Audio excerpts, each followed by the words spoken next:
Okay. See myself in Zeus. Keep pushing back. Okay. Alright. Delta's 15. Alright. I'll turn to starboard.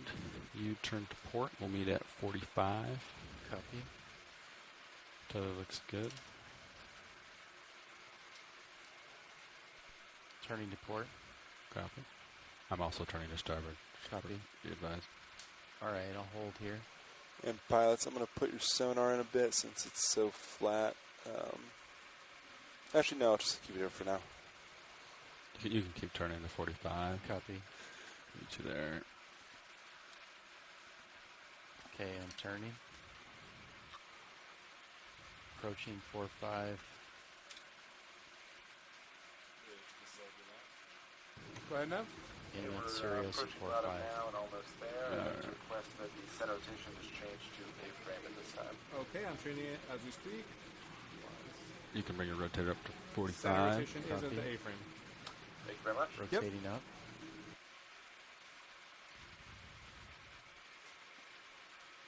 And then I'll push forward here. Pretty big heaves, huh? Yeah. Okay, approaching 4-5, and Sirius rotators at 4-5. Alright.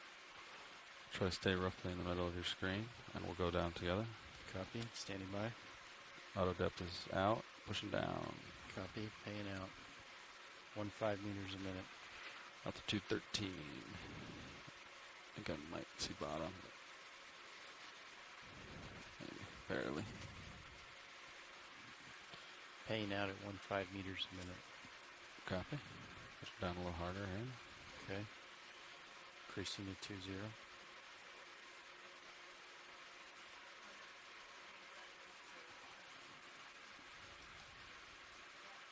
Right here. Here's the bottom, everyone. And good morning. This is Megan Putz, your biology lead from the University of Hawaii. We are currently doing our 11th dive of the Deep Connections expedition at Veatch Canyon. We are currently at a depth of 1,346 meters. Good morning, everyone. This is Jeff Oveltz, your geology lead on expedition EX1905, Leg 2, Deep Okay, Connections. got a And delta as of roughly Megan mentioned, 14 we meters. just settled on the bottom Yeah, here full at stop. Veatch Canyon, which we had a very spirited debate before the dive on the exact pronunciation of. Nav But co-pilot, would we've you said please Veatch, range this in is the Sirius company to line, center? and that's what we're doing from Yes, here on sir. out. That's 50 meters. Copy, So today's thanks, dive 50. will explore a Pilot, steep you still want wall 50 or you want 30? on the eastern side of this canyon 50 is okay for that now. has been Oh, predicted bring it to 30. have a Yeah. number of different types There of you deep go. sea 30, corals 50. and should support a high density deep sea coral and sponge community. Yeah, and as we always try to do, generally speaking, on descent, we have arrived on a You get the fairly swans out fluffy when you're ready. and soft Copy. substrate to make bottom. We do that just to build in an extra factor of safety for our ROV team for landing, so that if in case anything does happen, there's at least soft bottom, but that doesn't really happen. So we Go ahead, Nav. are, surveying around. We see some benthos, including, as Megan said, a cusk eel that we first saw. I believe those are little sharks, Okay, right, thank you so Megan? much. Like lantern sharks or dogfish? Yeah, those are lantern sharks that came by to check us out. They tend to be pretty curious about what we're doing down here. And then I'm also seeing some Videos, cusk adjust the eels swim and arms, you can, synaptobrinket guide eels. me So those are as cutthroat far as eels swimming best around. lighting. There's also a ctenophore floating by and a suggested shrimp. So lots of life down here at the bottom, and there are also a number of holes and pits. So there's some animals that will create tunnels and burrows in the sediment in these areas. So keep an eye out from some pretty cool animals hanging out in those holes. Great. Yeah, we saw a lot of those great ctenophores yesterday during our midwater dive, including jazzier versions that were Ooh, bright I like red that colors, one of which we brought Same aboard and time? were oohing and eyeing at in our wet lab when Orchestrated, we if were you will. doing sample preparation. It was pretty cool, still beating its comb rows. Ctenophores are commonly known as comb jellies. They're very, very soft-bodied and super fragile. Which was all the more amazing that our suction sampler on Deep Discover, the ROVs whose view you're seeing on camera 1, collected in pretty much perfect condition other than those extremely delicate feeding tentacles that we couldn't get aboard in one piece. I think we're seeing a flounder or something swimming away from us, Watch, Lee, it is your pilot speaking. skittering across the sediment. Go ahead, pilot. Yeah, we're all set up and ready to start the dive. Alrighty, let's go. This little guy's trying to get away from me. Yeah, and it is a flounder or flounder-like thing. You can definitely see that right-left compression of the body pretty obviously just because there's a fin on top of it, unlike the monkfish-style you wanna body, come in? which is that top-down compression where the fins are off to the side. Is it a flounder, Megan? Yes, it is a flounder. We can see the eyes are both on the top of its head, but it's actually technically the side of its face because these fish are laying on their sides. Yeah, I'm gonna and the touch eyes down and migrate zoom in further. from when they're juveniles come in to when more. they're adults to both be on the same side of its head. Yeah, the same body plan as those really majestic and enormous halibut that we saw in the unnamed minor canyon Copy. north of Kinlan Canyon during this expedition. And what a great expedition it's been. Deep Connections is all about the connections between the shallow water and the deep water via submarine canyons and seamounts, and it's also about the transboundary nature of the expedition between the United States and Canada. We started in Canadian waters in Halifax, Nova Scotia, and our final port call is going to be Rhode Island, Kingston. And the interagency collaboration that we've had during this expedition between our U.S. agencies, such as NOAA, of course, the U.S. Geological Survey, and then our Canadian partners at the Geological Survey of Canada and Fisheries and Oceans Canada, has just been absolutely fantastic. Yeah, I'm getting closer to him. All right, here we go. And that brings me to one of the points that I like to speak about is there are no boundaries in the ocean, like the stark lines you see drawn on a map. The ocean is our life force that connects all of us, from the shallow waters in the continental shelf to the submarine canyons that we're studying today, and the seamounts and abyssal plains within our oceans.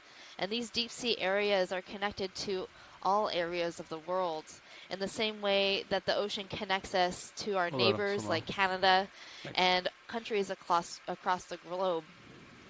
Probably get him And moving. as stewards of the ocean, Yeah, it's our off responsibility to to starboard, conserve, protect, Sirius and sonar. learn from Looks like these there's a hard areas return. and I think it's real. based on explore what our I've been natural watching it. resources. Maybe you want to sneak over there, pilot? Copy. See what that is real quick. Absolutely, and we've Thought gotten you some knew great that. views It's of not these a natural cliff or resources such, already. then. And as you said, Megan, on the no boundaries points, a lot of the I'll wait fauna till that you we've get a been little bit seeing at closer, these pilot, various and then I'll dive rotate sites over have with been you. Wanna a range lot me out in to common 50 shot? between the Canadian and the Yeah, U.S. you're dive 30. sites. There's not any sort of sharp That's truncation or 50. anything like that. We've seen a gradual change of the faunal assemblage on various predictors that we know are responsible for changing creature distribution, such as depth range or just geographic distance. But by and large, when we're doing Okay, these rotate transects down, across, say, Canadian canyons and Looks U.S. like there's canyons, we're something seeing a lot of coming the up same on D2 creatures. sonar. And so it's really great to, Nice return, instead of good. having Starting to to talk come about beneath this me, at a pilot, and conference months or years rotate later down. It's with behind us, we don't Canadians have to who go happen to inspect that be far. I just wanna make studying sure we their weren't side gonna of the run border, into it. we're doing Videos this in in real it. time, and we're having these conversations that. with colleagues such as Ellen Kenchington It's and about Lindsay 25 meters Beasley out, at pilot. You might Fisheries not and see it. Oceans Canada, and conferring and confirming what we're seeing, and it's just a really great model I for can see doing over it. science without borders between us. Probably a big rock. Yeah, probably just rock.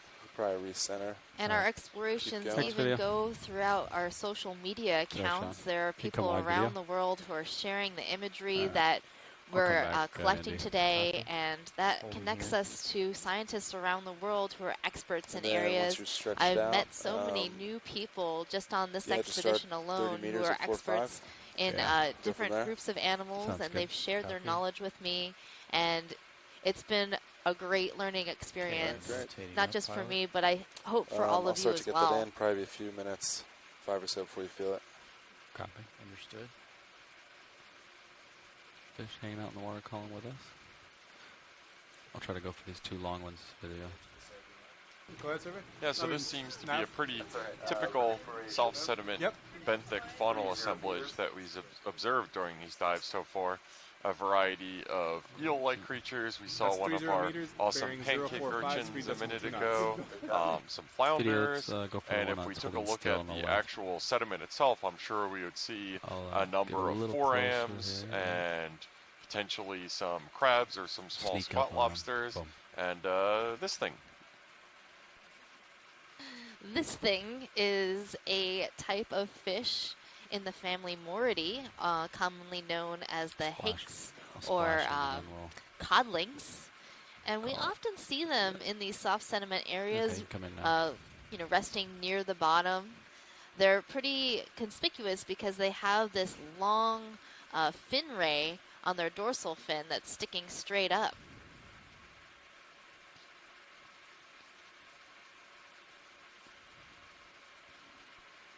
Yeah, and it threw me off because this is a lot brighter and different coloration than a lot of the codlings that we've seen on dives so far, which I'm used to seeing that gray, steel gray, or dark blue color for these. So I totally would have known what it was if it was just the color that we would have been seeing. Yeah, the ones we've been seeing were Antimora, those darker colored ones, but this one is something different that we haven't yet seen during this expedition. So There we go. I'm not familiar with this particular fish, You can come in if you but got I it. can tell you what the family is just because Copy. I've seen this type of fish before, just not this species. I've never And seen it that. looks like it's Does. got some sort of parasite up near its dorsal fin. I've never seen that before.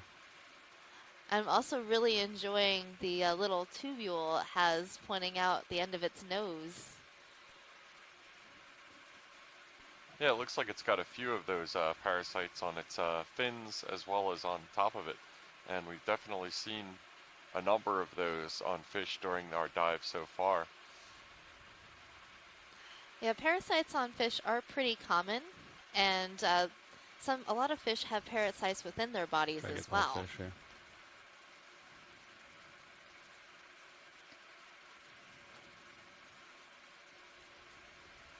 There you go.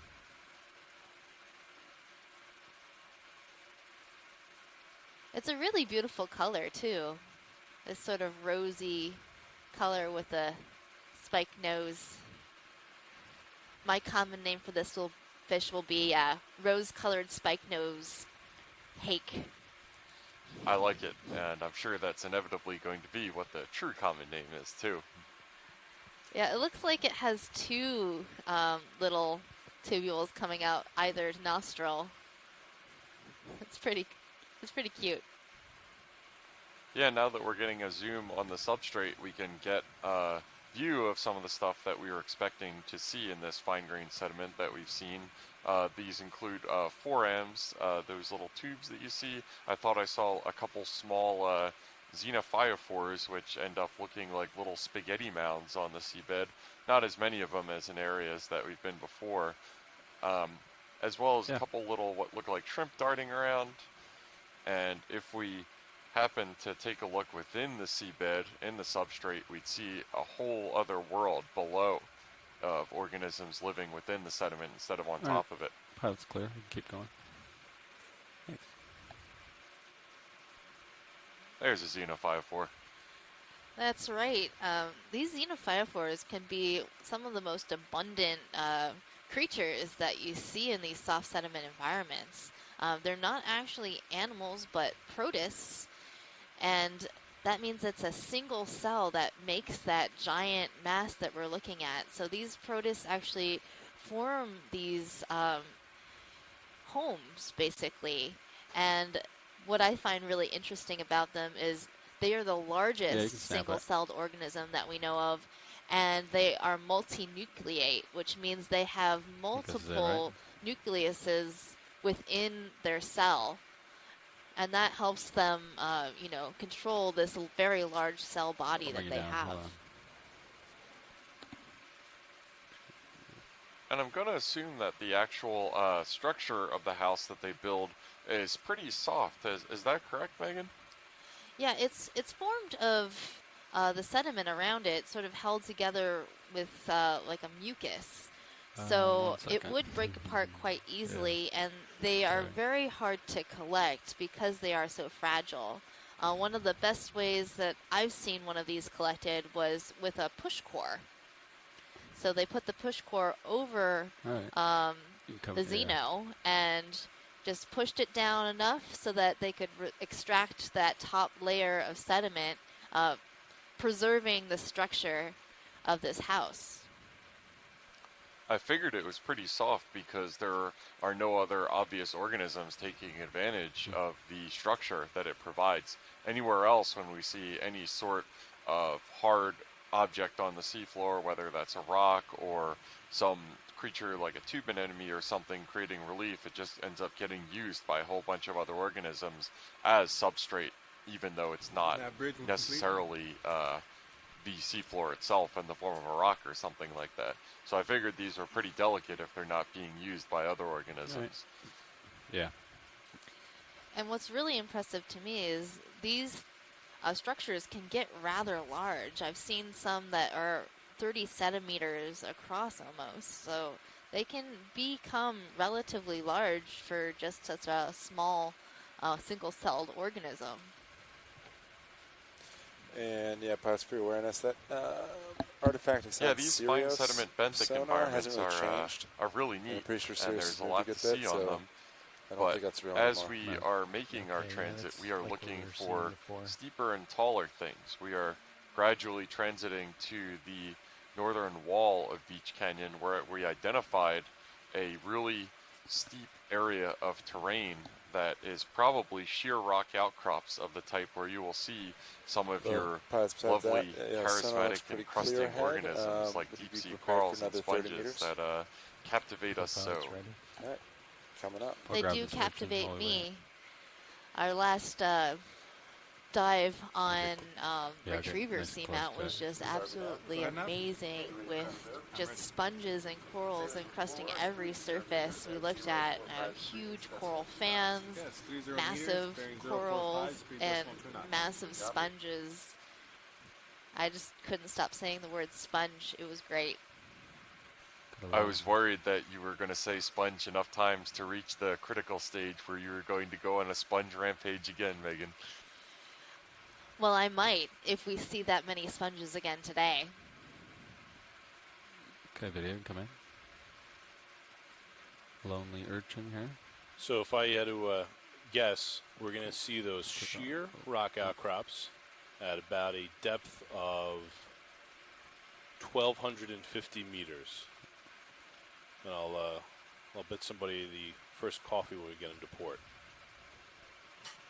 Yeah, I wouldn't be willing to bet against you, Mike. And that was Mike Come in White, if you our got mapping lead on the expedition, with that very well-educated conjecture. Mike has kind of a sixth sense for the areas where we'll see this kind of incrustation, the biology that we're always after. So it would be a fool's errand to bet against them. It looks like there's a very small fish underneath this urchin. This is a pancake urchin in the family Echina30, and I just see this tail of this fish poking out. I wonder Didn't see it. if the fish is alive and it's hiding underneath there, or if this urchin is actually feeding on a fish.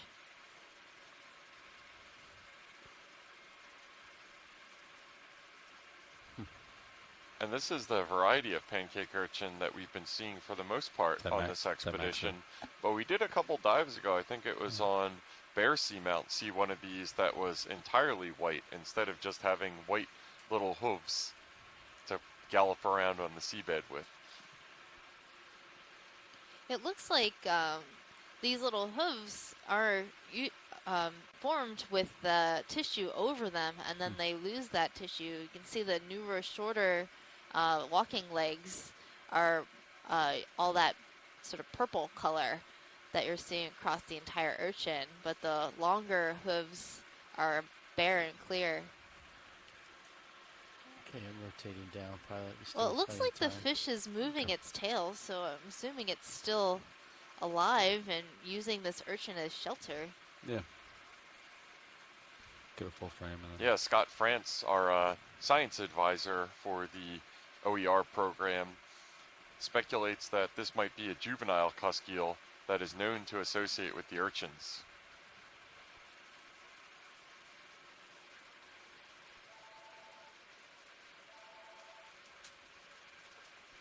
That's a pretty common strategy for these small fish to hide out near or in the either tentacles of an enemy or the spines of urchins for protection from predators. Great.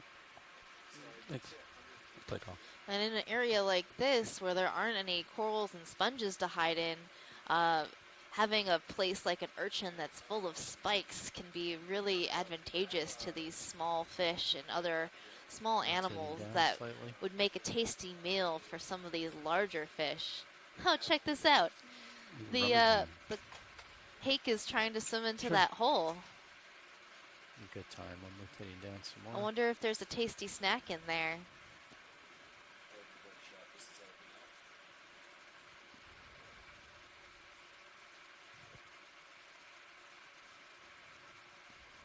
I think he was looking, but I don't know if he got anything.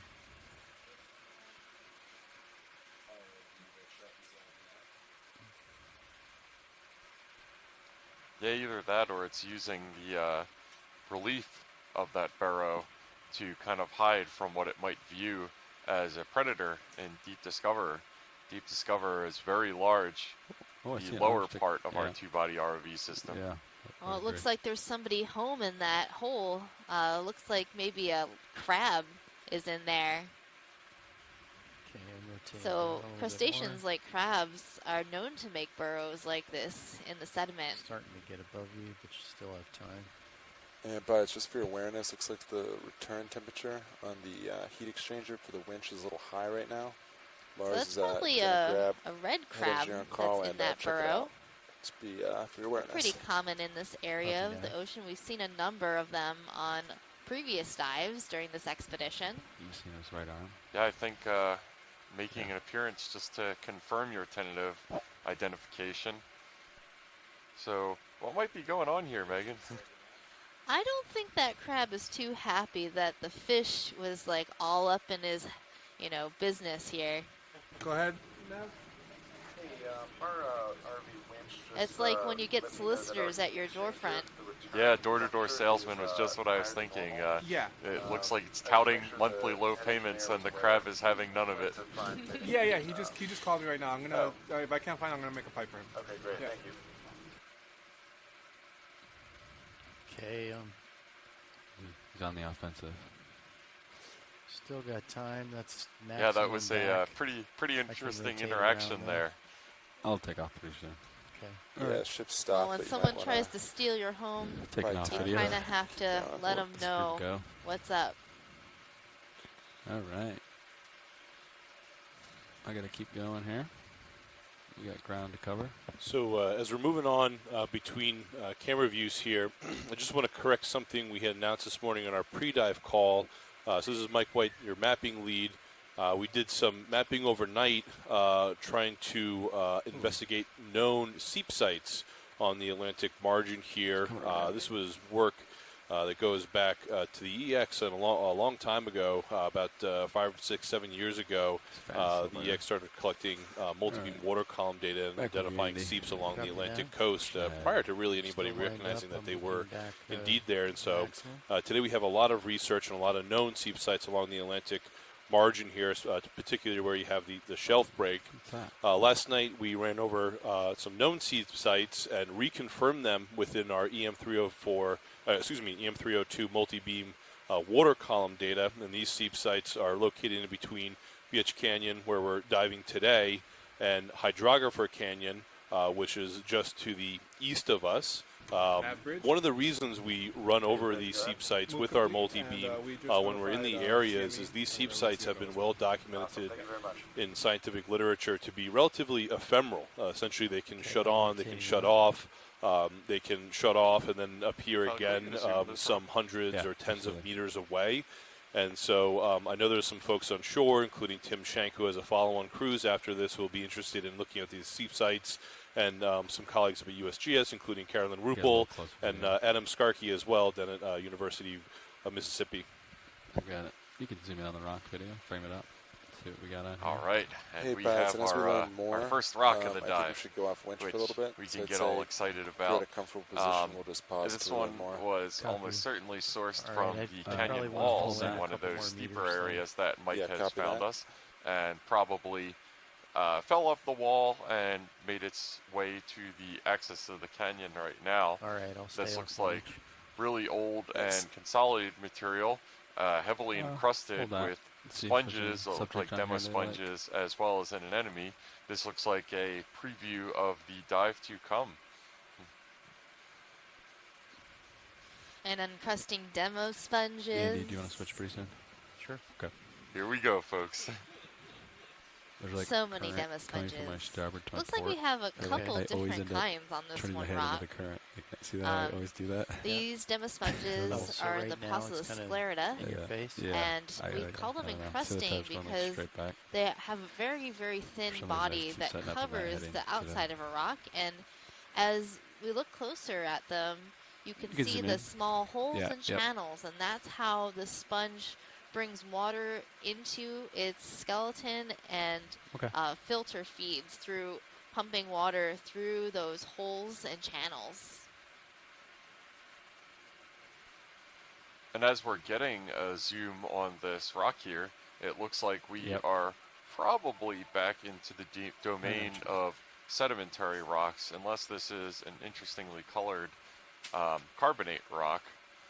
What it is definitively not, I think I can say, is igneous, which is the vast majority of material that we were seeing on our seamount sites during the last couple dives at Retriever and Bear I like this Seamount. one right here.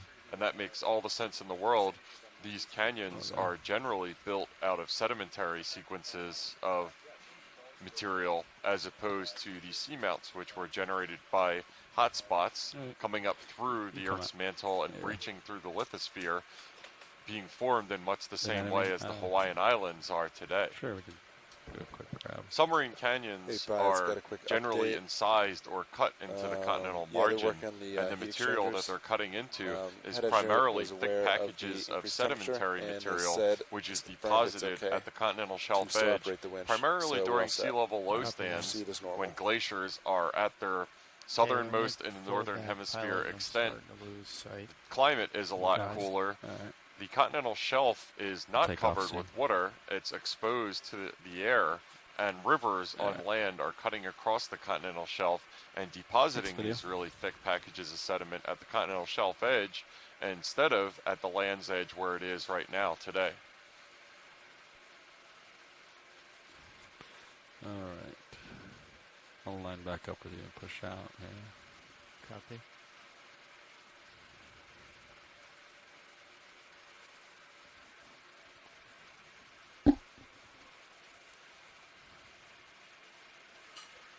Another big rock here.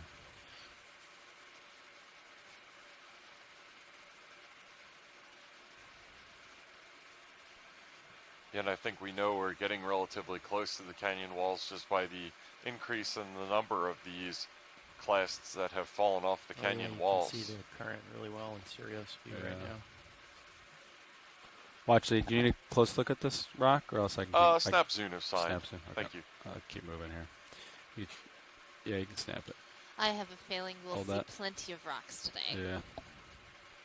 Yeah, and based on the kind of pitting on this rock right now, that can be characteristic of carbonates, so I think I might revise my assessment to be that. There are also known large sequences come of out, carbonate materials Andy, along you this ready to margin switch? as well, Sure. which would have been formed during times when reef building, Okay, I'm gonna haul in a the little climate and water depth was Still looking favorable all the way for back. reef building. Okay, I'll get a little further And ahead so you then. get thick sequences of carbonates such as are being deposited in the Keep going a little Caribbean bit up region current. and the southern Florida region today.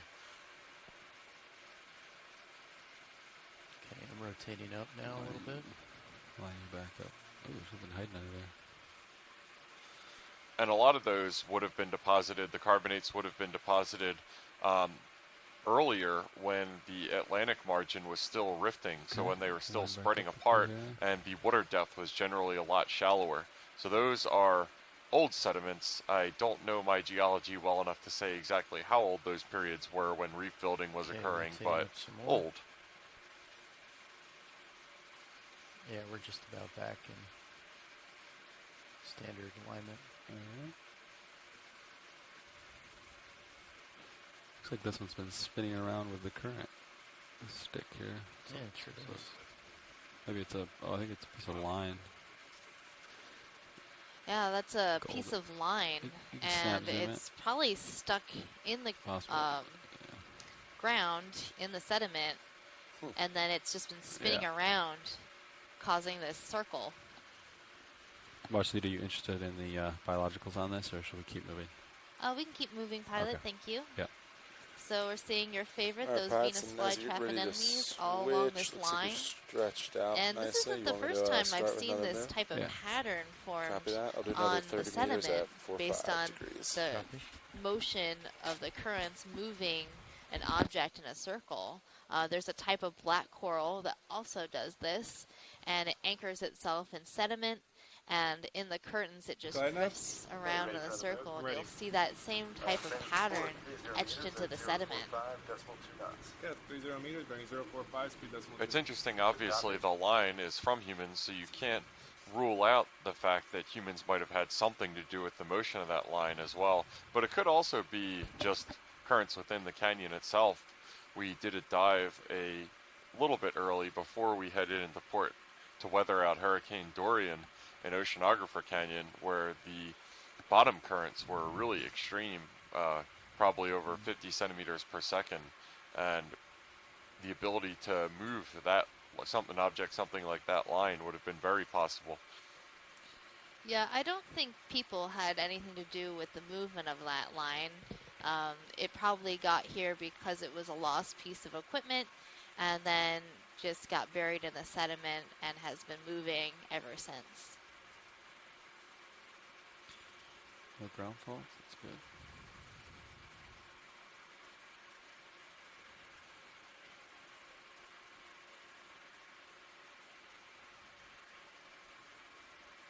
That was a 4-5 move, right? We're Yeah, seeing high a number current of heading. these burrows again, perhaps with more crabs living just inside.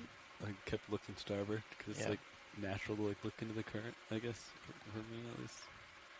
I don't know if you have the same, but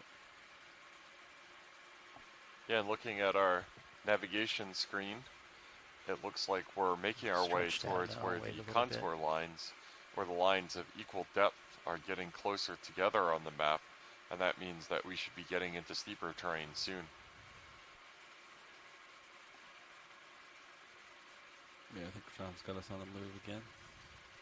Yep, we're en route. Copy. Yeah, pilots, and as we approach, direction of travel is going to be around 4.5, but you might pick up the slope more like 0.70 for Copy. your awareness. But still pretty flat where you are. Maybe approaching a 20-degree slope.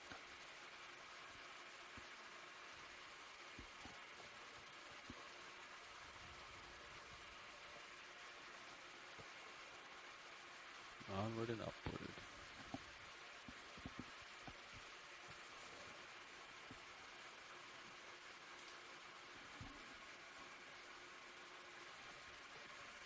See if I can see down into this hole. So while we're waiting to keep moving along, there was a paper actually written about the commensalism between the pancake urchin we were just viewing and that small juvenile cusk eel. And that wasn't it describes the relationship between the cusk eel and the pancake urchin. And this interaction was observed near Bear Seamount, which we were diving near yesterday and also 2 days before that, and other New England seamounts during ROV dives. And those observations were made at a depth just a bit deeper than what we are at today. But we're seeing again another example of this interaction where the cusk eel forages around the periphery of the urchin and takes refuge at the base and among the spines of that urchin for protection from predators. So that's really a neat interaction that I wasn't expecting to see, but also another data point supporting this interaction between urchins and cusk eels.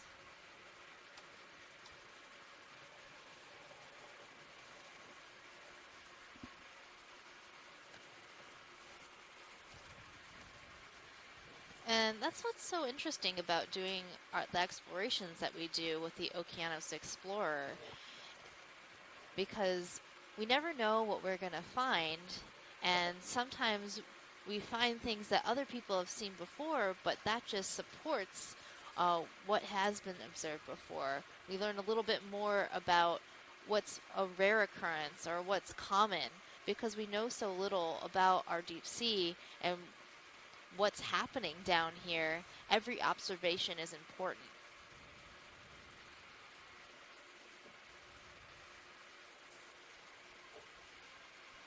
Yeah, this canyon, Veatch Canyon, has been dove before by numerous ROV dives, including previous Okeanos ones, but when your total number of observations, ground truthing, is less than 10, each observation is pretty heavily weighted.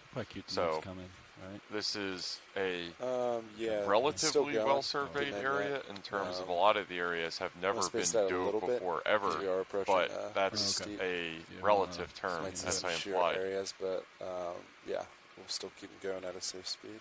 That's good. It's sort of like saying if you've been to a place twice, you're an expert.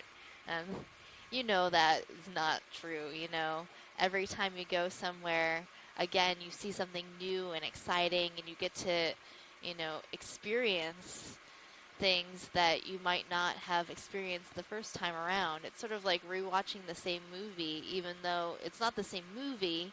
In this case, it's a completely different area that we've never explored before. Yeah, Sort of a unique feature of this canyon, a sheer wall that we're going to be exploring today. And I believe the other dives that have been done in Veatch Canyon are actually a number of miles away from us. These canyons are very large, and they span, you know, miles and kilometers of space, and they also span a wide variety of depths, from, you know, 350 meters down to, you know, 3,000 meters.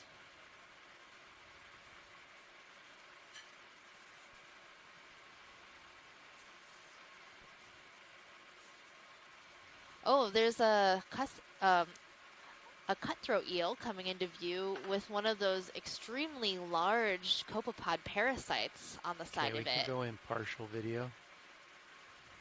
Kind of looks like a streamers. Big parasite. And you'll notice that eel sort of back. bumped into the sediment, and that's because sometimes they get a little distracted by our lights. We've had a question before on social media about how our lights impact the animals down here, especially the ones that still have eyes. And we don't actually know the true answer to this, but what we suspect is that it's the same reaction that you would have if someone were to come into a dark room and shine a flashlight in your eyes. It's startling and blinding for a few seconds, but they easily recover and continue about their day.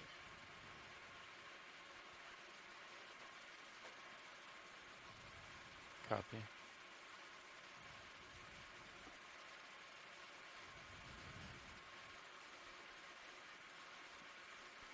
Yeah, and it looks like so far, in addition to a lot of these debris sourced from the walls of the canyon, we're seeing a fair amount of human-sourced debris as well, which shouldn't really be too surprising. We've talked a bit during this dive about the deep connections these canyons provide between the continental shelf and the deep sea, and the continental shelves are by far the most active areas of human activity in the world's oceans. Where humans have a lot of activity, humans leave their mark almost inevitably in the form of just the trash that we distribute quite broadly anywhere we go. So these canyons serve as focusing conduits I'll push in forward a the little physical oceanographic sense Co-pilot? for transporting Rotating up material between the continental shelf and the deep sea, and therefore it shouldn't really be too much of a Pilots, surprise that a lot of as the you push representative forward, material ready on for the another continental 30 shelf, meters, unfortunately 4-5. including trash, ends up Sounds here. good. Copy that.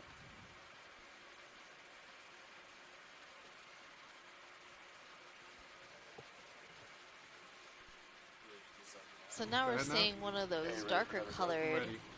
hakes, 30 meters at 045. the That's 2 knots. Antimora, Yes, 30 swimming meters, by. 045, speed decimal 2. And that's what we've had been seeing on our previous dives. And the first fish that we took a good look at today was another kind of hake that was of a different color and had very interesting projections on its nose.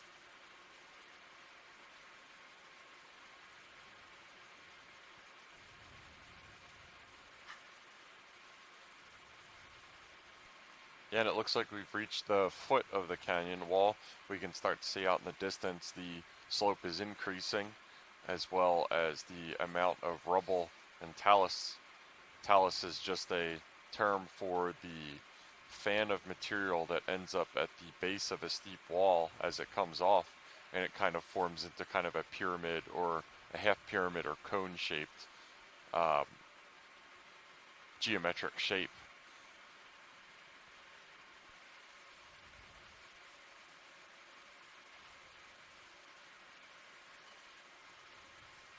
And you probably also have noticed that we've been seeing a lot of fish today during our dive, and that's pretty Kinda common in overshot soft that sediment shrimp a little bit. areas like this. Fish use these areas as feeding grounds, and they tend to associate with rocks and other large objects and hard spaces and Pretty corals and far out in sponges front. as We'll well sit down and do a during zoom on the shrimp. non-feeding times.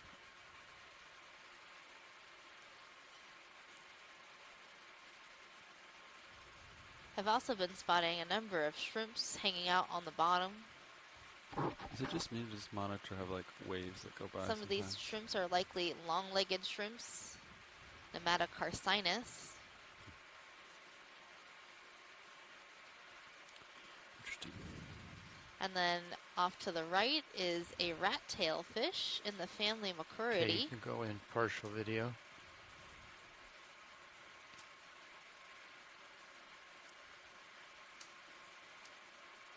Okay, you can go in as you. I think I'll be able to hold And this. I can see how they get the name long-legged shrimp. It looks like a combination of a spider and a shrimp. And this shrimp is a female carrying eggs. You can see the egg Okay, messes you want that me to are tilt on down her or tilt? pleopods, those All right, calm swimming down. legs that are modified in the back of the body.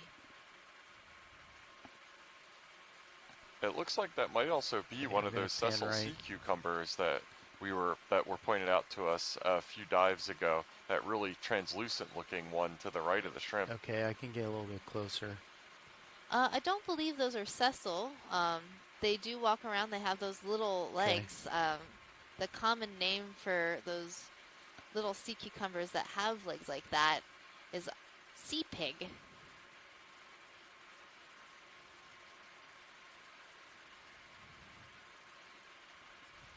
And those are extremely small sea cucumbers. I'm used to seeing them be pretty hefty in size. Okay. But of course, things come in all sizes within the deep sea. Sometimes you see extremely large organisms, like the giant isopod Bathynomus, or you see extremely Okay. small organisms. All right. Yeah, we still got time. There's a fish right to the right. And it looks like the shrimp has picked out a shallow Yeah. divot in the sediment to hide from He's over there predators as still. she incubates her eggs.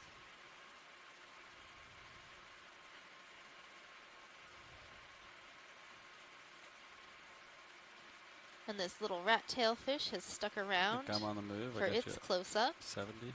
Copy.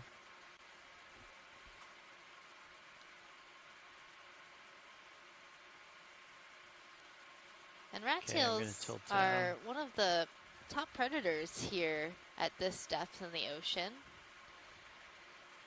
You can often see them up in the water Copy. column swimming around or associated trying to close get to the rid of the- bottom like this one is doing. Toe print.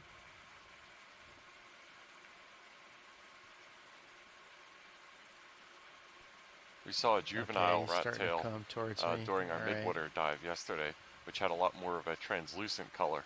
Probably helped it hide better in the water column. Okay, I'm going to push out Copilot. Copy. Yeah, I'm right above you. Go up slope.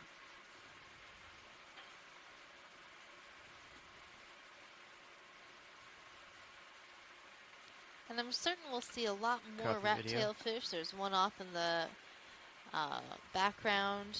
And they tend to be quite abundant in some areas. And one way to census these fish, because they are top predators, is by deploying baited traps with a camera attached to it.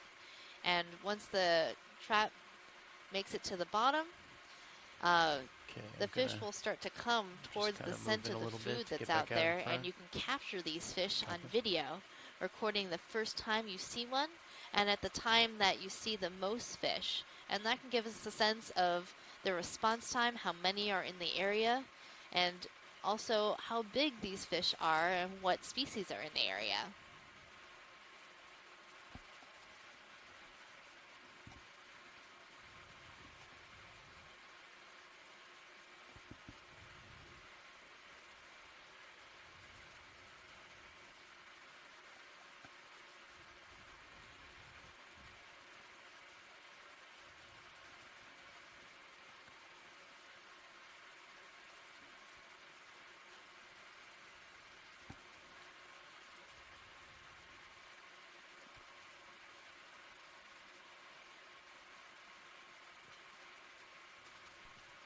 Alright, pilots, based on sonar, looks like slope And there's starting to another increase, hake which swimming agrees with by. high pack. Copy. Nav bridge move complete.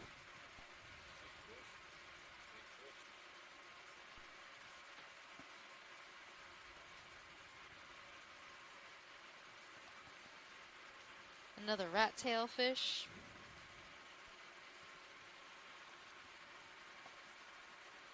And getting back into this debris field that we've seen so far. Sourced from the canyon walls, almost inevitably. So, again, we'll be looking for that 1,250 meter approximate range that our mapping lead Mike White told us that we'll start getting into the really steep stuff that he identified from seafloor mapping data that was collected during previous Okeanos expeditions.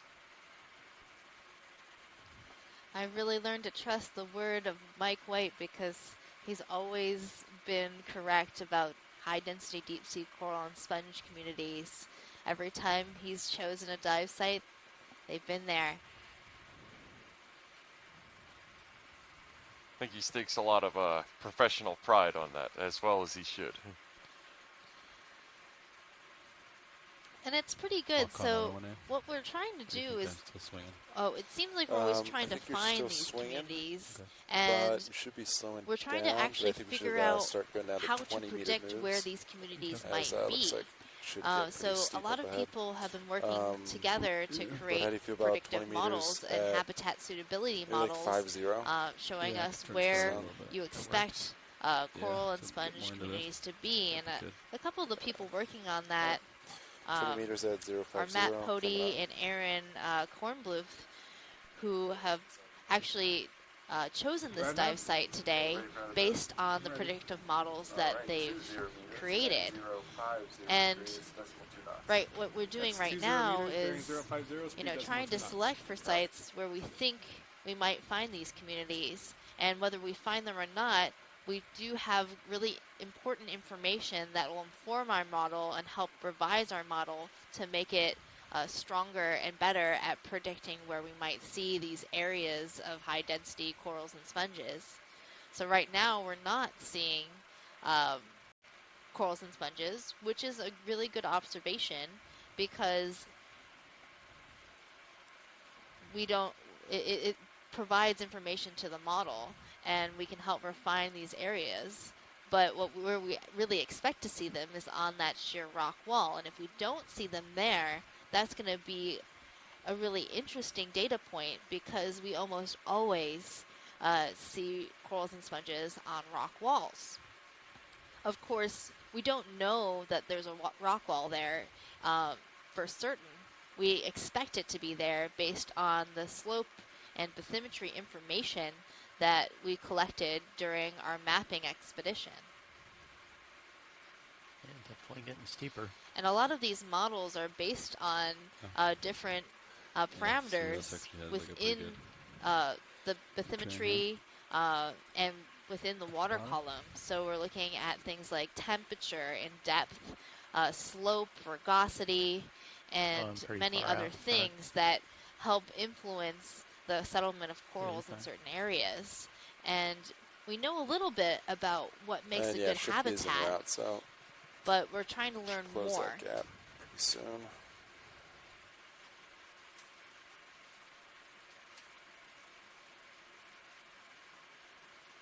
The current's definitely starting to have a downward component. Copy. It'll just see by a little bit, or? Yeah, that's a good another idea. really important predictor for habitat suitability is going to be the geology of the area. Only certain deposits of material can have the mechanical strength that over a vast amount of time, once they've had all the water squished out of them and been cemented together by chemical processes, will be able to form those sheer rock walls. And so mapping out the location of how far those formations laterally extend that are able to form these sheer walls instead of just crumbling over their own weight under time could be a first order predictor of where we might be able to see these corals and sponges. And the U.S. Atlantic margin is one of, if not the most well-studied passive continental margins in the world.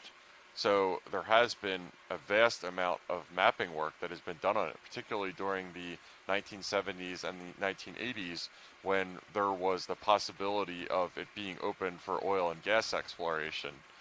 That didn't come to be, but a lot of the geologic framework work that was done during that time has given us this wealth of knowledge regarding the margin.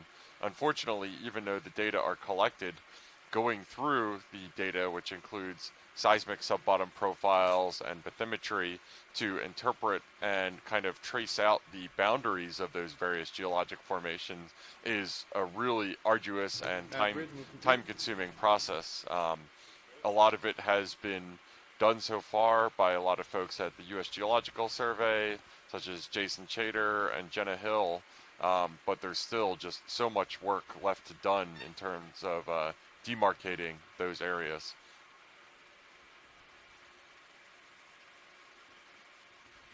We have our first starfish of the dive, sea star, starfish. I think the most accepted term is sea star, but it's hard not to say starfish. But they're technically not fish, right?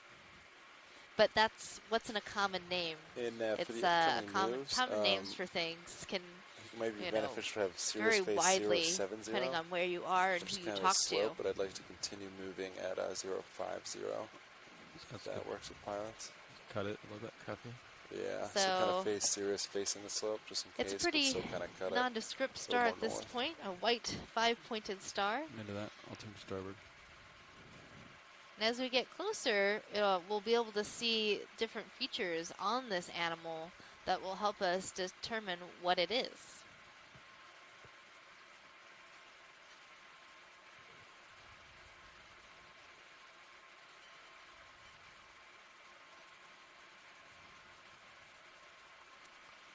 Okay, you can go in partial video. Okay, I'm trying to pan. Gonna So center it up. this sea star has these sort of ribs along its arms, and it's on soft sediment. Sorry. That's a very distinctive feature. copy. With the heave, I think. Trying to prevent that here. And Megan right now is paging through the Okeanos OER field guide looking for comparable previously documented species on ROV dives to Yeah, try you to can go in find the tighter. best match. So I believe we've seen this star before, and I'm having a hard time remembering what it's called. That's why I like to think use that my sediment's deep-sea me. animal guide. Okay, I'm If we gonna get pan to lucky, the right. we may be paid a visit by our walking, talking echinoderm encyclopedia, Chris Ma, on land. If there's anything you want video in terms of this shot, just call it out. Okay. This is Chris Ma. Hey, Chris. Is that Chris Ma's music I hear? It is indeed. I'm happy to have you guys on the canyons again. So again, the video? animal that you're currently looking at is this is what's called Neomorphaster, Okay. and so this is probably the species Neomorphaster forcipatus. This occurs on both sides of the Atlantic. Copy. On the West Atlantic with sort of the North American side, and then on the East Atlantic, on the European side, there's a different species on that side. This is a distant relative of the intertidal sea star Asterius. This is in a separate family, the Stycastridae. These have a very interesting just geological history because these occur in the phylogeny much earlier than some of the more recently derived sea stars that have been around, sort of more recently, like such as Asterius. And this particular animal occurs, if you're in the southern hemisphere, you can still see representatives of this family intertidally, but in the northern hemisphere, most of these animals occur in the deep sea.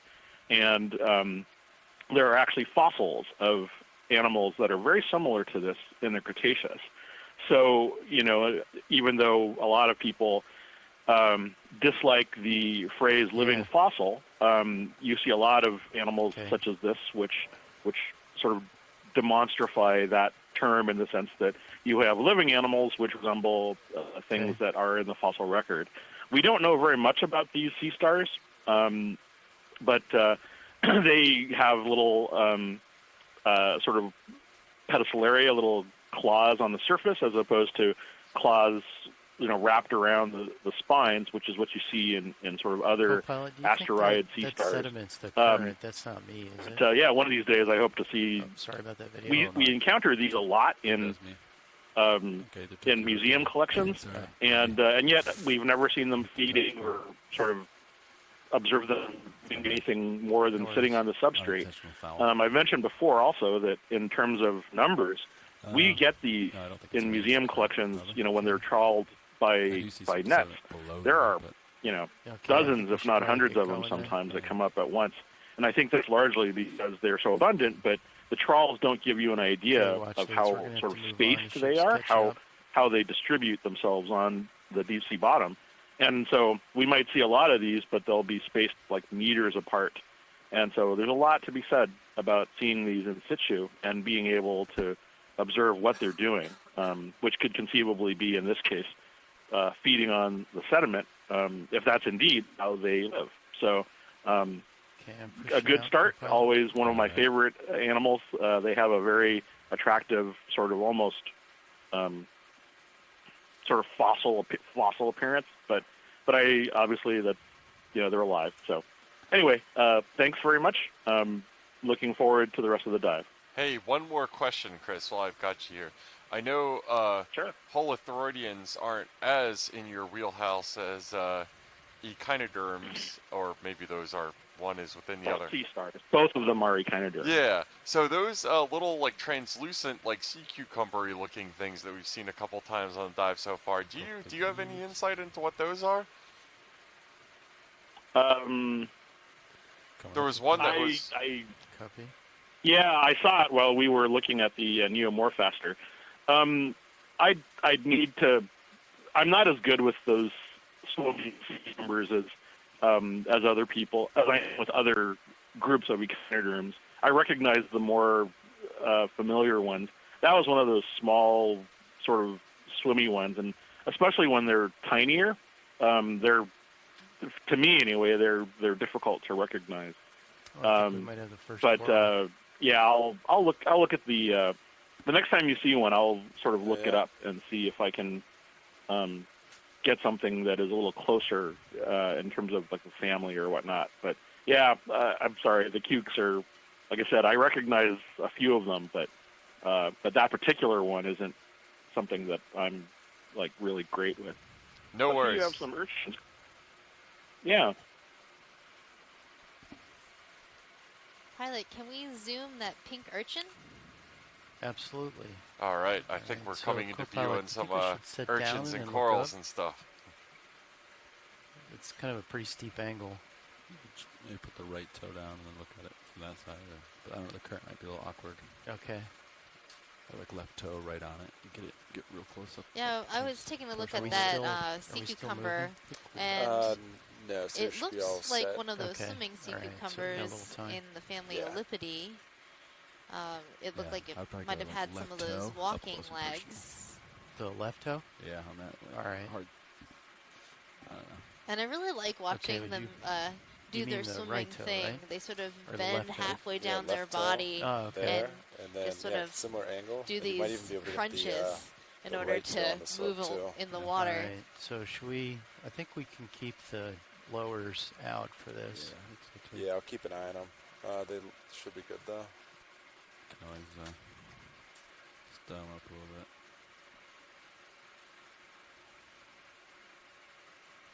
Okay. And I'm also looking at this coral between bamboo coral or primnoid coral. The way it's sort of only moving a little bit and it's more white color makes me think primnoid, but it's also a little yellow, so it might be a bamboo. And the only way to tell is to take a good look at the polyps and the skeleton. Okay, just about touching. But it also looks like we're getting into some nice consolidated substrates, hard substrates that corals and sponges, other animals like to associate with. And I bet this urchin really likes how many small little nooks and crannies are in this rock. It's a good place to hide.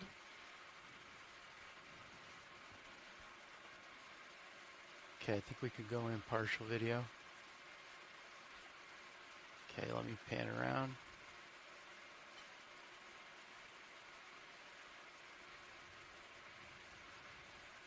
Oh, sorry.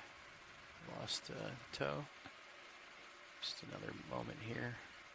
Okay, go back wide, please.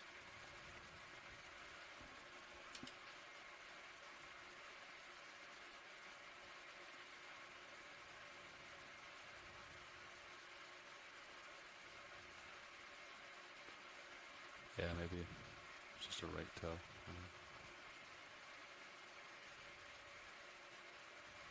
It looks like there's a few of these pink urchins. I think I'm hitting my, They're very round. my poor toe is spiky. pushed up.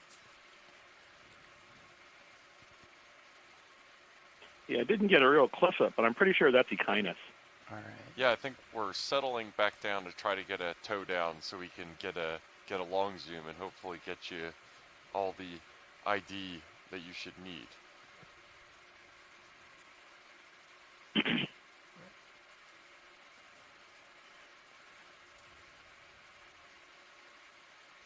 Average. Hey, Bridge Grab. Hey, if this is a good time, we'd like to come to starboard till 180. Okay, I'm gonna pan over video. Yep. That works. Pilot's good with 180. Yep. Copy. Works for us. Okay, you just can go in try to video. verify it's about A-frame. Yes, it is about the A-frame. Sounds great. Yep. Thank you very much. Got it.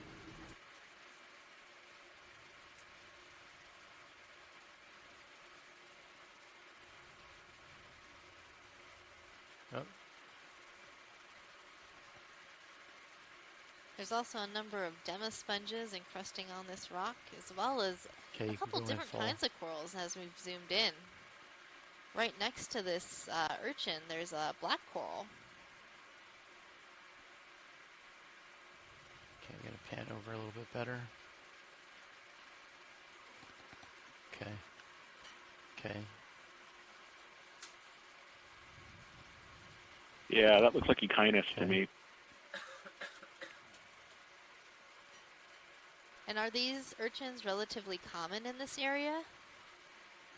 Yeah, this is, I think when you get to these depths especially, they're one of the more frequently encountered species. I forget exactly which one. I I had to think go into it. I it's think the been problem debated. I had I know with Ekinos using the, acutus is one of the Porto things that you is see that I in this area. I But came there's into a it species not complex of these. oriented far enough east. And Oh, I see. I'm No, I think not an urchin guy, so I'm entirely sure That's great.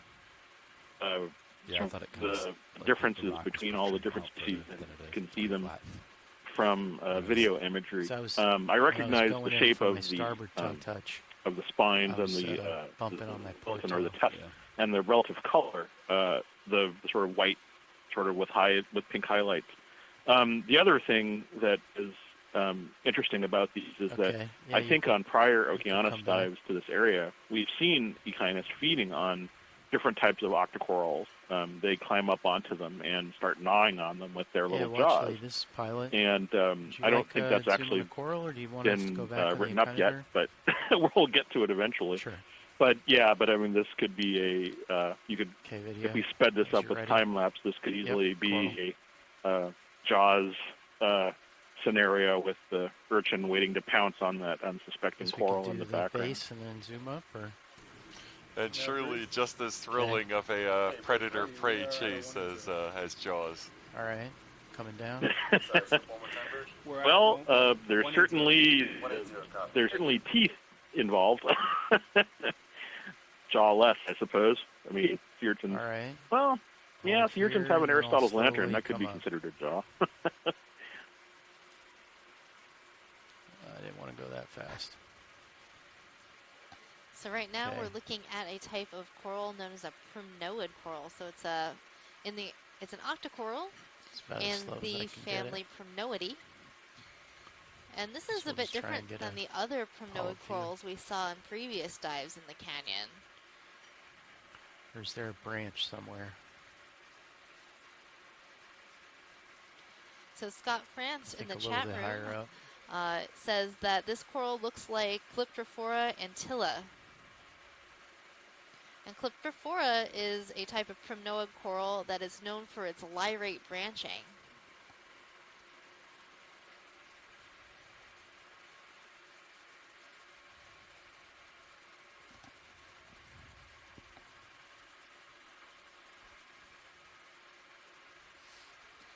And this coral has been collected before on Bear Seamount, which isn't too far from here, since we were there just yesterday.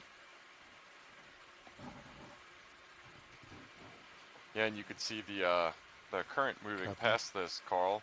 That is obviously critical to its survival, as it is a sessile organism and can't move from that holdfast that you can see at the base of it. Copy. Watch lead pilot. Is that the imagery you wanted? Yes, thank you, pilot. Copy. Okay, full wide when you're ready, video. So the first corals of the Copy. day. It's a good start. And as we keep making our way up slope, we're thinking we'll see even more corals and sponges, because perhaps some of this sediment will go away and we'll have more bare rock for these animals to colonize. We're not quite yet at our 1,250 meter mark that our mapping lead Mike White has predicted to be the best habitat available for these sponges and corals. We're currently at a depth of 1,310 meters. And we're still seeing our fish community. There's a blue hake, Antimora rostrata, and some cutthroat eels in the background, Synaptobranchus gracilis. Can we get a snap zoom on this rock, The White Rock Watch Lead? please? Copy. And Yeah. odd white rocks. Yeah, that. Oh, thank you. Yep. Yeah, that definitely I think looks that's all like he some wanted. type of carbonate to me. Yep, full wide. And I was looking back just in terms of what era that might have been deposited in. And I know a lot of the canyons along this margin incised deeply enough to expose Eocene sediments, and the Eocene was from 56 to 33.9 million years ago, and at the beginning of the Eocene was an era known as or period of time known as the Paleocene-Eocene thermal maximum. Okay. So that was a time when temperatures were actually hotter than they are right now. It's being studied a lot as kind of an analog for what we might be heading towards with climate change. And it was a period when it was All right, there were pilots, higher latitudes than are if currently you're favorable ready, I'd like to put for another 20 development meters. of corals. So I'd still during like that to go at time, you've got 50 reef degrees, building with space in a lot of spacing 70 if latitudes that still that works. aren't That habitable works. for reef Great, building thank you. right now. So that might be some carbonate from the Eocene, for example. I'm not exactly sure.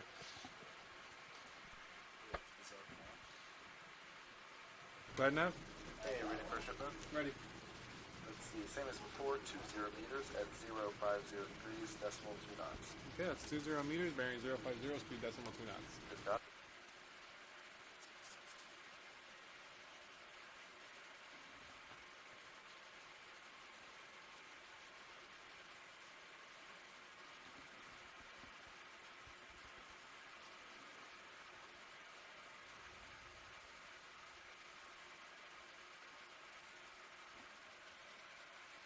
So Copilot counterclockwise on the Z bias pushes you down, correct? So it's like a, no, other than Other way around? yeah. So if you check- clockwise pushes you down? Yeah. Should increase the number like that. Think of it as like a screw. Yeah. Screw in, Copy. go down, clockwise.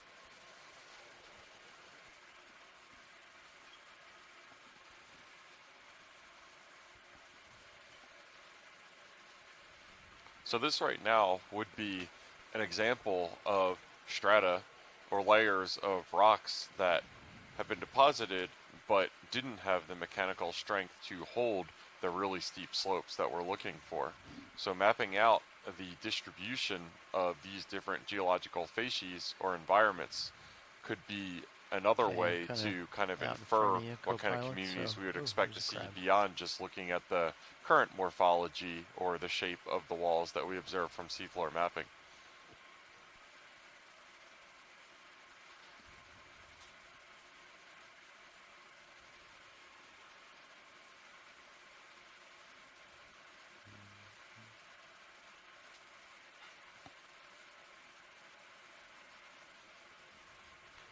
And we could see another one of these red crabs that have been pretty common during our dives. I believe that these are a commercial fishery somewhere, if not necessarily here.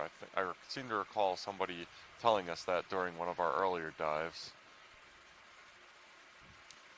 Yeah, I think you're right, Jeff. I don't think they fish for them here, but they are relatively large crabs, so they probably could make a good fishery. This crab is in the genus Chaseon, the deep sea red crab.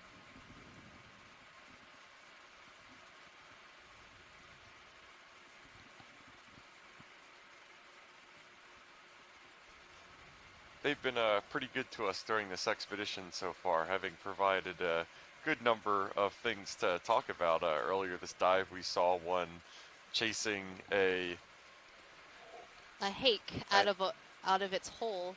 Hey, It video, we had could go in partial when taken you're up ready. residence in He a just got small burrow, and this fish was trying to hide from the ROV perhaps, and the crab was not going to let it take over its home. No, in one of our earlier dives, we saw a great tug of war between one of these red crabs and a couple of cutthroat eels over a delicious piece of short fin squid. And that's a video that you can check out on the highlights produced by our great video team on oceanexplorer.noaa.gov. We've also seen a number of these crabs in mating ritual where the male and the female walk around together.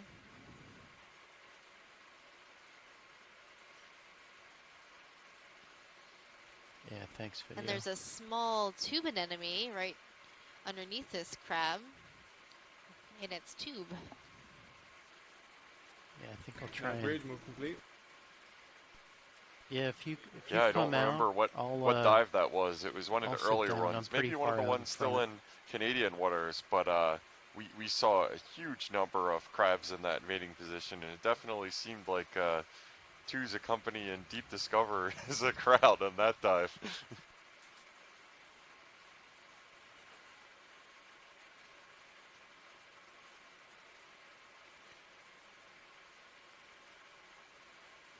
This crab seems to have found something interesting to pick at the bottom Okay. of the sediment. All right, when you're ready. Oh, definitely picked something up. A nice, tasty mid-afternoon snack. Working to pan over. Tilt up a little bit.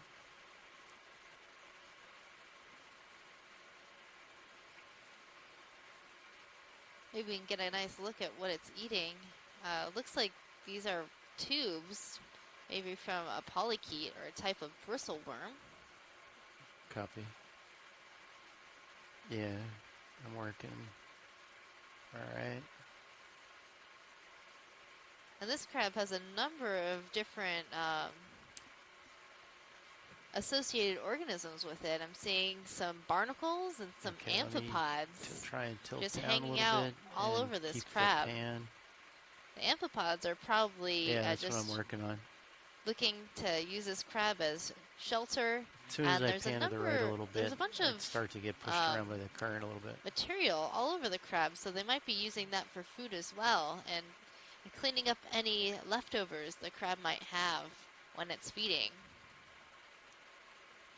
Yeah, we talk a lot about the importance of substrate Oh, looks in like it these has eggs on environments, its and belly. nothing really band-aids against having mobile substrate. That probably actually helps. Okay.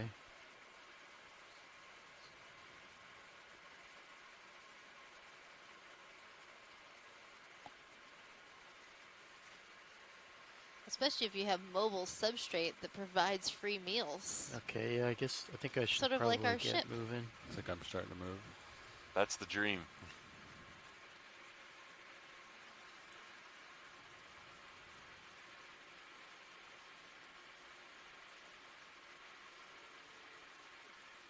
Okay.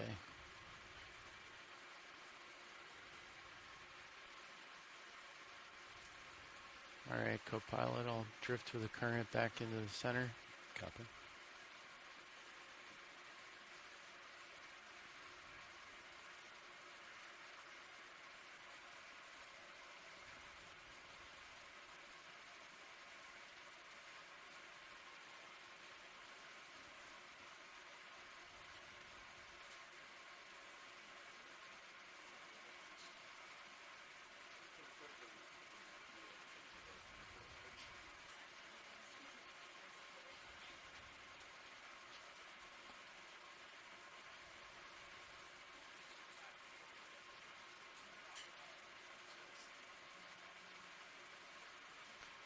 And it looks like this crab that we're looking at right now is in apparently a bit more perturbed by Deep Discover than the other one, and is in a pretty obvious, even to a geologist, defensive posture. That's pretty common to animals, is to, when they're under threat, you is were to trying to get as hitchhike. large as possible. And that's also Yeah, that's good. advice for Yeah, go humans that ahead. I've heard before in relation to bears or just any other predators is as large as you can See make that yourself report? appear is advantageous. Yeah, a little. Rocker did it. Tell, If it little wasn't rock such or- a hassle for our RV crew, Say we again? discussed how Nothing. it would Just be like interesting off to the put port, up a Deep little rock. Discover's Nothing to be worried manipulator about there. arms to emulate that crab Okay, and see I'm what the filming reaction video. would be to Deep Discoverer getting as big as possible.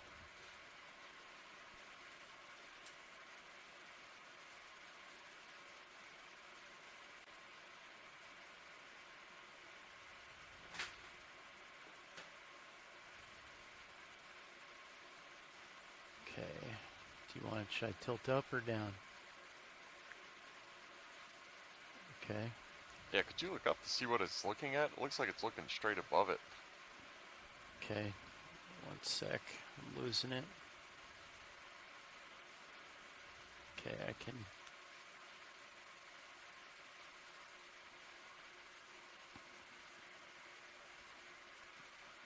All right, I think I got it now.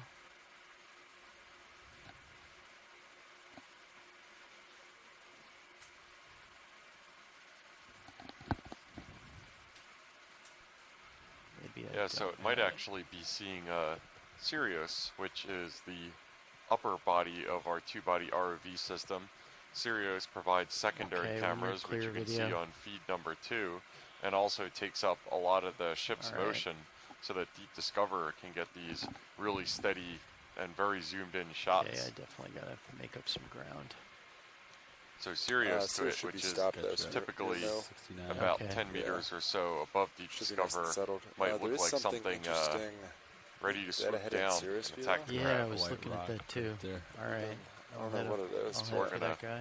let that crab be and go continue our way up the canyon walls here at Beach Canyon. Oh, Just a white exposed. I think that's more of the a larger version of the rock that Watchdog Yeah, and called here we out can earlier. definitely see the Video, is my source camera full of some of wide? Sure, those sure. Just feel close. materials Okay. Thanks. that we saw earlier. This is what I am tentatively identifying as some sort of carbonate rock. So this could be a thick deposit. I would guess with that continuous deposition, with that thick of a sequence, that's probably during a time of reef building when it's just piles and piles of shallow water corals, not like the ones that we've been observing during this dive, that actually are so prevalent that they become part of the geological record. And you can really see the contrast between this carbonate sequence and the presumably sedimentary sequence above it. So this might be a representation of two time periods, the one below when sea levels were relatively high and reef building was the dominant source of sediment to the area. And then the one above it might have been when sea levels were a lot lower. You had rivers cutting across the continental shelf and depositing thick sequences of sedimentary sediments instead of the carbonate ones that we're seeing below. So those sediments above, the really dark colored ones, would have been sourced by rivers and land-derived materials instead of what's called authigenic sediments, which are ones that are deposited in place either biologically or chemically precipitated. And if those are carbonates produced from coral skeletons, those would be biologically precipitated.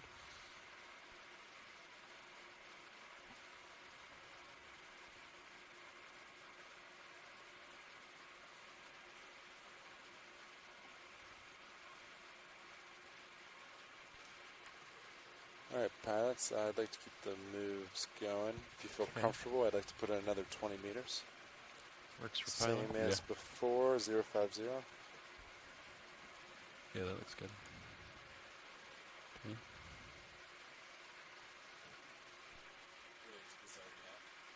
Go ahead, Nav.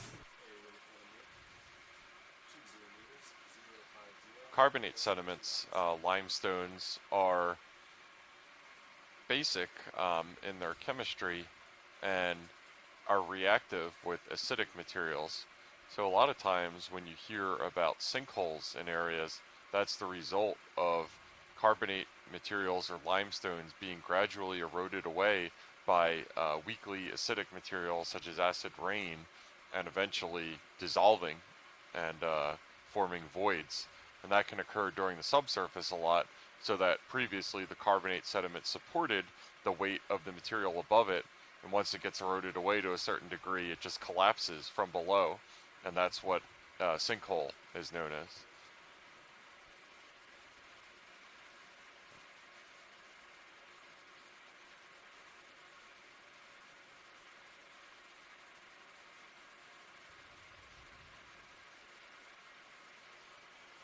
Okay, we're pretty far This out in definitely front, so we'll get appears to be back into a sedimentary sequence view of this deposited anemone. above that carbonate. We can see our Venus flytrap anemone, a really common encrusting organism that we've not just observed yet. I'm gonna over sit this down. entire Sort expedition, of, I'm from like Canadian waters down to pretty U.S. far out. waters.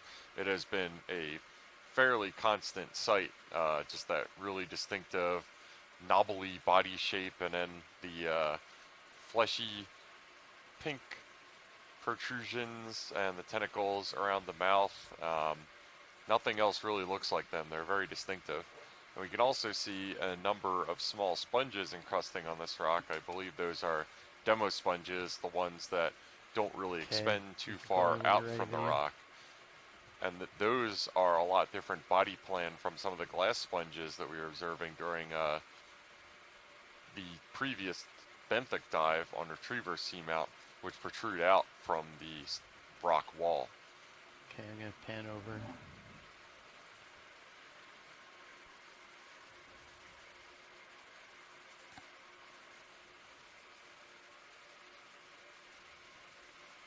And tilt down a little bit. Okay. So sea anemones have a strategy of being a kind of sessile carnivorous organism, which I don't believe they filter out the fine material from the water passing through it, but they wait for larger organisms to swim by them, shrimp and fish, and then they close suddenly and use their nematocysts, or stinging cells, that are located on most cnidarian organisms to subdue the creature and then slowly digest them. Yeah.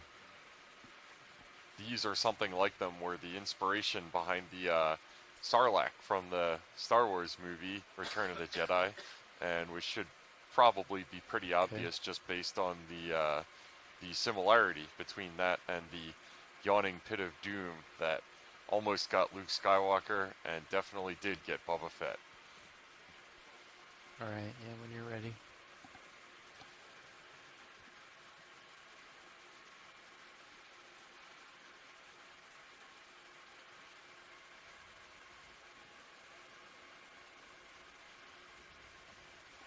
Copy full.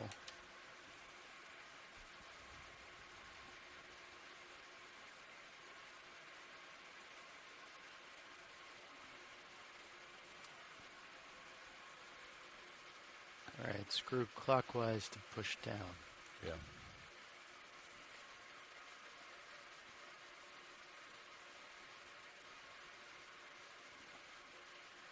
So now that we're stepping back and getting a little bit broader view as visibility allows of the canyon walls, we can definitely see a lot of these steeper walls that Mike White, our mapping lead, identified on the bathymetry. And it's interesting to note that even though this geologic formation is probably prevalent over the entire axis of this canyon, and probably up and down the margin for a fair amount, tens or probably more likely hundreds of kilometers, we only see this outcropping or exposure of this rock intermittently along the canyon. And that can be due to a number of factors, including how active slope failures were above this particular outcropping. It might be mantled with sediment, regional currents blanketing it, or possibly the fact that even though this material is mechanically stable here, it's not as stable in areas of the other areas of the canyon, and has therefore kind of failed away and been mantled. It's pretty variant, even though the geology is generally fairly consistent over large areas.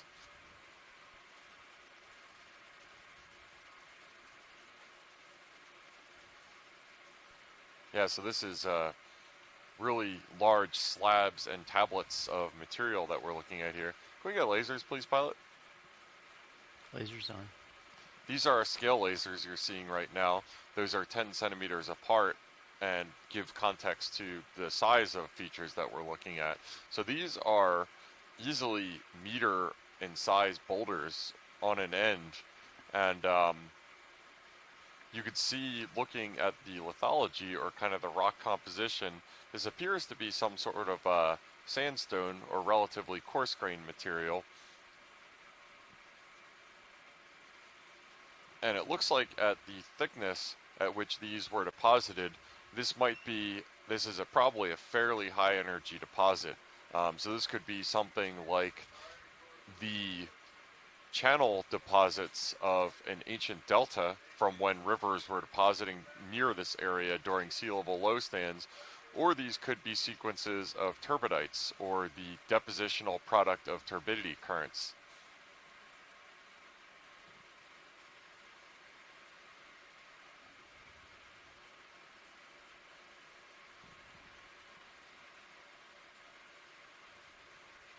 And we're observing a pretty large amount of encrusting sponges along these walls, those smaller demo sponges that you're seeing. If there are corals, they're probably smaller ones, like maybe some of those black coral polyps that we were seeing below.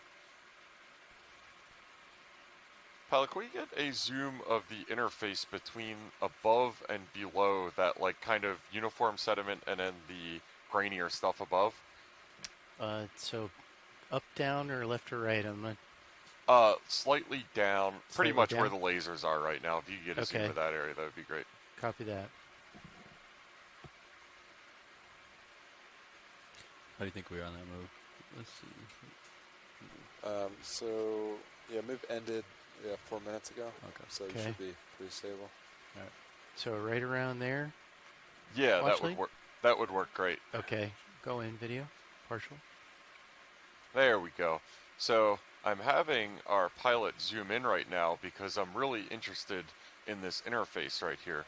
What you can see is a fine layer of sediment. So this really smooth uniform area in between here looks like some sort of mudstone. So that's just the consolidation of really fine-grained go sediment nice. that you see depositing right there. If you could zoom out a little bit more, that'd be Okay. great. Come out video. Partial. Yeah, and then above and below this area appears to be coarser material of that sandstone variety that we've been seeing.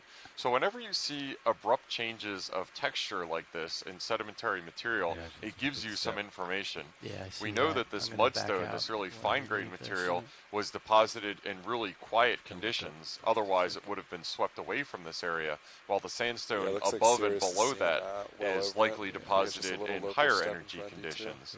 Copy- So copy that tells us that what we might be seeing here is something like the interface between two turbidites or turbidity it's current kind of a deposits, wall. and in between was a time when that was relatively less active. You weren't getting just gonna turbidity back currents out being and deposited in slowly this area, surface. those higher energy deposits. Current will swing me to. So this is what to geologists starboard, so and I'm gonna paleoclimatologists sometimes use to kind of back out and watch reconstruct the upper the swing arm. the environmental context of what was going it on looks good. during these Lower. the time that these sediments were deposited. It's commonly said that geology leaves kind of a book of events or happenings of the Earth. It's the recording system of the Earth, but unfortunately there's always a lot of information missing. And that includes stuff like erosion. You can't see a ghost necessarily of the material that Oh, was do you have, removed from this area after it was I don't know. deposited. And then Sure, Mark. also Yeah, post-depositional Sorry. modification, Cars are and that playing can with include my stuff like eyes. bioturbation or animals burrowing through it, or material being moved after deposition that kind of modify the record, and that information isn't going to be recorded there. So geologists have to come up with kind of alternate ways to cleverly find out what else happened. Is that would you like to hold here for longer watch lead or? No, that's that should be good. Thank you. Okay. Yep. Okay. Yeah, so just a really Backing interesting intermittent layer of mudstone between what looked like a couple sequences of sandstone.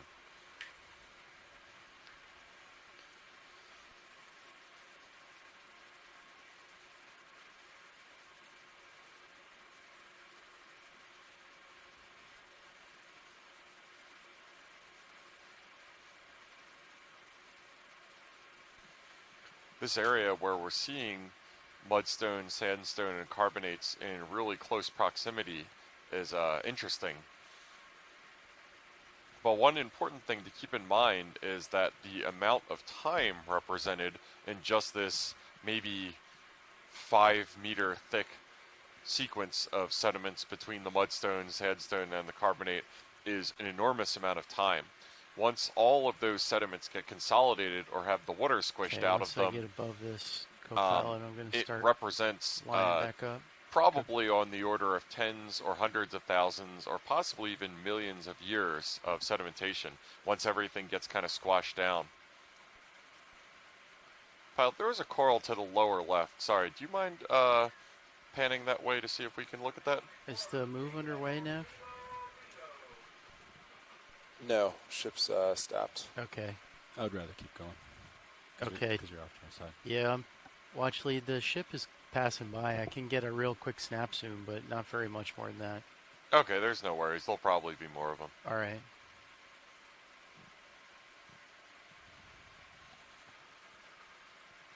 Yeah, this really thick and massive sequence of sandstone that we're looking at right here. Another thing that comes to mind that this might be is a mass transport deposit.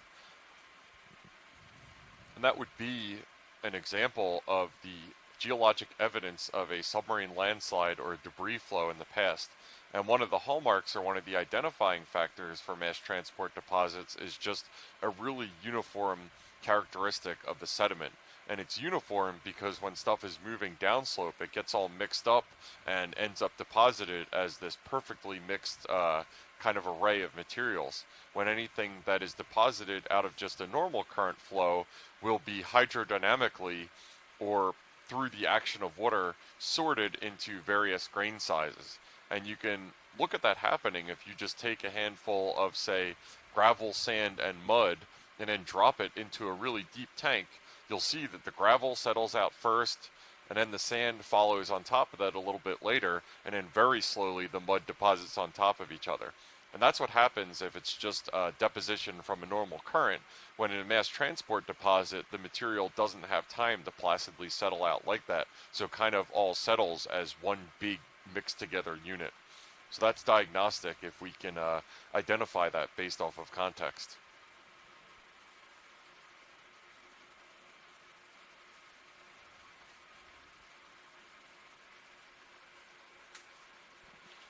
Looks like we're seeing a lot of these xenophyophores that we identified on the canyon floor. And what's interesting is that we do notice pretty consistently that same as before, still biology or ecology seems kind of agnostic to local gradients for the most part. And the benthic assemblage of organisms that we see on the floor of canyons, which are pretty flat, seem to be pretty similar to the assemblage that we see on the walls of canyons, where the walls aren't steep enough to support those really hard outcrops.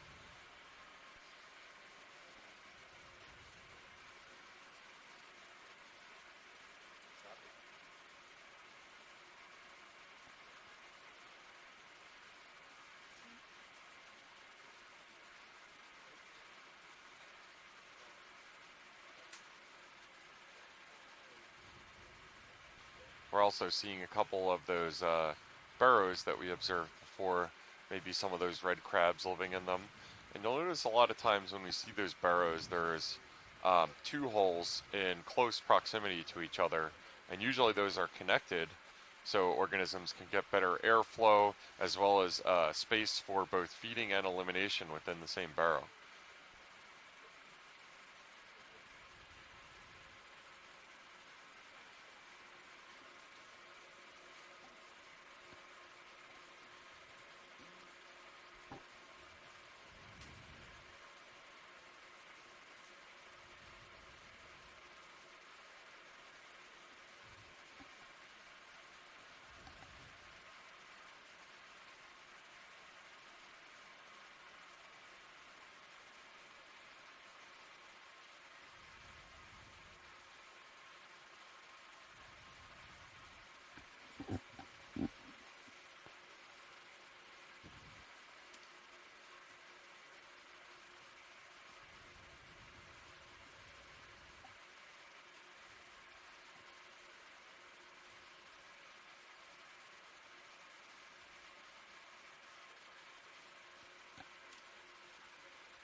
So if you've just joined us recently and haven't been around since the start of the dive, this is Deep Connections EX1905 Leg 2. We are exploring submarine canyons and seamounts of the New England and Canadian area of the U.S. continental margin. We Yeah, are Baz, back in because it went submarine flat for a canyons. little This bit, is Veatch Canyon that I you wouldn't are be looking surprised at if we see right another now step after up a ahead. bit of a Some detour keepers, to shelter in short Newport, Rhode as Island we go. during Hurricane Dorian's Understood. passage through the area, as well as to step out further away from the continental shelf to go look at some seamounts. We had a couple great benthic dives on Bear and Retriever seamount, and we also had a midwater dive yesterday to look at some of the open water species that we don't see on these benthic areas during our dives. Now we're back in submarine canyons. I'm happy to be back in submarine canyons. They're super cool. These are erosional features that are formed, generally speaking, through a confluence of two events, one of which is slope failure of the continental margin, which is where pieces of the margin break away, usually under their own weight, or sometimes there's an earthquake trigger, or potentially gas hydrates destabilizing underneath them. It forms a kind of depression on the continental shelf edge, which is sometimes during sea level low stands met by rivers cutting across the continental shelf edge. These are periods of much colder temperatures when the glaciers are much larger and sea levels are about 100 to 120 meters lower than they are during the current day.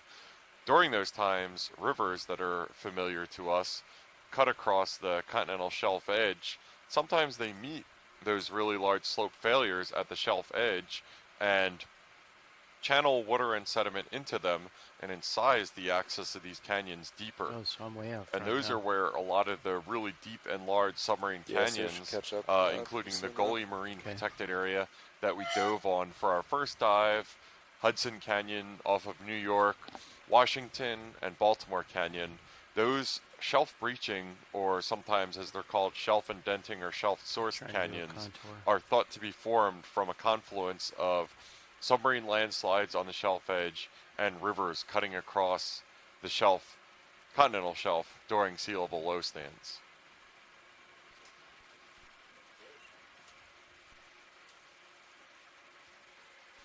We are ascending the northern wall of one of these canyons, Veatch Canyon, right now. This site was selected based on relatively steep slopes identified from bathymetric data by our seafloor mapping lead, Mike White, on this expedition. And we target these steep slopes for geological and biological reasons. The biologists love the steep slopes because they are good substrate for these charismatic deep sea fauna, including sponges and especially deep sea corals, to grow on.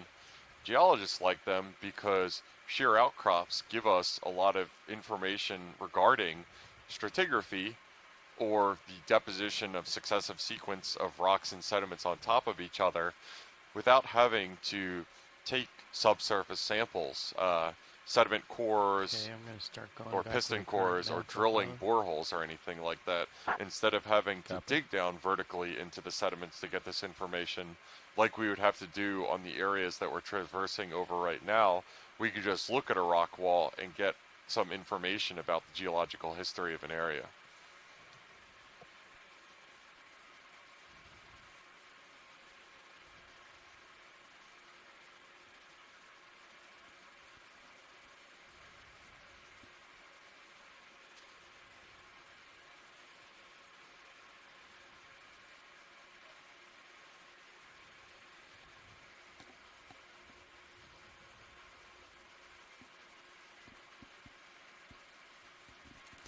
Alright, Pat, so we had a little bit of a pause between moves.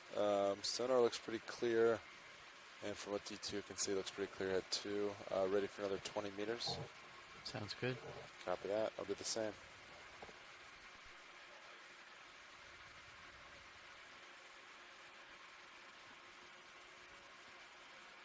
Okay, we're caught back up, so I'll start going back up slope.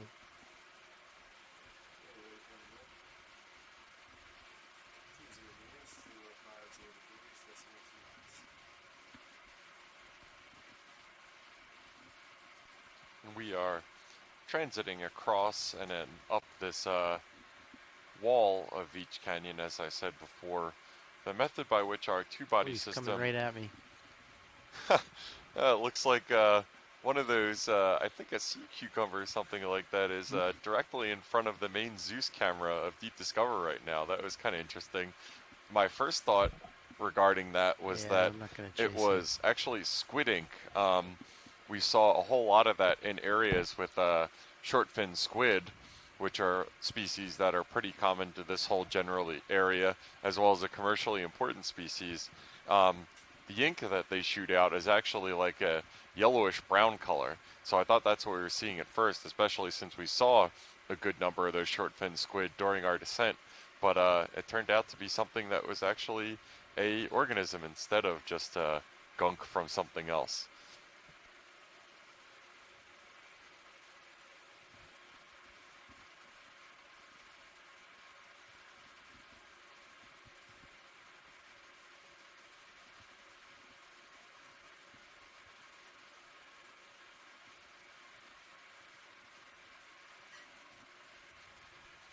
Yeah, so to our right, it looks like another one of these sheer carbonate outcroppings of the variety that we observed at shallower depths.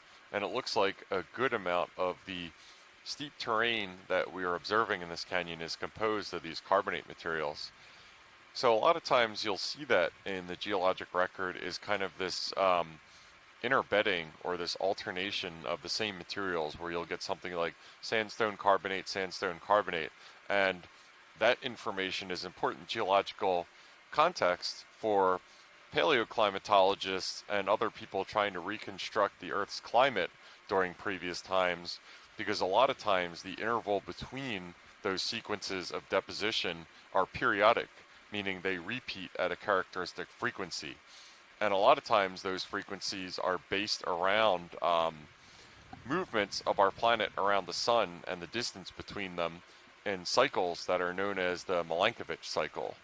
And one of the most important periodicity of that is on the 120,000 year interval, which is the major first order cause of whether the Earth is in a glacial or interglacial cycle. So alternating between the coldest and hottest temperatures, natural temperatures I should say, observed on the planet. And a lot of the information we have about the periodicity or the interval at which these changes happen is derived from looking at the rock record and getting that record of when conditions are favorable for what kind of deposition. For example, hotter temperatures at this latitude being favorable for reef building or carbonate deposition, and cooler temperatures when you would see really thick packages of sedimentary material deposited at the continental shelf edge at a time we know that rivers are cutting across the land-exposed continental shelf.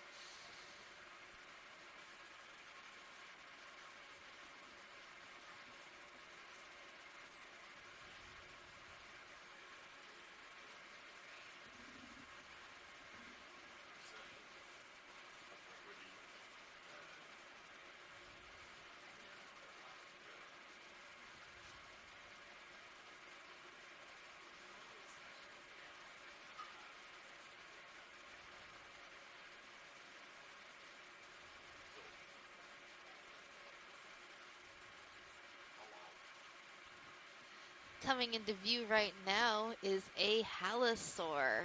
This eel-like fish is one of my favorites because it kind of looks like a little deep sea dragon with its pectoral fins up in the air. I think it got a little confused by our lights, which is why it kind of booped its snoot into the sediment. The way it was kind of just like drifting by as it was passing the seabed kind of reminds me of me when I'm scuba diving and I can't get my buoyancy just right, so I'm kind of like flailing by the seabed trying to just hover weightlessly above it. These fish have an eel-like swimming pattern where they just undulate the tip of their tail, and this is a very efficient way to swim, doesn't use a lot of energy, and they also like to just sort of drift in the current, so it probably got caught up in some of the little bit of current that we make as we pass through the water, and as it was drifting by, it was like, oh, I got a little too close there. But it looks like this one's righted itself. And as we zoom in, we're going to be looking at the top of its nose if we can. If there are scales on the top of its nose, it's likely in the genus Halosaurus. If there are no scales, and it's very sort of jelly and see-through, then it's in the genus Aldrovandia.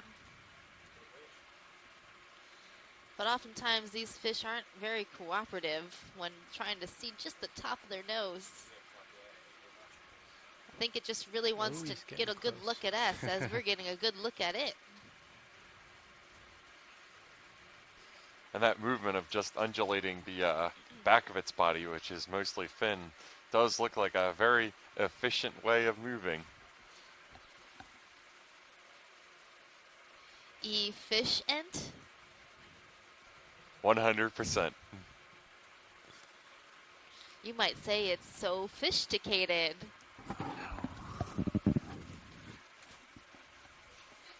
With that soul-crushing pun, I am off to lunch, Megan.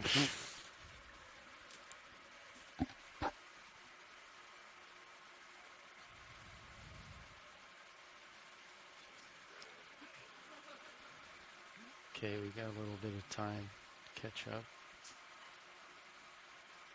Just try and do another one of these shrimp real quick video.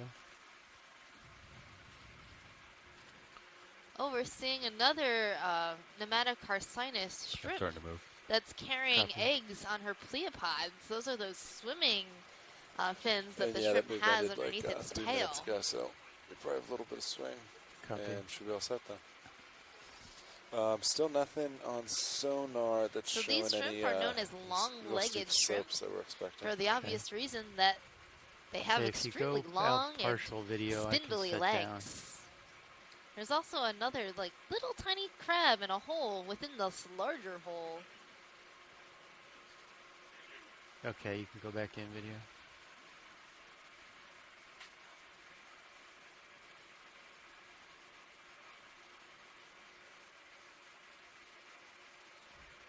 I moved my rotator at the exact same time you did, I think. And I thought I had control of it again. These Nematocarcinus shrimps are Yeah, pretty I'm getting common twisted. in the deep ocean. Trying to pan back left video. We usually see them walking along the bottom and on rocks or even across sediment. You gotta leave some for the imagination.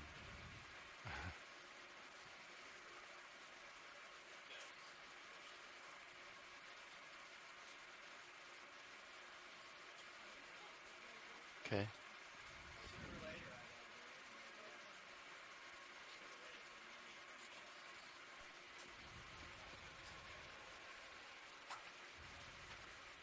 Okay. Okay, yeah, I think it's time for a pilot change, so I'll just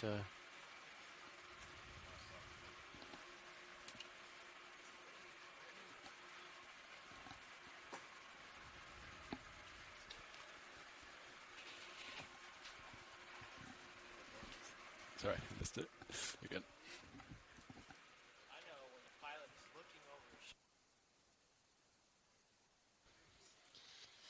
So we're going to be sitting here for just a few moments as we go through a shift change, letting some of our pilots and navigators swap out so they can also get some lunch this afternoon. And we are going to have some new pilots and navigator taking over. If you're just joining us, this is Megan Putz, your biology lead, aboard the NOAA ship Okeanos Explorer. Today we are exploring at Veatch Canyon. This is dive 11 of our Deep Connections expedition. Our current dive site is in an unexplored area of Veatch Canyon, and we are transecting up towards a steep slope on this canyon wall on the eastern side of the canyon. We're hoping to see some sheer rock faces, and this area has been predicted by a habitat suitability model to have a high density of deep sea corals and sponges. So deep sea corals and sponges often inhabit hard substrates in the deep ocean.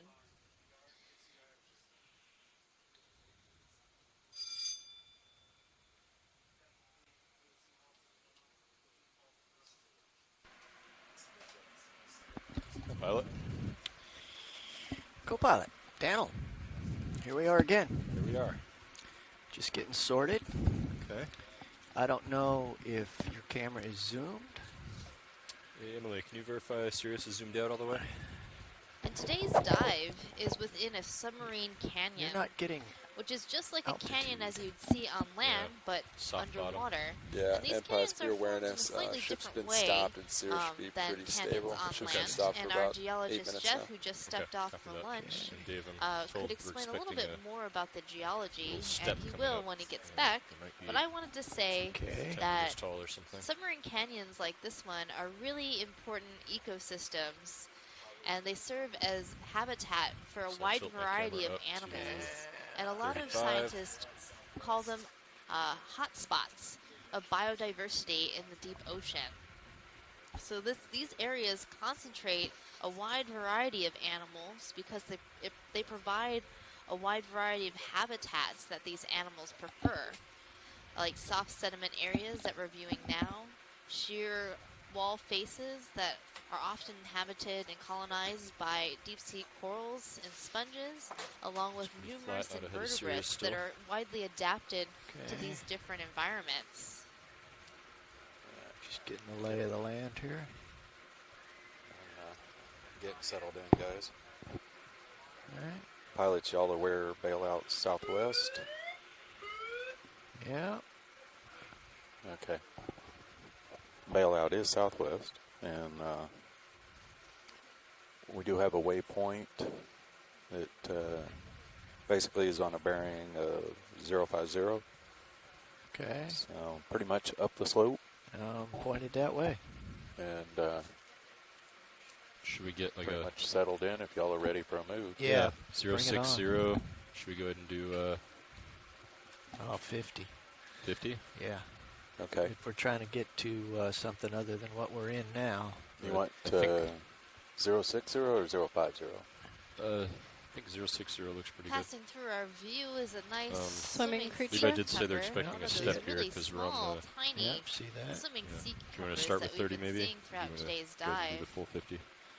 Well, 30 will bring you where And I then am the fish now. you're and seeing in the upper I'll right push hand out a little corner bit. I see a is little a something midwater here, fish but known as yeah. a I bristle don't think mouth. it's going to be Bristle mouths are one of the most abundant vertebrates on the that planet. impossible to. They live throughout the water column, You're up which pretty far. is all Yep. of the Let's go ahead and do water 30. from the surface 30? of the And then ocean we'll to Okay. the hit bottom. if this is nothing. And during 060? yesterday's dive, we were exploring the Sure. water column, Okay. looking at different layers Let me get that within in. this Bridge very nav. vast and the largest biome. Yeah, on ready our for a planet. move. Trying to understand 30 more meters, about the 30, animals that bearing live is there 060, and the speed variety is 0 of decimal 2 animals knots.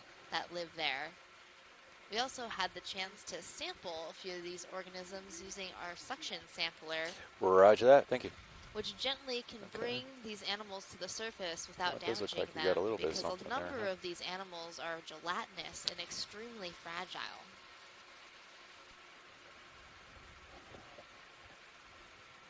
It's just out of visual range, so.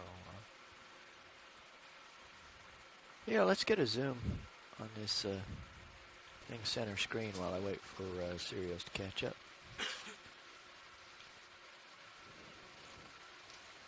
So in the center screen, we're seeing a Venus flytrap I was anemone. advised This that anemone Sirius is in the swings about family 5 minutes delayed. Formathiidae, Sounds good.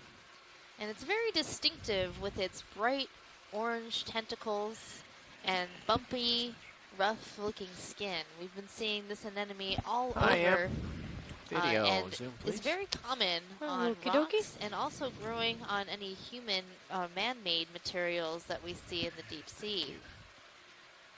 The substrate it's on appears to be some old coral, possibly Lophelia, that was Probably growing getting some higher up tether on the toes. canyon Yeah, wall, I had- and a I piece had has my broken toes off and in tumbled now. down to this bottom part of the canyon.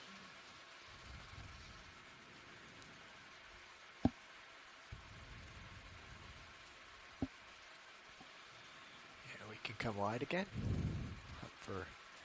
Hunt for others. Yeah, you want to maybe come back a little bit while we wait? Just 'cause Yeah. we're getting Backing to the up. VSR.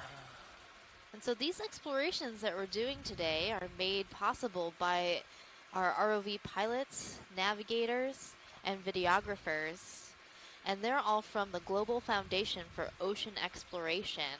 And I'll let them introduce themselves now that we have a new set of pilots and navigators and videographers working. Oh, hang on. I'm not on. Is that on the OKX? Okay, EX, yeah. Yeah, okay.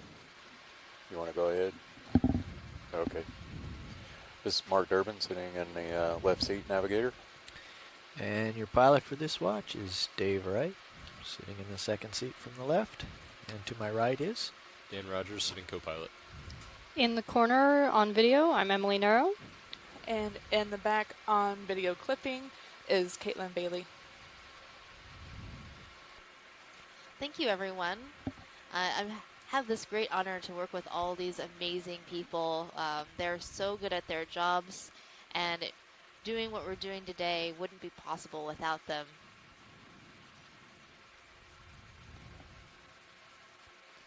Another group of people that we should thank for this operation are the people who actually run the ship.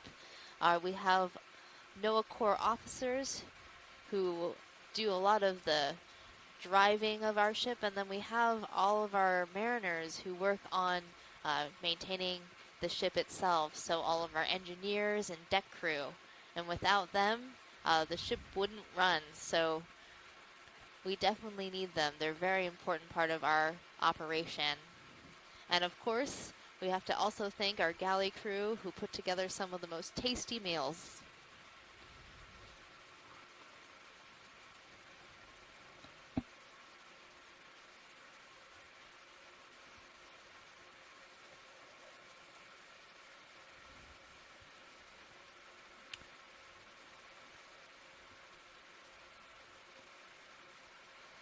One of the questions we get often during social media requests and through live interactions is, what is life like out on the ship? And it depends person to person what your job is, but long story short, our days are very long and very busy. We have a lot going on, and we all have to work together in order to make this a successful expedition.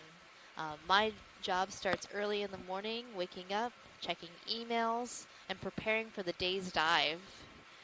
We do a pre-dive meeting, a pre-dive call to let everybody know what the plan is for the day. Should we look at this fish? Then talk throughout the day about what we're seeing during the dive, and all of our ROV pilots, navigators, and videographers are constantly taking clips and driving the vehicles. And they communicate with the bridge, and the After bridge the fish, actually maybe we can moves do the the ship. starfish. So we're moving the ship, then we move the ROVs, and it's a delicate dance within the deep ocean. After the dive, any samples that we've collected need to be processed.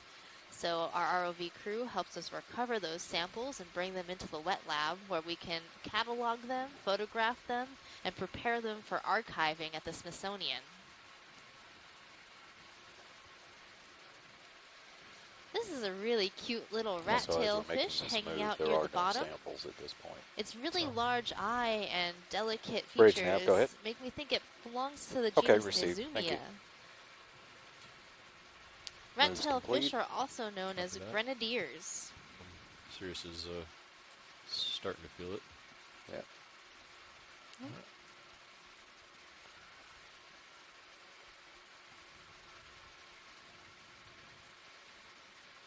Nizumia also tends to be a little shinier and have some nice black markings along it.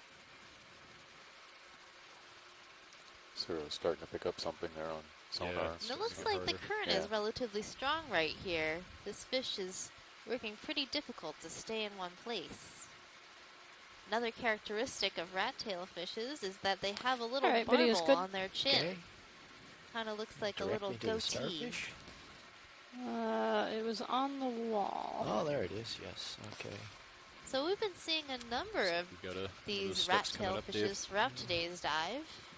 They're pretty common in the deep ocean. On the sediment there, just to my left. I've spotted another sea star on this rock face coming up. This looks like the sea star Neomorphaster forcipatus. Chris Maw called in to talk about this sea star and was telling us how this sea star is often known or referred to as a living fossil because sea stars like this one have been seen within the fossil record. So their body morphology hasn't changed much in many, many years. Just going to tilt up real quick, take a look up. It's pretty distinctive with its sort of rough, lineated surface. This looks like a little steep feature coming back down.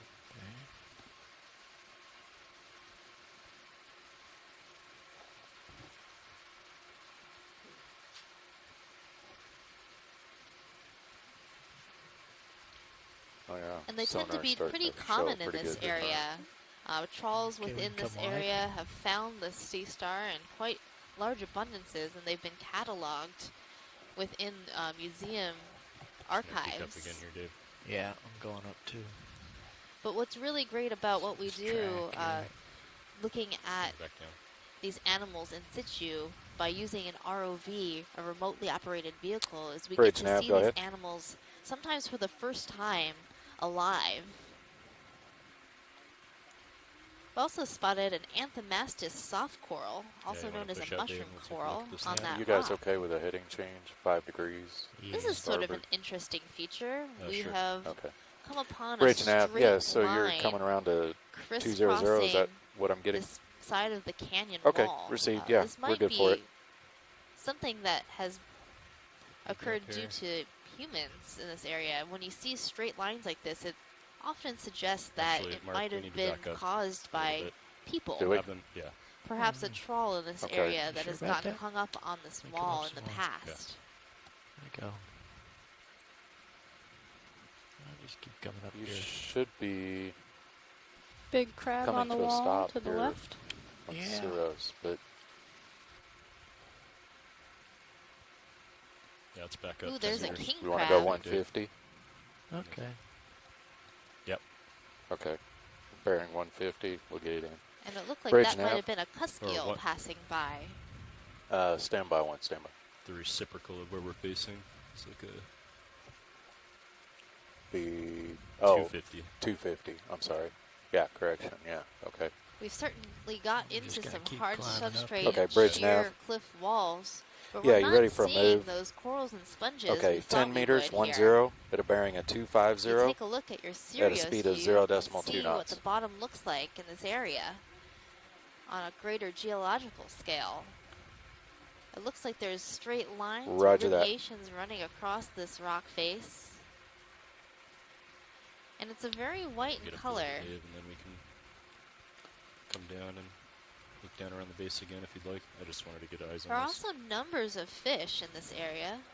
It was a pretty hard one, isn't it? A lot more fish than we've been seeing on previous dives during this expedition.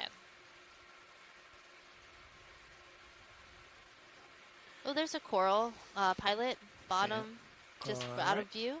Yeah, we were just gauging the height of this feature.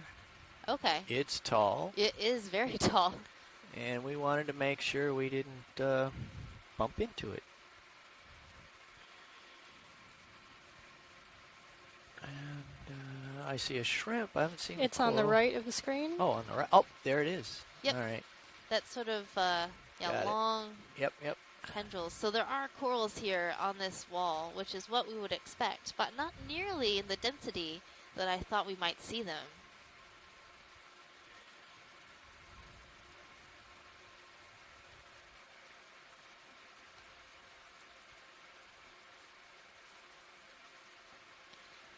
Come up a little bit and get a better So we view. often find corals on these steep slopes because these areas tend to be areas of current acceleration.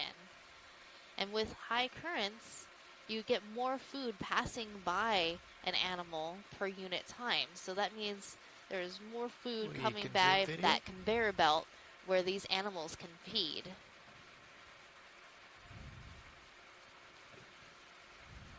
We're zooming in on this coral. It's Got some very delicate associates. looking. I'm going to get a toe down so we can macro it.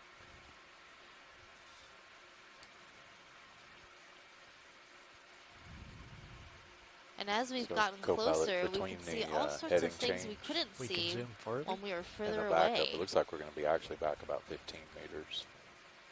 Heading change moved us a little bit.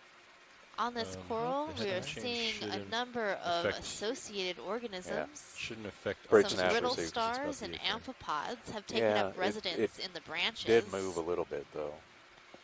And this coral is a type of coral. Because It looks like a primnoid coral, actually. Even, My first thought was that it yeah, would be I a guess it shouldn't affect chrysogorgiid you. It's coral. just the ship move distance. Yeah. I'm trying to get a good center look at the moves as polyps Yeah, to see yeah, if it has that's what it scales. is. These polyps, Just if happen they to be have the same scales, direction, means roughly. it could be So, a primnoid coral. yeah. Okay. And that move is complete. Okay. All right. And then there's an I believe opossum we can, shrimp come wide. Go swimming back down to the nearby. bottom and look around a little bit. They're called opossum shrimp because they have this brood pouch where Let's they just get a specimen. brood their young. And this one has eggs within its brood pouch. So this is a female opossum shrimp, also known as a mysid shrimp.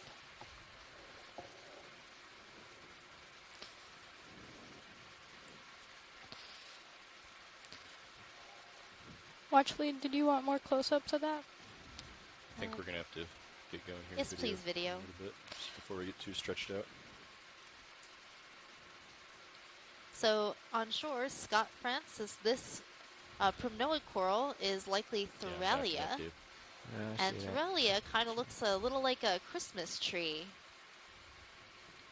with branches coming off in many directions, just like this one is.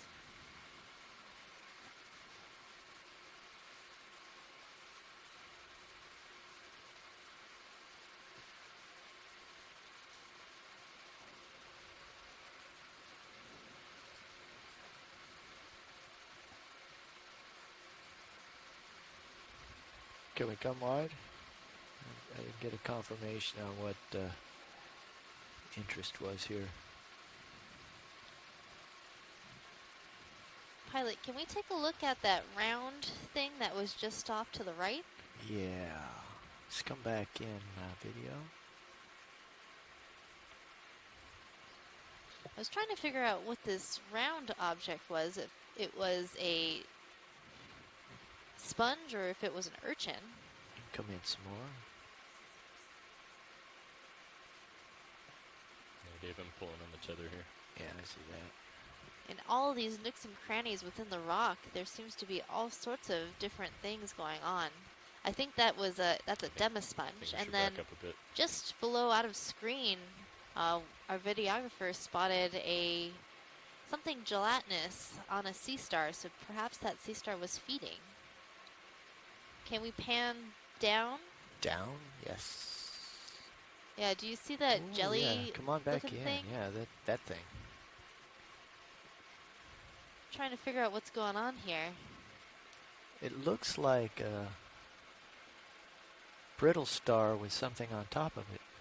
Yeah, I think you're right, Pilot. It does look like a brittle star, and there's some sort of thing on top of it. Perhaps Bridge nav, it's go a ahead. midwater animal, a salp, perhaps? That's my best guess. It looks very gelatinous and fragile. Pilot, I know you have a toe in, Okay, but stand by. if you want to Pilot's gonna turn need to a bit make to the another right, I heading might be able to change of zoom about in 10 more. degrees Yeah, okay. I'm starboard. going to have to sidle. We good with that? That's fine. Yep. Okay. Bridge nav received. Yes, we're in a good spot for the move. Thanks.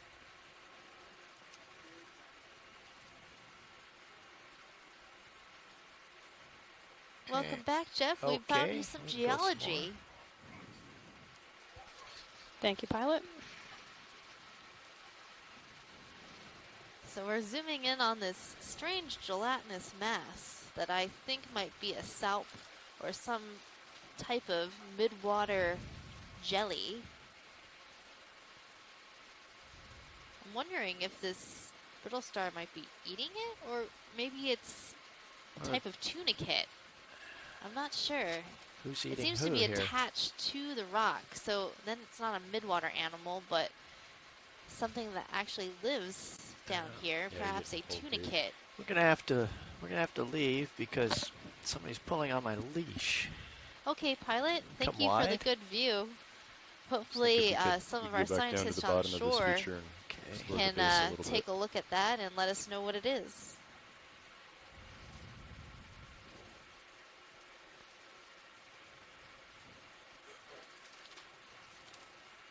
We've left our footprints.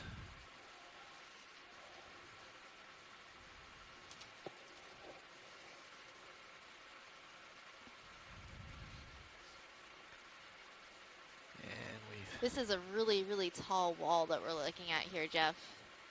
We just went up a little bit to make sure there weren't any overhangs. But if you take a look at the Sirios view, you can just see how expansive this wall is. It's definitely a sheer wall as predicted by our mapping lead. A couple of lights would be more. Yeah, this is definitely what Mike was looking turn at. off some lights. Yeah. Which ones do you want off? No, your lights. Oh, my lights. I gotcha. It's just incredibly thick, and as I was saying a minute ago, massive. Massive has a different meaning for geologists than it does for the common use of the word, in that massive means something that is uniform and doesn't have any variance throughout it. So when you say massive deposit, it's actually talking about just being one substrate or not having any variance in grain size within it, which is what we're looking at right now. So is this a massive, massive deposit? As we continue to pan down the wall, it certainly seems that way. It's also of note, yeah, we just continue to go down, and that this is all just this really bright carbonate or limestone looking stuff. So this must be from a really continuous reef building sequence, is what I would guess, that deposited all of this. So it's interesting to consider that for every, meter or so of vertical accumulation that you're seeing here, it's probably representing tens or hundreds of thousands of years, if not millions. So this is just really invariant conditions that were prevalent in this area during this depositional phase.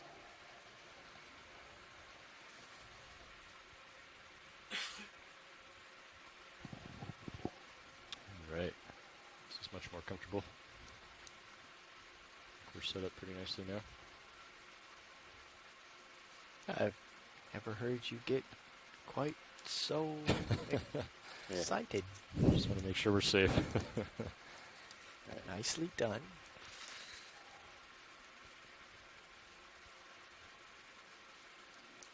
Okay, we're coming down to what might be called a toe. There's this, Jeff, there's this mystery feature. Yeah, Jeff, when we first approached this feature, we saw these two parallel lines carved into the rock. I was thinking it might have been from some Here's sort of an example trawl. of what's forming in those lines. You see, I disturbed some sediment, and as we follow it down, it's eroding as it goes. In softer material, I would suspect this to be an erosional feature, like the gullies, the slope-parallel gullies, which had similar morphology that we saw on our first dive in Gully Canyon. Great. In this case, my suspicion instantly goes to this being a fracture within this rock. So these are common. Sometimes they're oriented along bedding planes. Sometimes they're just a kind of more random place of nucleation where one initial crack starts and then it just kind of propagates down the rock wall. And we see this a lot in subsurface data from seismic data, in which we can observe strata or layers of sediment being disturbed or discontinuous from these fractures. In this case, to be able to see one propagating continuously down this really spectacular outcrop is really cool.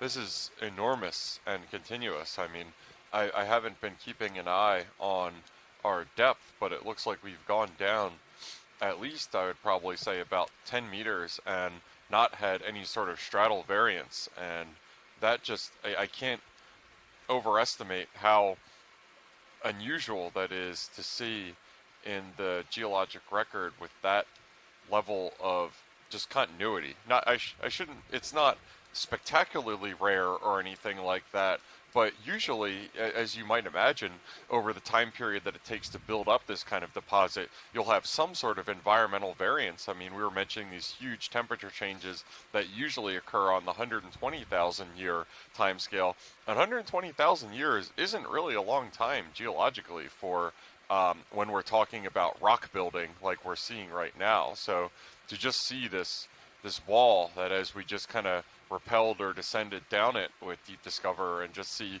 completely invariant lithology is really, really neat and interesting. We'll go back up and make note of the vertical traverse here. We're at 1255 meters, and we'll go back up. Yeah, I'm wondering if some of our shore-based scientists like Kelly Brumley or Jason Chater, or I see Carolyn Ruppels in the chat room as well, have any sort of inference for what age of rock that we're looking at here right now. I know a lot of work, as I said, has been done on characterizing the lithology of the U.S. Atlantic margin as early as the 1970s and 80s, so it's relatively constrained. A lot of people have done a lot of research on it, but for going on this small scale from canyon to canyon and characterizing it is a lot of that work hasn't been done yet. Let's zoom fish as we go by here. Yes, this is a new fish we haven't looked at yet today.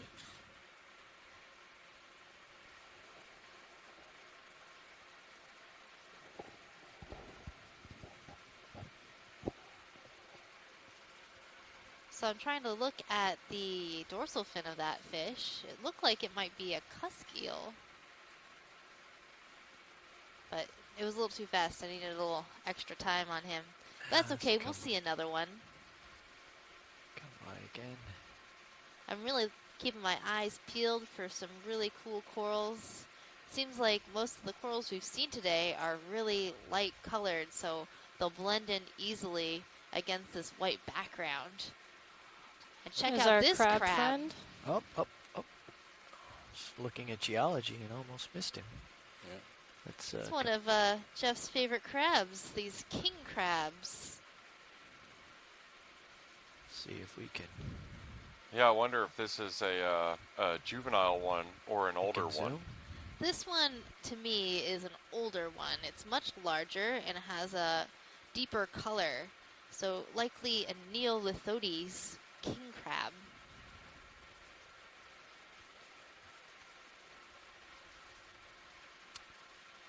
And they're pretty conspicuous with their bright red spikes. This one's feeding on something in the sediment.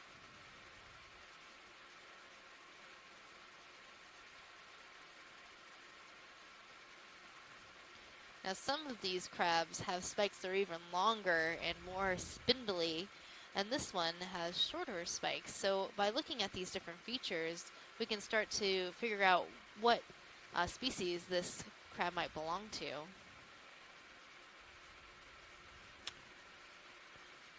Just watch your upper swing arm as you come over. Yeah. I can stow that for you later if you'd like. All right. We won't be here too terribly long. As we zoom into its face, you can see all of its feeding appendages called maxillipeds. Bridge nav, go ahead. The maxillipeds have two parts. The one part is the actual feeding part that acts as an arm or a hand bringing food into the mouth, and the other part that are flickering around help it breathe and move water around its gills and mouth. And it's really just shoveling away through that sediment. It's highly reminiscent of my feeding behavior about yeah, just let us know minutes on the ago heading down in the changes, galley. and I'll advise the pilots. So And some tasty appreciate stuff it. down there in that sediment. So a lot of the sediment that makes it to the seafloor Pilot has y'all copied the weather organic matter notice. in it, Okay. Copy that, and yeah. that just means a I was on tasty deck meal earlier for and this you could crab. see some of it building. So. Yeah, okay. Yeah. Yeah, we've seen it on display a lot during these dives. That Can you maybe crabs call are the bridge generally and ask if dive super is aware? scavengers and just kind of get Yeah, that's what I was whatever just actually they can.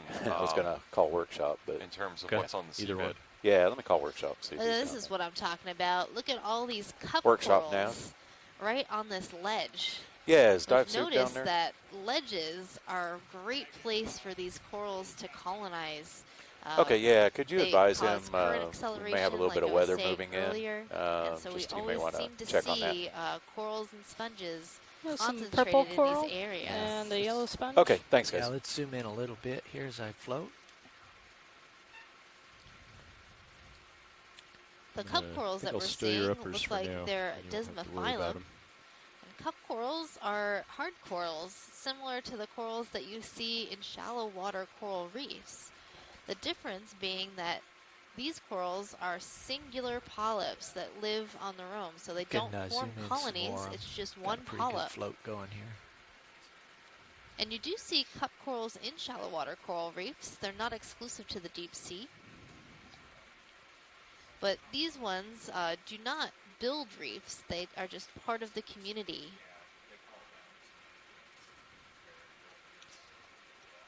The purple coral that we're seeing looks like Calabularia, type of stoloniferous coral. It's very conspicuous with its bright purple color.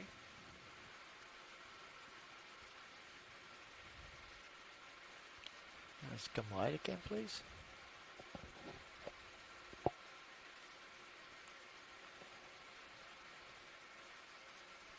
And we're also seeing a really beautiful glass sponge, a yellow glass sponge.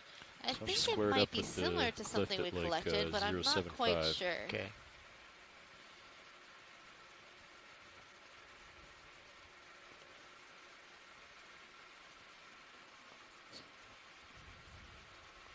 So it goes more up this way, you said, Dan? I'm looking at iPad. So we did collect a sponge that was a lemon yellow color on one of our previous dives. We believed it was a so you're aware they have the glass waypoint sponge. more And up as we this zoom direction. in close to this sponge, I want to get a good get look to the at top. I'll the double check, openings or the but osculum. Yeah. we got to follow the steep So parts. this does look like a soft sponge, likely in the subfamily Corbitellinae in the Euplectellidae family. I'll check in with Watch Lead in a minute, make sure there's not a hard So it's waypoint likely that this might be a Hertwigia. And next to it, I think I'm seeing a black coral. Co-pilot, let's get the fog lights on. Sure. That'll help with this. Ready video? Let's do it. Headlights on. There we go. Getting altitude readings on Sirius Watch Lead now. nav. 30 meters.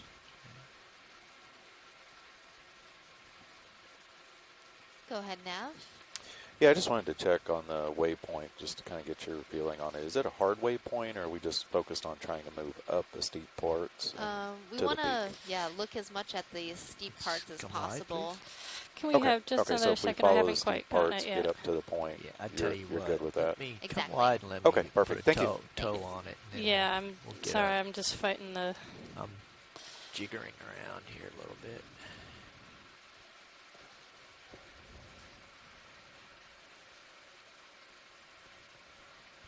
Another thing that we can get a really good look at the sediment is just how many holes are in the surface of it. And that porosity of the consolidated rock is not typical of sedimentary deposit. Sandstone will have some pore space. Mudstone has almost none. This kind of carbonate stuff is sometimes called karst. And actually that porosity results in it being networked and channelized to the effect that fluids can move through it relatively free and unencumbered. And a lot of the material that you see in Florida, for one well-known example, where you have springs and underwater caverns and channels, are typically composed and built of similar material to what you're seeing right now. And so karsts, where you would expect these to be deposited, would be in current age would be Florida, but just again to get an idea of the environmental temperature variance over Earth's history, the fact that at one point this area was habitable for reef building to produce these massive carbonate deposits that we're looking at right now should just give a reminder that whenever you're considering geology, you can't only think of 3 dimensions, you have to think of 4 dimensions, because the same space that you're occupying hundreds of thousands or millions of years before could be an entirely different environment for deposition. Yes, ready for a move? Until we start feeling that. Okay, distance 10 meters, 10, bearing of 075, speed of 0.2 knots. Yeah, so our mapping lead, Mike White, just came in to tell us that he was a massive, enormous 10 meters of depth off from his prediction of where we'd be seeing these sheer walls. And you have to understand, in these areas of thousands of meters deep that we're diving in, getting something off by 10 meters is just like a really egregious and terrible mistake. and Mike, that's but in all seriousness, that's pretty precise and that's pretty awesome. And as delivered, this was sticking out like a sore thumb on the slope map, and just identified to be this kind of stuff, and it's amazing to see.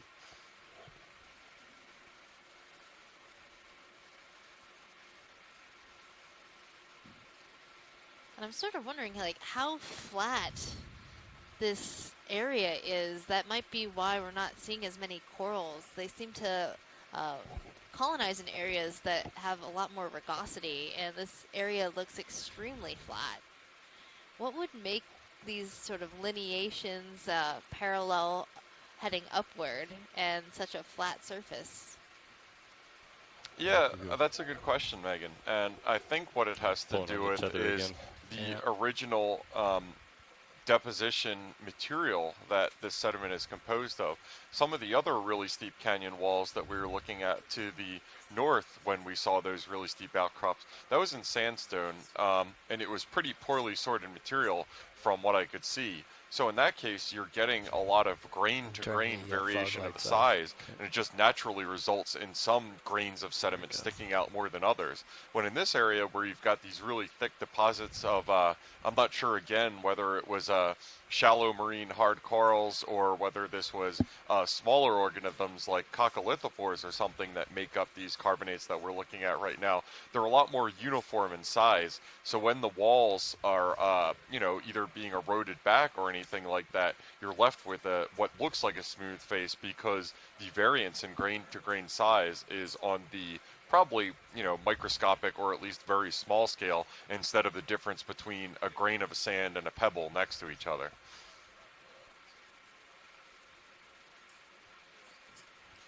That makes a lot of sense. And this dive is looking a lot like a dive I watched in the South Pacific, where they were diving on a wall that, if I didn't know any better, would have thought it was exactly the same one. So even on seamounts in the Pacific, where you have a lot of reef building, we're seeing something very similar here in Atlantic canyons. Yeah, and that's another area, a seamount during the current era, where you would tend to expect a lot of this carbonate stratigraphy being built up, where seamounts provide the initial thousands of meters of relief off the seabed of igneous material, volcanic deposits, and then once the seamounts get close enough to the surface to where corals and their photosynthetic symbionts, zooxanthellae, can take advantage of the sunlight, they start to become the dominant surface or rock building organism in the area.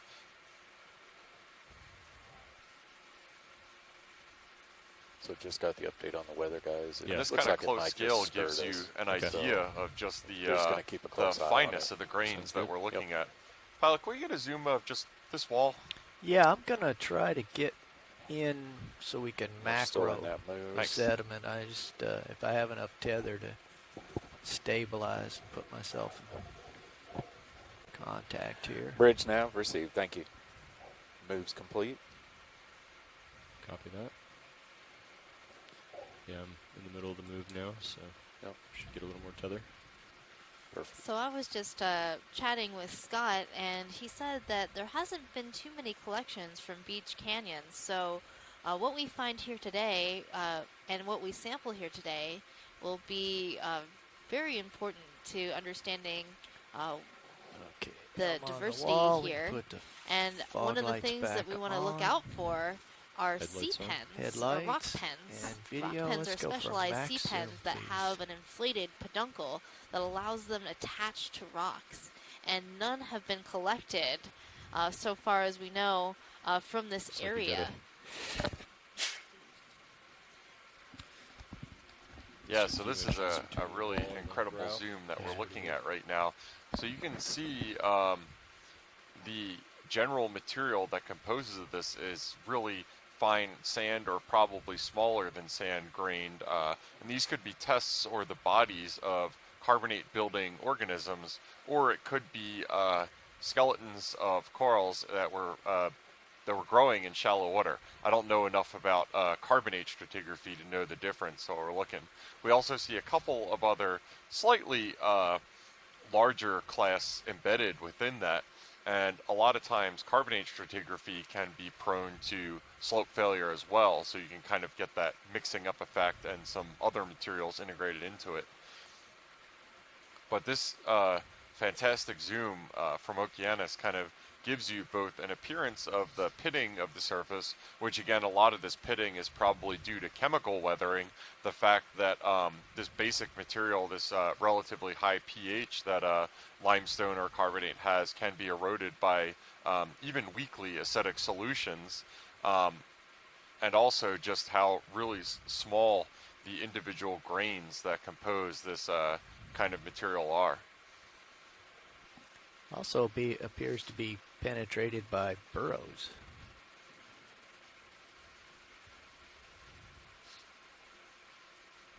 Yeah, probably some of this is also bioturbation as well, or biologically generated small organisms burrowing into this. It's relatively hard, but limestone and especially chalk is also friable, which means it's hard, but it's crumbly. Yeah, it's not the kind of thing that would be pretty much really hard for an organism to burrow in. Something like a mudstone, which just packs really flat, squashes all the water out of it, and becomes this really hard rock. Okay, we can come out. Thanks.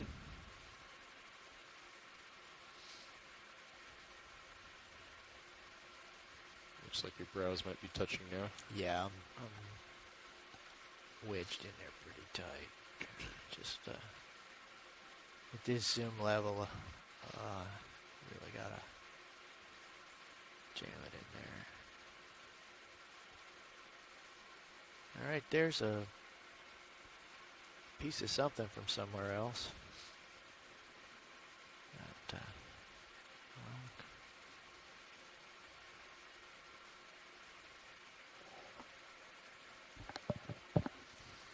So I keep seeing these sort of gelatinous blobs all over the rock, and I'm not really sure what that is. It could be a type of sponge, or perhaps another type of organism.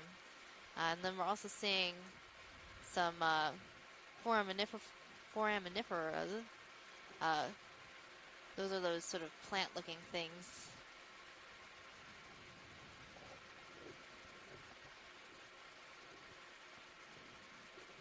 So we're zoomed really far in, so everything we're seeing is very, very small.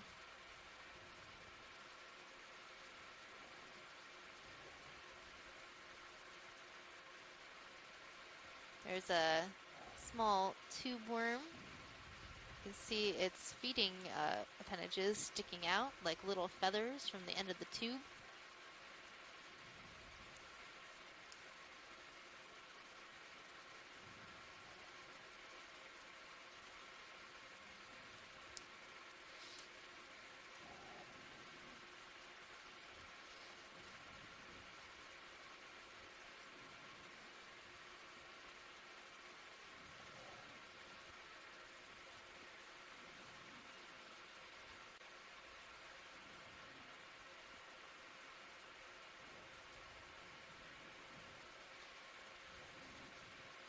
And these small little holes can make good habitats for some really small animals. Small crustaceans could use them as shelter. So as we look, we might actually see some animal heads poking out of those little holes.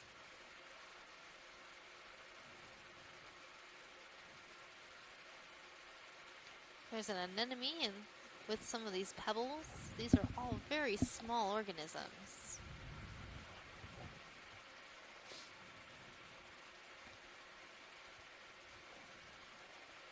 Some small sponges. Oh, I saw something pull into that hole in the rock. It might be a polychaete worm or a bristle worm.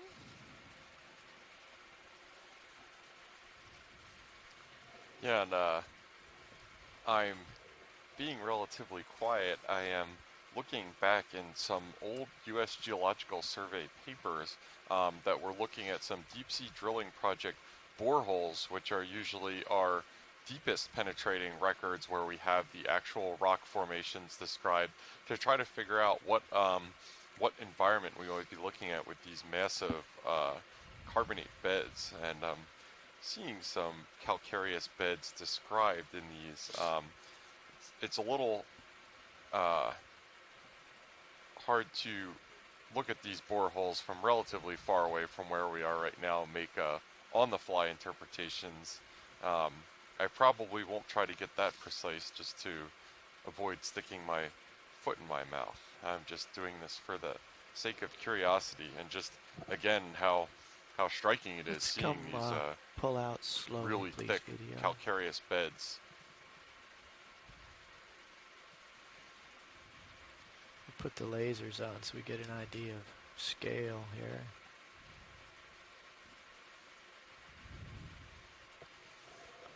Okay, there we go. We can stop there. So there's our 10 centimeter reference. So that puts things in perspective. Okay, we can come all the way out. Thanks, video.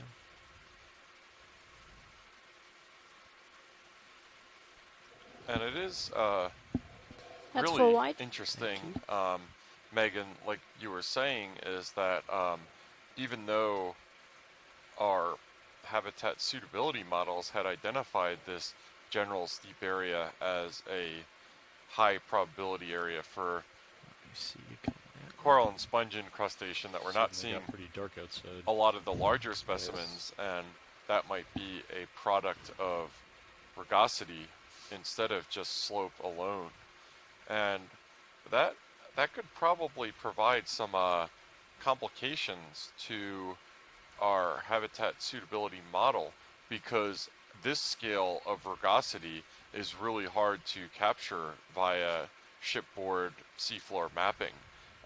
When you're getting variations of the order of centimeters, you know, or even lower than centimeters, actually, it's difficult to gather that information from the surface. Bridge nav, go ahead. So in that case, this kind of context where right now so far we've seen a couple, but probably not in the density of corals that we might expect. That would be an example of an area that's predicted to be highly suitable, but other than a couple patch areas, it's not Bridge nav. Gangbusters. As yes, we've we seen just want to make sure before. we are on the A-frame for rotation, right? Okay. Pilot, can we zoom this ledge?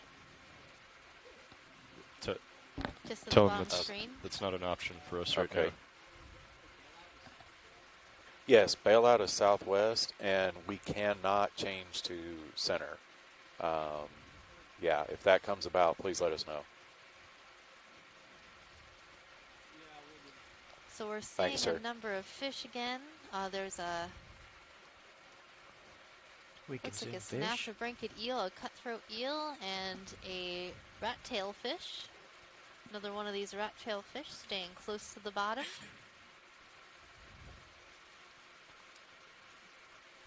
Yeah, and in case you haven't, if you're following along on shore, I highly recommend you check out camera feed number 2 from Sirius, just to kind of, it really gives you kind of a zoomed out sense of scale for just how large this continuous carbonate outcropping is that we've been looking at here. It's It's enormous. Yeah, with when weather systems like this Little come in, squat lobster. I it's see possible you. that winds pick up to be very high very quickly. Yeah, I know. I'm watching And them. I know sometimes There are a lot of when that's small happened in the things past, hanging out they've had to change in the here. center Oh, there's rotation a small to coral. midship in Come order wide to Couple for the bigger polyps fish. of make their heading bamboo changes to coral hold station. Yeah. and a But small obviously, demo sponge. if we were to do that right now, and this eel. a heading change about midship could swing Sirius into the It would cliff. definitely That's move. really making its Sirius. way. Yeah. This is So it's just really important to Synaptobryncus reiterate that and gracilis, clarify. And type of cutthroat Well, eel. definitely. When we made the last one, you could tell it was on the A-frame because I noticed that, you know, Right. the center of the ship moved. So.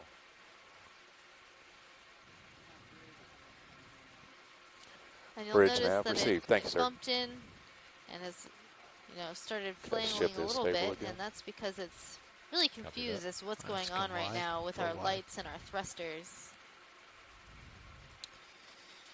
And so if the point came where they really had to make a heading change A lot of times about when we midship, see these we would eels, need to they'll go sort of bail out. back up and open bail their out mouth or direction. shake their head Yep, at us. bail out and start coming up, right? Yeah. Yeah. Yeah, and that with the flushing from Which the bailout is set to the deep discoverers southwest. thrusters is a Correct. good example Yes. of why these walls We're gonna still go stand just out and basically- haven't Lights been off where you mantled do. by sediment. Is that the angle of repose or Basically the direction the the ship's angle pointed now, that roughly. loose Yeah. unconsolidated sediment can pile up on before And, it just fails under its own weight watching the is wind. probably It's- really shallow on it's this not wall. Pretty much what creeped you're up seeing too right much more now. than what it was. Whenever a small pile of grains piles up, it just fails under as its the own cell weight, comes goes across, down though, we'll slope. keep an eye And on we it. saw below this really sheer outcropping wall that gentle slope, and probably a lot of that sediment is sourced from stuff that was trying to deposit on here If you but came couldn't quite stick. starboard a bit, I think you could get closer.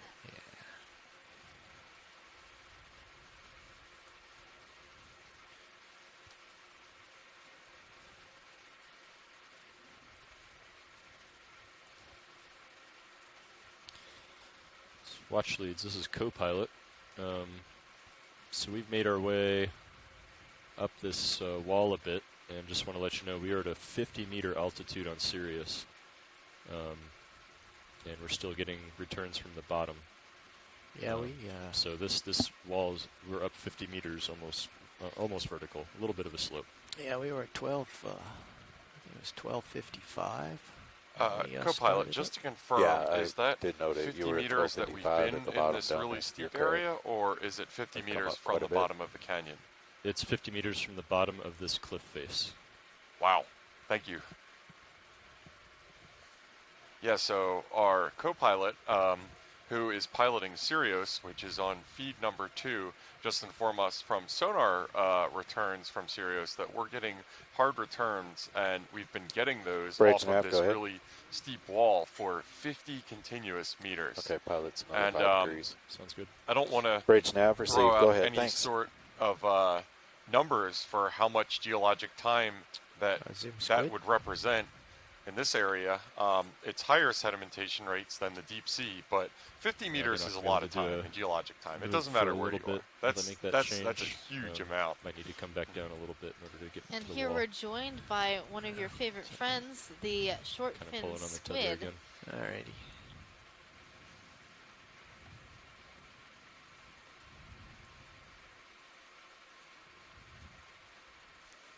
Wow, check this out. Oh Yeah, you're floating up and you're stretched out. Yep. It looks I'm like just, we have a looking- little bit of looking at undercutting this, here. overhang here. So we're It's going to covered be with a cup bit corals. cautious as we continue on. But So I'm once that seeing a heading lot of change is stuff done, on this part of the rock coming up, and I'm really excited to see what Yeah, we could all do those like, little white 10 spots meters. are. I'm Okay. feeling it's a bunch of Towards coral and 0.075. sponge. Okay, I was going to ask you the same bearing, it looks like. Yeah. Okay. Bridge nav, go ahead. Oh, sorry. Sorry. Wrong mute button. It looks like tabular failure. 225, Now guys. it's off screen. Okay, but it Bridge. looks like probably a plate Sounds of this good. carbonate has when you're fallen, done or has stable failed with the off. heading change, And we what also want to happens see about getting is, a move. this is a working hypothesis that I just came up with, is when a sheet of this wall fails off, it's initially a fairly rugose surface, that ends up getting come back smoothed down, out Dave, by and- downslope received. density currents along these canyon It's like walls we're that we gonna be know a little bit occur before we get from moving. previous Yeah, we're studies, gonna both be delayed while moorings they and chase the wind and current. seafloor mapping that observes ripples and piles at the bottom of it. So All right, so that might explain this regional increase in rugosity. Bridge that nav received. results Thank in this you. being a more suitable habitat. Or it could be something completely different. This is the way science works.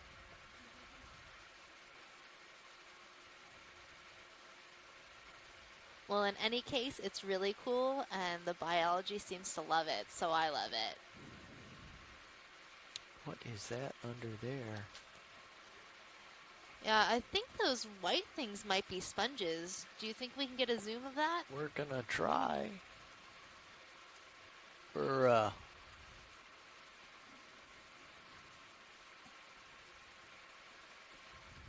We're having some bad weather on the surface that makes the ship a little jittery. Could you turn up the iris on the starboard deck robo?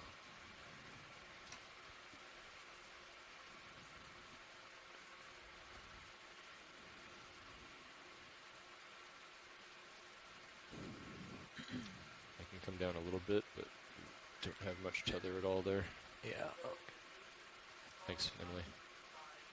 We can zoom on D2. I think we saw a brittle star that decided to go for a mid-water afternoon swim. Oh. Yeah, as we zoom in, we're seeing some encrusting Demis sponges Pilot, I have the starboard. in this little shelf cam in up the too. rock. You can see all those Copy that. channels within the sponge itself, and that's how the sponge pumps water through its body. Big zoom here.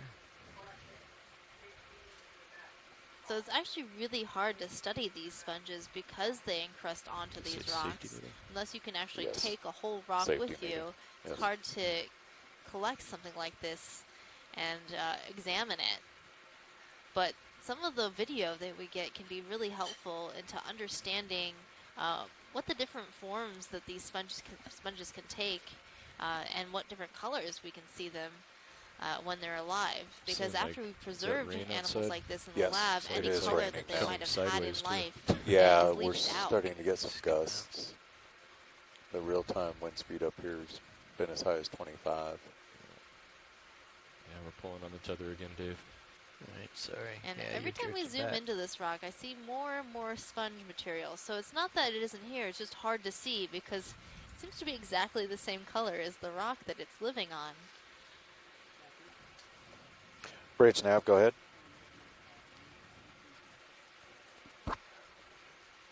Okay. Stand by. Pilots, they're going to keep coming around. Yep. Yeah, they can do Okay, what they Bridge. need to do. Yeah, we're good. Yeah, go ahead and keep coming around. Just let us know. Thanks.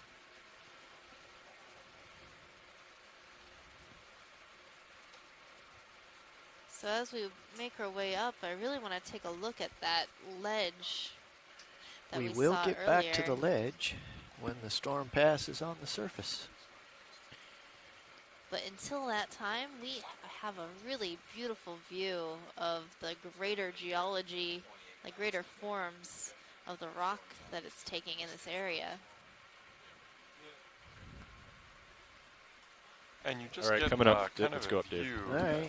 as we step back. Bridge of received. some of We're these getting in fractures position. in this rock that propagate a certain distance down Yeah, it's just and going then up in formation abruptly if you stop. saddle And the we see starboard that a a bit. lot in Yeah. seismic data Got as full well. lats on. Yeah. Let the bridge know That we're could be coming related up. to but the not mechanical clear of the cliff properties yet. of the sediment.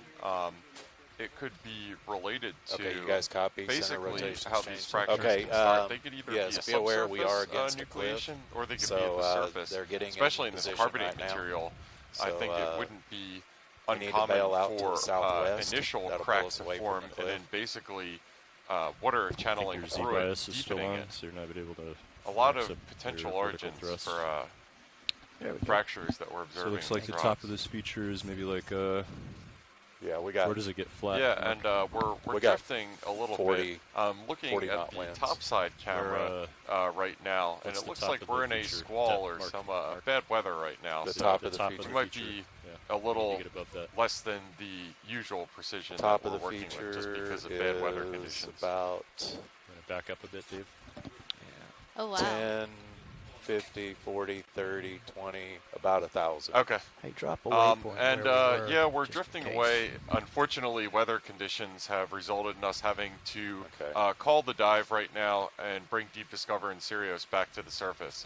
It came on really suddenly, and safety is our top priority. So unfortunately, we are 28 meters per ascending minute, right now, keeping up. Yeah, and I'm good. we will email and provide chat room updates as soon as we can. So you have a 70-meter altitude. Do you want to get into tow, Dave? Yeah, okay, yeah, I'll just come left and... If you go into auto depth, I'll come up to 20 meters above you. Auto depth eye. And we're getting ready to head the other way. Nav, you can call bridge, let them know we're clear of the cliff. Bridge, Nav. Okay, on this heading, we are clear of the cliff now, so just wanted to advise of that. Okay, Yeah, thanks, so just guys. a quick status update after talking to Still our full? ROV Yeah, that's team. plenty. We pulled Sirius and Deep Discover off the bottom just to get it away from those really sheer rock walls that we were near that were so cool but also not good when we're getting a lot of ship motion from topside with the bad weather we got right now. So I think the plan right now is to kind of hold station with Sirius and Deep Discover hanging in the water column away from any rocks to see whether conditions improve, whether this is just a quick storm coming through, and then we'll be able to descend again. So we have not yet canceled the dive yet. Decision may be made, but we're not necessarily done yet for today, but maybe. So stand by. I'm gonna come out of auto depth. Okay. And auto heading. In the meantime, enjoy the ultimate screensaver of the water column. You might spot some really neat animals living here in this area of the ocean, the largest biome on our planet. This is the start of impromptu midwater transect number 1. So some of the animals you might be seeing are copepods. They tend to be jumping around on your screen really fast. I'm seeing a shrimp, a red shrimp. You might see some small jellies blurping their way across the screen. Bridge now. Blurp is a great verb, Megan. Are we actually moving? Are you actually pulling us away? Or there are also siphonophores and ctenophores. Okay, received. So we are going to stay stationary. Here, you're just why is everything red? Okay, thank you. So red is the new black in the deep sea. It's a good way to have a nice camouflage because red light attenuates first probably just end up in the water. Okay. Which means that if you're red, something further away from you starts to not be able to see you because you appear black. And this fish that you're seeing swimming in view is cyclothone. It's one of the most abundant vertebrates on the planet. We could reorient the headings the common name so for that fish the ship is in case they have to start bristlemouth. coming ahead for whatever reason. We're close enough, I think. Other ways to hide in the dark are to be completely transparent or silver.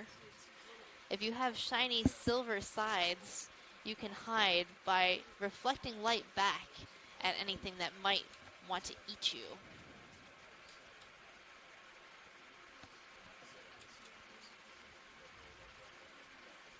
Yeah, just so right now we're streaming like inverse of the heading of the ship.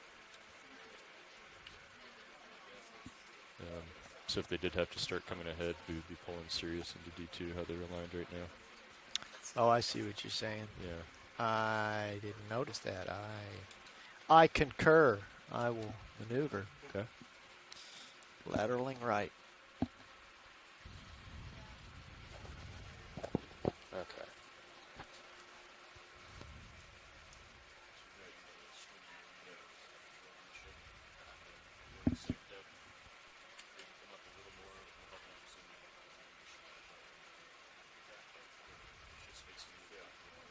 You want me to zoom it out?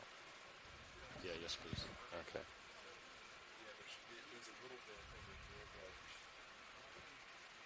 Okay, getting some words from those in the chat room that we're getting back online. Sorry about that. I had lost connection to the chat room. Not realized it. For anybody who didn't get the update, we are in bad weather out here right now. There's what looks like a squall blowing through right now. our back deck camera we've got up right now, and we're just getting lashed. So we pulled off bottom. We're hanging a couple hundred meters above the bottom, just to get us away from those really steep, really cool carbonate walls that we were looking at. And obviously the weather was probably related to the lack of connection from our satellite uplink. So right now the plan is to hang in the water column with Deep Discover and Sirius, safe from harm from hitting anything, and hope this weather abates and dies down a little bit so we can continue the dive. We're not sure whether that will be possible yet, but we're gonna just hold out hope and have our fingers crossed that we can get something else out of today. So I'm pulling you a little bit, but I don't know, Dan. You might have to swing yourself around and let me stretch out on you. Yeah, I'm turning my head here. I'm just keeping you in my tail cam right now. That's good. I'm just about lined up where I need to be. Okay. Heading wise. And we go. I'm pushing out.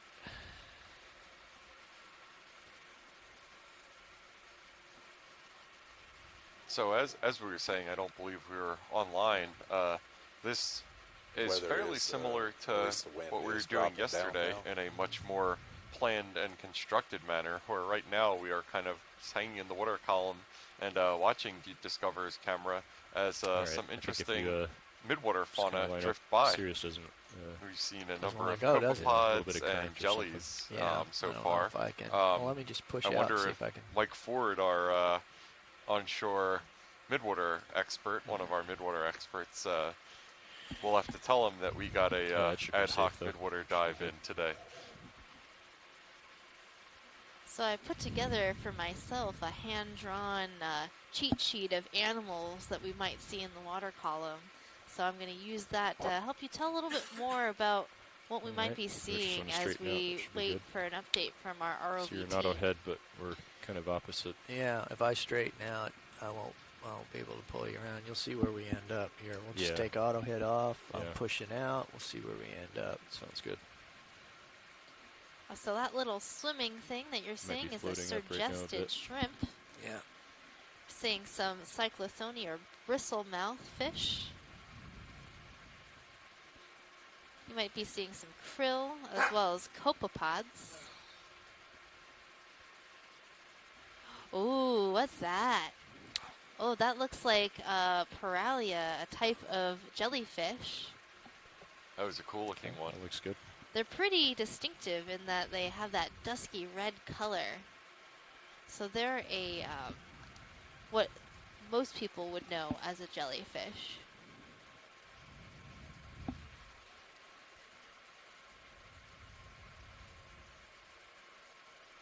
It looks like currents pretty much So due this south. weather that we're experiencing Out of basically came south. right out of nowhere. So hopefully it leaves as soon as it came.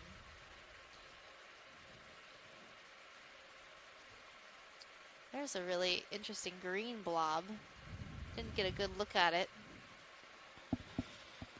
Yeah, not getting updates on the. When we were Right, ascending depth yesterday currents. after our midwater dive, we saw what you tentatively identified as a pyrosome, which was just this extremely large but also extremely insubstantial jelly blob that was really cool to see. Yeah, pyrosomes kind of look like a bag. It's like sort of a cone shape, and this one was particularly movable. It seemed to have more of an amorphous blob shape to it, and a lot of them tend to be very attenuated and cone-shaped. And they're a colonial organism that moves and drifts with the currents. Yeah, unfortunately I am extremely outside of my wheelhouse right now during these midwater or ad hoc midwater dives. If you ever meet a pelagic geologist, he might be trying to sell you a bridge somewhere. But as an interesting side note, while we are just looking at the deep blue sea and talking about geology, there's an entire subfield of physical oceanography that was discovered accidentally a number of years ago that is referred to as seismic oceanography. And what happened there is that a lot of the tools that geologists use to image the subsurface and look at these kind of faults and fractures that we've talked about noticed that Hey, video, I'm with the you difference here. in temperature and Zoom salinity fish. of water masses can actually be imaged on the seismic reflection tools that they use to look at the subsurface as well. It looks like we're seeing a juvenile synaptobranchid eel, a cutthroat eel. And this one's a very little one, so this is just the juvenile swimming in the water column. Bridge nav, go ahead. These eels can get quite large, up to 1 meter in length. Okay, let it go. So seismic oceanography was the method of using seismic reflection profiling to note the presence of different water masses and the difference in temperature and salinity between them. And what they discovered was they were accidentally using a much more efficient tool of mapping the location of these water masses that had been capable of being acquired before. And the great irony of this is that up until they realized that seismic oceanography was a really good tool, they were mostly throwing away the water column data because it was just taking up extra hard disk space at a time when hard disks or paper reels had to either be physically stored or digitally in a really expensive manner. So it's just kind of this irony that now this entire subfield of ways of imaging the movement of really huge scale water masses, we could have known so much more about it before if only we had been recording the data. Okay, received. I'll talk with pilots, but I think we're probably going to end up hanging. And what for about a few. finding seeps like we did this evening? So, yeah, that's a great point, Megan. And it really dovetails into something that we were talking about with Mike White, our mapping lead, earlier this morning. In that, in much the same way we're just as sit here and hold geologists the used to depth throw out the water column bottom, data so of their we'll sub-bottom profiles, when you guys are ready. for a lot of times when multi-beam sonar was a great tool for seafloor mapping, most people were throwing away the water column data from that as well. Because the idea is if we want to map the seafloor, why would you even bother, collecting the water column data? As it happens, that data is really useful as well. In particular, as it came up this morning, water column anomalies can be imaged on multi-beam that indicate the location of seeps or gases or liquids or fluids being released from the seabed. And that can tell us a lot about really interesting biological or chemosynthetic communities where those might be, as well as potential preconditioning factors for slope failure. So last night, our mapping lead, Mike White, was just showing us some really cool water column anomalies that he interpreted as seabed seeps that we collected last night. And maybe 10 years ago, those data would probably have been thrown out as they were collected because it takes about 3 times as much disk space to store water column data as the actual seafloor data. And it's only been in the last few years that disk space has been kind of not as much as an impediment as it was before. And Mike Ford in the chat room has heard the siren call of the midwater and has made an appearance to observe and catalog any interesting midwater findings we have during our de facto midwater transect. Looks like we've just clocked back around to where we were, so there's a little bit of current coming that way. Worth a try, though.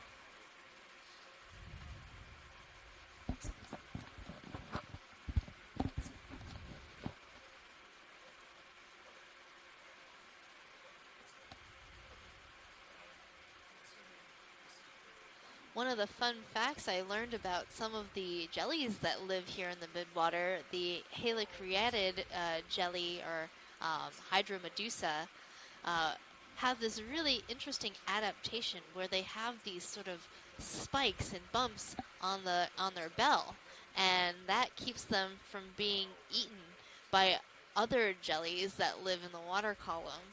So if they start to get ingested by another jelly, these bumps and spikes can help them break free and break through the really soft gelatinous material of whatever is eating them. The ocean is a pretty hardcore place, Megan. That sounds like something out of Mortal Kombat.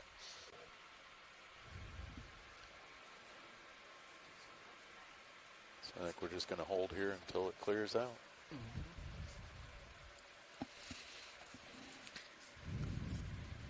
A midwater impromptu? Yeah. A float. Yeah. Midwater float.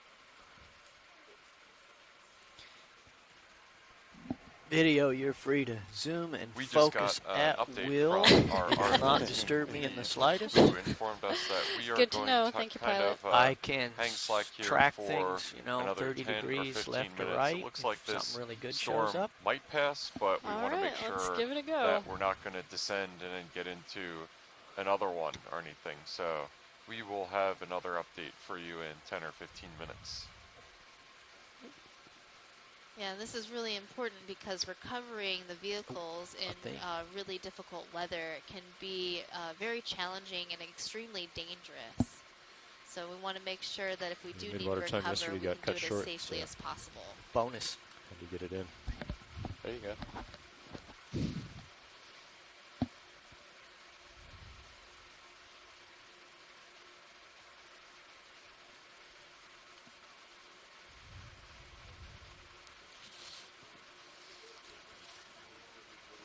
Well, pilots, this is good practice for me for doing an actual midwater. The stakes are much lower this time. Let's see what it looks like. Let's see. Play around with the lighting a little bit.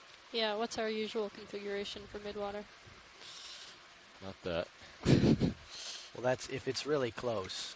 Fog lights will. If it gets so close that it's out of our light pool. This is actually our normal configuration for the lighting when we're in a transect. But obviously when we're doing that, we're into the current. And stuff right now will be kind of blowing from It's going back away. to front. Yeah. It's receding, slightly receding.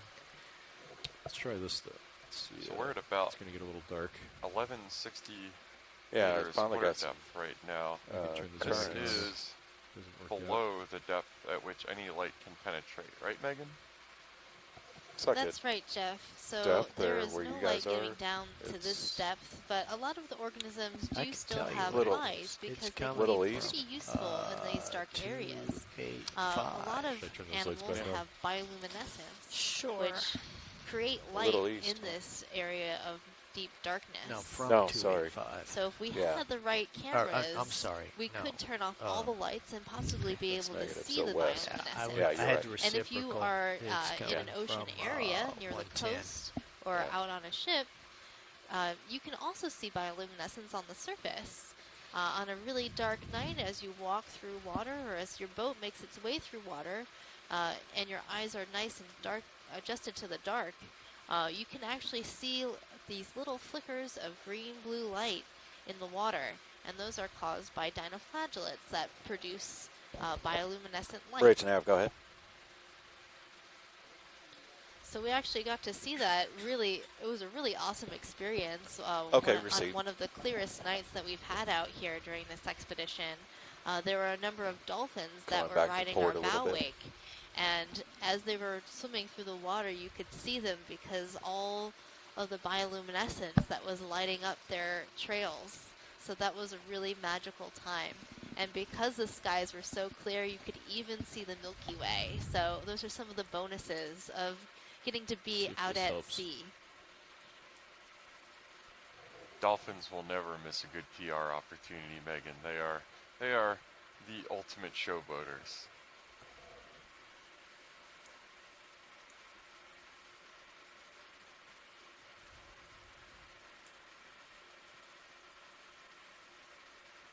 But what about those pilot whales we saw when we were over near the Gully Canyon area? They were just showing us all their tricks, flapping their fins on the surface and doing head bobs to take looks at us.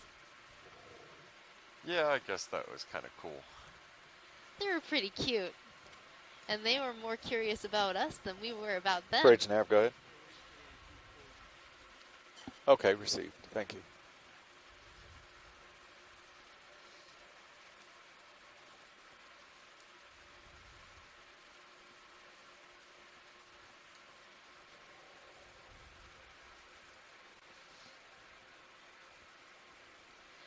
So we have a question from Facebook from Sally Ann, and she asks if the fish would be aware of the parasites we saw in them earlier, and would that cause them any pain? So most of the time, parasites on fish and other animals tend to go unnoticed for some time, and it doesn't seem to affect the fish. And that's because as a parasite, you don't want to be knocked off from the host animal that you've chosen. So it's always best as a parasite to try to get along with your host and be as unobtrusive as possible. Just like as if you were walking through the forest and you get a tick attached to you, most of the time you don't notice, and that's why you have to do a tick check after you get home. So a lot of these parasites have adaptations in their saliva that help numb the area that they attach to and try to go unnoticed for as long as possible. So it's unlikely that some of these fish notice that they have these parasites, and they probably don't cause them any pain. Yeah, it's like if your neighbor happens to leave their Wi-Fi unsecured and you just moved in, you're like, oh hey, free Wi-Fi. You probably don't want to let them know about that if you're just using it for a few days, because they'll be like, hey, stop bumming off my Wi-Fi. Yeah, the only time they really notice is when you try to use up all of their bandwidth and they're like, what's going on? I better change my Wi-Fi password. So you really have to fly under the radar. That was a great question. Thanks for that. And there are a number of social media streams that we are active on. We have Rachel Gulbra on board, our outreach coordinator, to field all those questions and route them to us in real time. So if you're curious or anything like that, Facebook, Instagram, Twitter, NOAA OER, Ocean Exploration Research, is active on all of them. We're seeing a really beautiful jelly coming into view. This is known as Silismus. It's a type of hydromedusa, also known as the dinner plate jelly, because it's flat like a dinner plate. Tilting back down.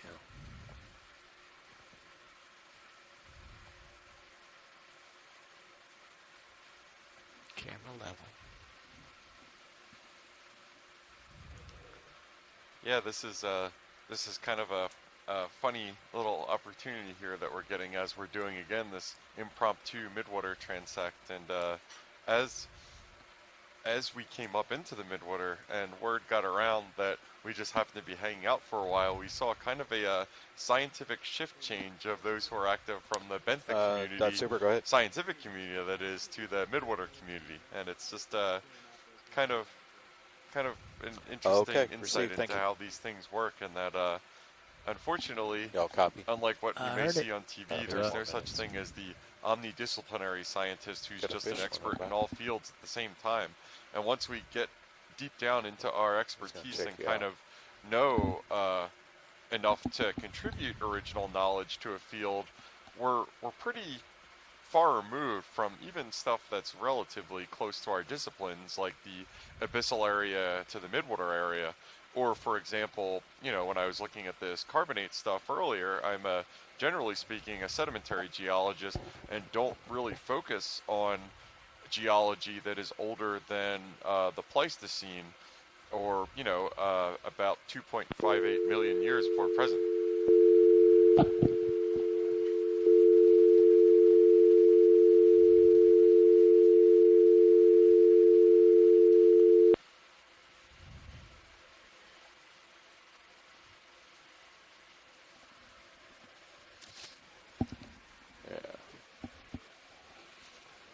I think we got enough weather that we took a hit. Oh yeah, probably dropped the call and probably dropped everything. Oh yeah, we did. For rain fade. Yep. Notice how the vehicle tracking cleaned up. That was the bow thruster. Sorry, pilot, stand by. Oh, I'm in your ear, and I don't mean to be sorry. I was talking to Nav here. You getting angry grams from the...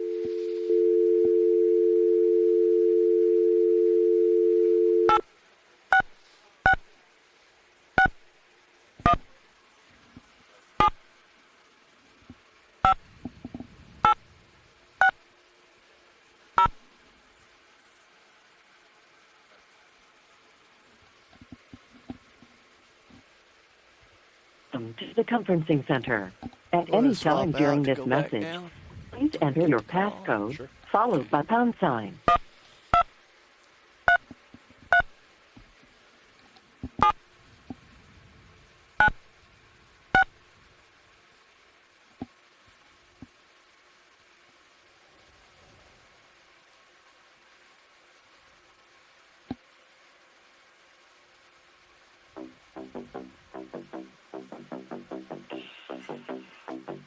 Your passcode has been confirmed. If you need technical assistance during your call, press *0. After the tone, please state your name followed by the pound sign.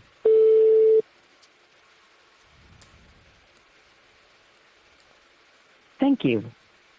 You are the first caller to this conference. See if I can Please get wait somebody while to come others sub join. for me. We've got a little bit more of a problem than just being down. So. Oh, did it go off track? No, but we're definitely getting hit by attenuation somewhere that's unexpected. So, No worries. workshop Thanks now. for the update. Thanks, Sam. I think there's things going on further up the pipe. Yeah, is there anybody that could come up here and sub for me real Thanks quick? for your I patience, need to take care of something. Okay, thanks. We had just gotten Sorry disconnected about that, guys. from I'm the gonna get somebody up line. here. We're gonna get that taken care So of. if you Sounds good. want to call in, We're please back feel up, free but at your leisure. there's just a little more attenuation than we thought. Well, We love hearing from all of you That's guys my shore thought too. side, so And as long as it's only wet we feel outside, it's lonely okay. sometimes out here, So, just the two right. of us. I'm gonna go make sure with that kind of wind that We're in that's all Beach it Canyon. is. So This might not be obvious. We're gonna go look kind of see hanging if the above door's Beach still Canyon right the now. hatch is still in place. If you I will if use you a camera joined to do and it, you're though. expecting to see So, the seabed or rocks or corals or plus something with like the that. weather in the area, it looks like the other end's also are getting weather. So a couple hundred we're meters gonna off make the some canyon floor right power now, changes. and we're just waiting out some bad weather. I hope. The Apologize, squall but came over. We'll go take While care we of it. were looking at some really cool I've sheer got a sub outcroppings, coming it's up not now. really safe It's to have your the yacht, RV man. near that. So Yeah. we pulled it up into the water column and are hoping to weather out this little storm so that we can drop back down and start looking at some stuff again. We should have an update in maybe 5 minutes or 5 or 10 minutes or something like that on whether we're going to be able to continue our dive or whether for safety we're going to have to abort it. Yeah, But it's funny you either mention way, that, because please the portable don't, does that. Don't X out that window. However, don't with this close one, the we stream. don't have that Hopefully we'll capability be back right on bottom soon, but at minimum So we will they're let you actually know. controlled manually. You could write a little script and control it. This is a good time externally. to get a drink, maybe a snack. If you Stretch had your legs, do some faith yoga, in the good practice behavior your of that interpretive script. animal Yeah. dances. Right now the script whatever is really, Mark gets pushing you the button motivated and for our adjusting. deep sea So, explorations. Yeah. So the sooner we replace you with a computer, Yeah, the there you sooner you'll stop running off. Yeah. Quit getting interrupted. Yeah. That's So- what computers are for. Simple arithmetic followed by action. I'll be back with you guys as soon as I can.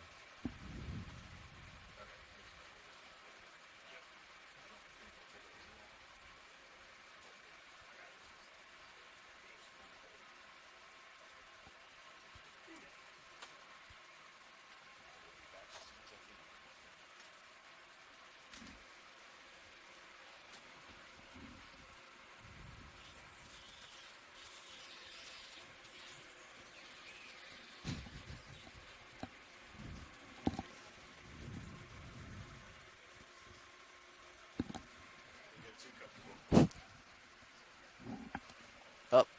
Yeah, see what happens? Every time I recline, Sean comes.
Alright, so we're going to be coming back down on this steeper face, so if we... You want to get it formed up? Yeah, we'll get...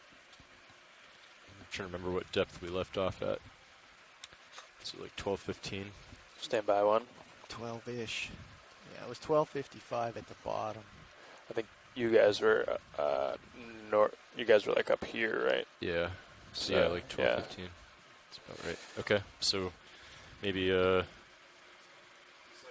maybe we can go down to like 11:95, and then we'll get into flying formation, and then just come down until we get D2 close enough to the wall to continue on. We could do that. All right. Okay. So we just got the news that. I think if you guys are headed back down, I'm going to move center rotation back to It A-frame. looks like it's clearing up out there. A pretty classic little When we're on the bottom. squall just blowing through and gone as quick as it came. So we are going to get settled and then start to descend again. And hopefully we should be able to get right back on the action where we left off. We didn't move or drift too much. We tried to stay on station, so hopefully we'll get right back on those sheer outcroppings that we were looking at.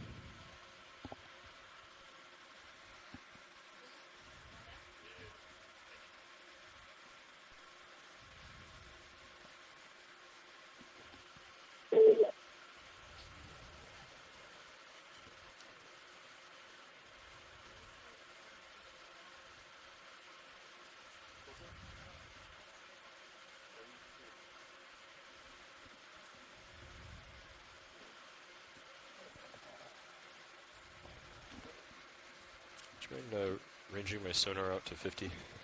Sure. Yeah, you're not going to see anything. You're facing away from the wall. But I think we were 060, 070-ish. 075, I think. 075, okay. We'll form up on that.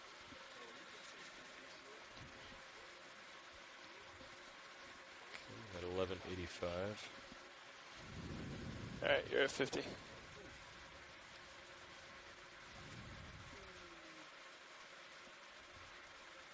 Actually, why don't you can go ahead and hold off here. Okay. And then I'll go 20 meters below you. If you want to turn your light banks off, I'll go into All right, so auto as head. I said, we Do the are same. descending again. We're at about Head 1,200 eye. meters. This should be a pretty quick descent. We didn't pull up too much. Oh, you did a above the manual bottom, swing around hoping that we when you could came get in a back tow? on it, Gotcha. which is what Yeah. we are in the process of But doing the right current now. just pushed us back. Yeah. But it was worth a try.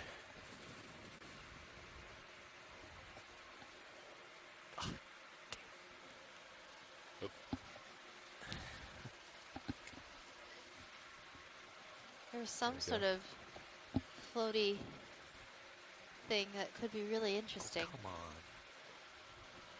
I don't know. This thing out And of it's gone. calibration now. There's another fish. 20 meter delta. That looks like it's probably a Synaphobranchid eel, a cutthroat eel, floating in the water there. You can always, So we are you pretty can always close try to to grab the the bottom. keyboard, Dave. The mouse on the keyboard. Not sure if that's around. Got Titan, got fisheye coming back toward you. Wrong mouse.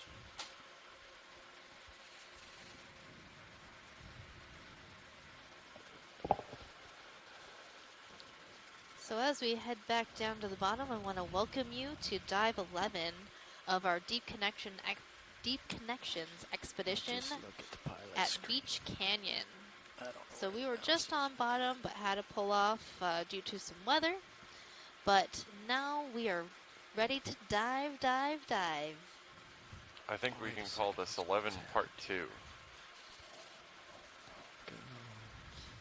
11 redo. There I am. I'm all about the do-overs and the redos. Back a little more. And sometimes the sequels are even better. That's what we're hoping for here. I have a good feeling the sequel will be better because it left turn to off with a starboard. cliffhanger, you know, right there as we were pulling off bottom, and I'm really excited about it. Cliffhanger. Yeah, those sure were some cliffs. They sure were. And I want to look at all of those hanging cliffs. That's where all the good biology is. You're seeing the wall. Yeah. Left to 070. So in the meantime, we'd like to talk about our expedition, and it's named Deep Connections. 37 meters out. And you might be wondering, why Deep Connections? Well, everything is connected, and we really want to highlight how our deep oceans are connected to all of us. So there are no boundaries in our oceans, and we want to understand more about how the deep sea is connected to us on land, how it connects us to our neighbors, like countries like Canada and countries around the world. Calibrated? Yes, please. Here, let me get you. We want to understand more about how the animals are connected across different features in our oceans, like canyons and seamounts. We're looking to understand more about how the geology is connected, and how all these rocks and things that we're seeing, these formations that we're exploring, how they're formed and what kind of consequences there are to shelf instability and other things like that. We want to understand more about how to predict where we might see certain animals and how we might predict the movements of sediments through canyons. Yeah. And it's also related to the features that we're focusing on this expedition, which is submarine canyons and seamounts. We were on submarine canyons for the first part of the expedition. We switched over to seamounts for a little bit, and now we're back to submarine canyons. And despite them being kind of opposite features, where submarine canyons are erosively incised depressions on the seafloor, and seamounts are protrusions or mountains on the seafloor created from mantle hotspots. They kind of serve, in a lot of ways, a similar role in terms of ecology and physical oceanography and see it in Zeus. In some ways, geologically. And these areas are really special places in our ocean, serving as hotspots for deep sea animals.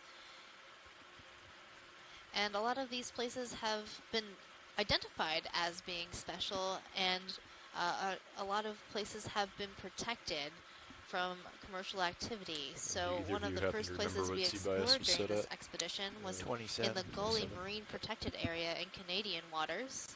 And we have just finished up our explorations within Northeast Canyons and Seamounts Marine National Monument in the U.S. waters.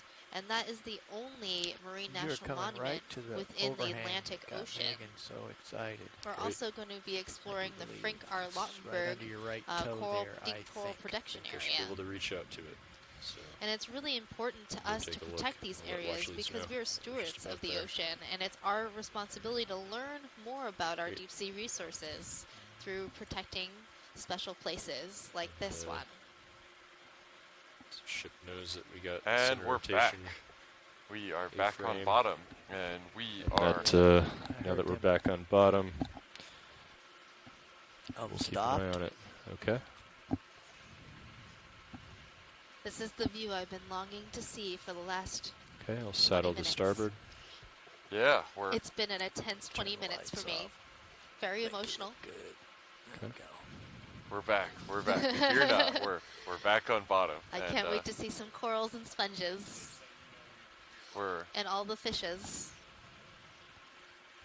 There's just something about them that just gets me so excited, and I love getting to share it with all of you to starboard. at home. Right with you. All these really great views within Beach Canyon. Okay. Come down here to this ledge. Coming with you. All right, watch leads. Thanks for your patience. We were just reacquiring the wall, but I think we are ready to proceed. I think we're just, Nav says we're right where we pulled off the bottom. So hopefully if there's anything you wanted to look at, let me know.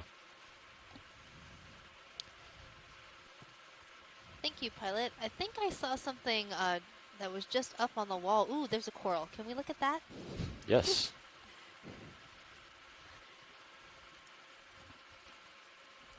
What a beautiful coral it is. This is one of those things that was on my list of things that I was going to miss out on if we had to recover the vehicles. We didn't get a good look, but I think it might be a scleractinian coral, a hard coral. Some lasers on it. Tether's kind of coming up way above me. We'll watch it. And while we were waiting, got some information about what type of things have been collected from these canyons in the past. And that helps us inform our decision of what to collect if we make a collection here today. So we're looking to collect things that are either characteristic of this area, might be a range extension for the animal that we're observing, a possible new species that hasn't been described to science. Bump it up a little bit. Interesting that the actual feedback And doesn't collecting match these the different Z-bias organisms can help inform a lot of different areas of science. The first being, if it's Yep. a new species, we can describe that and share that information with people around the world who are doing this type of work, so they now know what to call these animals if we see them again. Other people are doing genetic studies to see how different populations within a canyon or across canyons and seamounts or across ocean basins, and how those populations are connected to one another genetically. All right, video. Coming back down to this coral.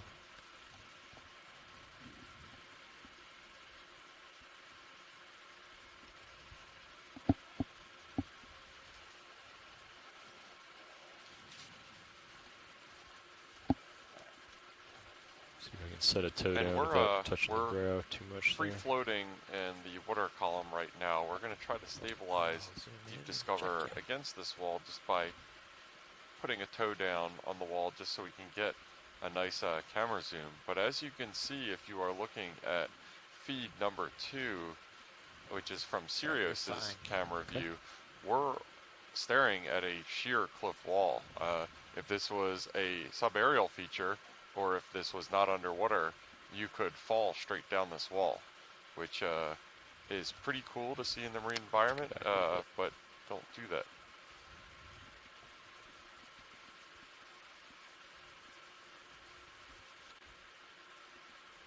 A little too high. It's okay. I'll just try to free float it. I'll get some headlights on for sure. you there. You can go in video, sure.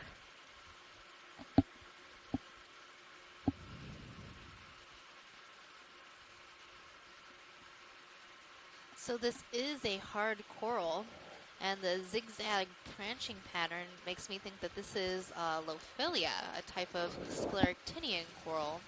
And this is a type of corals that you might be more familiar with within shallow water coral reefs. And this particular one is uniquely adapted to living in the deep sea. And it can form these very large brambly bushes and form hills and mounds. But this particular colony has taken up residence on this sheer wall face. Now as we zoom closer, you can see the calyces, or the little homes that each one of these polyps lives inside. And they have these very beautiful sort of teeth ringing around the outside of the polyp.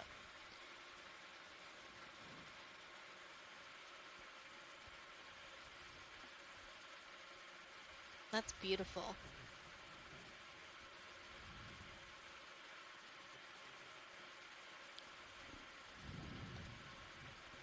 And these corals make really great habitat for a number of other organisms that might be living in this area, like brittle stars and other small animals. They can use these branches as habitat. I don't see the associates yet, but I know they're there. I can feel them.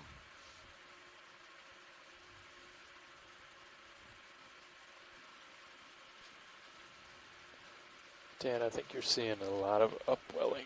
You see on the starboard cam? That's also, why. that Yeah, also floating makes up. sense. Yeah. This is sort of a precarious place. Tether's to kind of doing the form same a thing. colony. Yeah.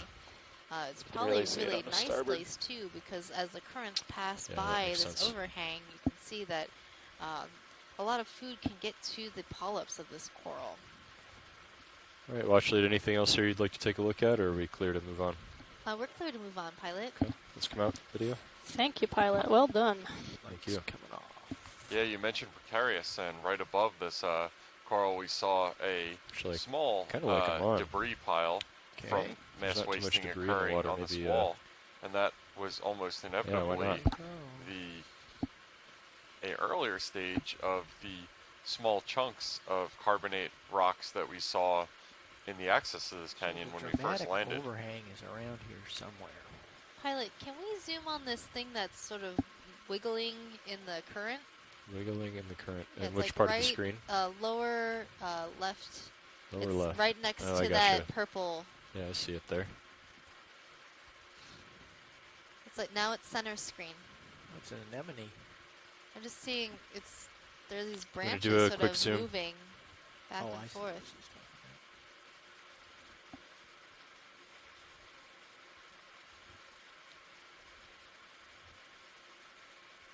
No, that's not what I was looking at. It's not. Okay, No. let's come out. Yeah, it was just to the right of that, right next to that purple single polyp scleractinian. Still floating up. On the left side of the Put a little screen, more on. just off screen. Right. 34%. Oh, that's the right side. I keep getting my sides mixed up. All right, I'm going to put the lasers on. And then you can Yeah, it's right above that coral we were just looking at. Okay. All right. It's on the right side It's of the on screen. the upper right corner. The little spindly thing. Yeah, the spindly thing. Ah, gotcha. Sorry about that.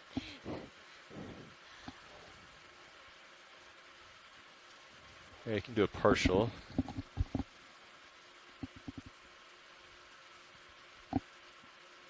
So, my first guess is that this is a type of black coral, perhaps. It's very pretty stable. You it can looks go in. like a feather almost. It could also be a type of hydrozoan.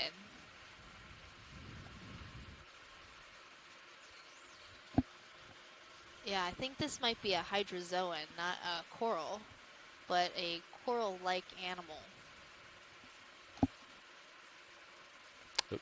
Just lost it a little bit there, video. Yeah, let's come out a little bit. What caught my eye was it was so long and moving in the current that I was curious as to what it was. It didn't look like a black coral that I was familiar with. That's a very large hydrozoan. Yeah, it looks like a much smaller and less colorful version of the super long and twirly bamboo corals that we were seeing on Bear Seamount a couple days ago. There's also one of those little glass sponges behind it, the trumpet-shaped ones. Yes, there is one of those trumpet-shaped glass sponges behind it. So, and there's actually quite a few sponges in this area. It's just hard to see them because they blend in with the surface. All right. Thank you for that, pilot. That was great. Video, you can do whatever shots you need, but clear when you are. All right, I'm going to get a quick close-up. Sure. Yeah, now as we've gotten a really clear view of it, you can really tell that it's not a true coral. It looks like scaly almost. And those are the hydrozoans. They're also a colonial organism. All right, that should do it. Okay, let's come out.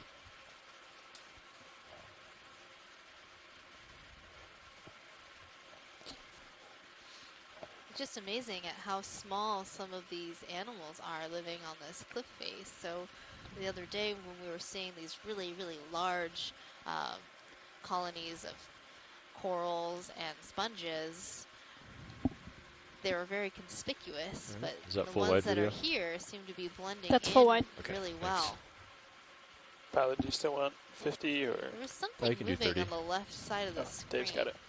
like Pilot, you mind looking top left? We saw something that might have been an animal climbing up the wall. Not sure. Top left. yeah, it was sort of triangular. It's just off screen. Might be It just sort of started walking that way. It was really weird. Yeah, there it is. It's that white Ah, gotcha. thing.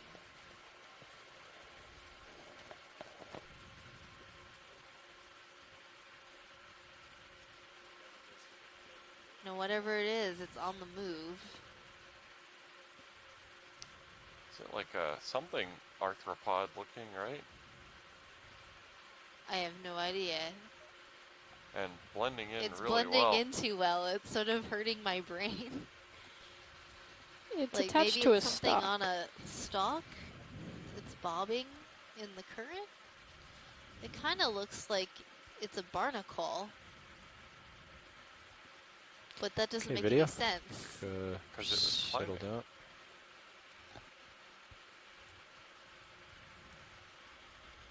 Okay, biology. Oh, yeah, it is a barnacle, and it's on a hydrozoan. And so it's upside down. I was really confused because it looked like a barnacle, but it was upside down in the middle of what appeared to be just water. So okay. So this is stationary? Everything here is anchored onto the wall? So it's this hydrozoan, like the one that we were just looking at, is anchored somewhere on the wall, but then this very large gooseneck barnacle is somehow on it and is faced upside down because it is so heavy. Yeah, it doesn't really look like what we describe as a stable substrate, right? Yeah, it looks like for it's a barnacle climbing. that large, it's sort of a strange thing to see.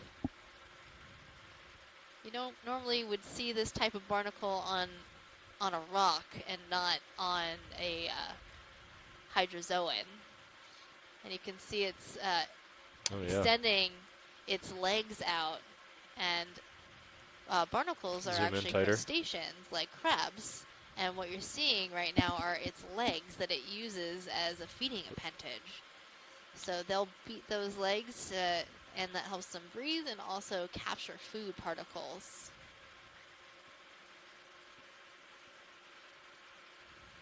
So because it has its legs out like that, you can tell it's a pretty happy barnacle. It seems to be okay with us looking at it right now.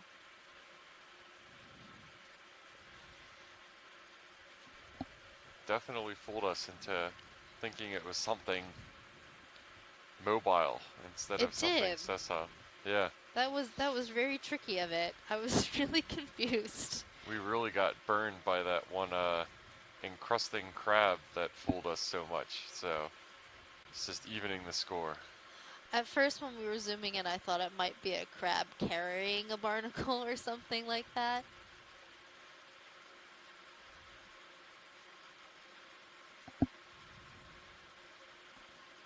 That hydrozoan has to be really firmly rooted onto the wall because that you can tell that barnacle is just weighing it down. There's a longer delay in the Zeus rotator than before. Something. Also on this Even since, hydrozoan, like, you the can last see cruise, it one feels of my different. favorite I agree. amphipods, the coprellid amphipod. They have this Especially elongated on the body, other. which is very Yeah. strange. All right, video's clear. Okay, come out. I did see something on the wall directly starboard. Directly starboard. I want to check out. Sure.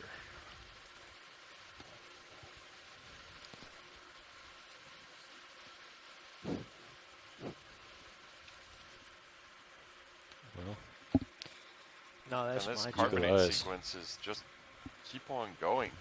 You can tell the color banding on camera 2, but I think a lot of that is just how much of the ambient sediment is being draped on the wall. And you could tell when we push back with the thrusters that that's a lot of the apparent color variation that we're seeing. I would expect that if you had a core or Fly kind of track. like a trench dug into this wall, the color would be fairly invariant. any interest here, watch lead? No, this is just a Venus flytrap anemone. We've seen a number of them. Oh, there's a fish. And then that is a synaptobrinchid eel, a cutthroat eel, it just swam into view.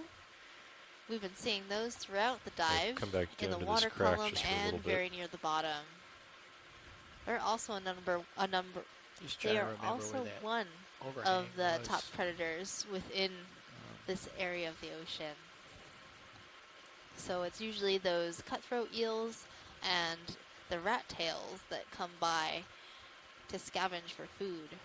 Maybe I'll just take a peek to the side here. Follow you. Oh, that's a great view.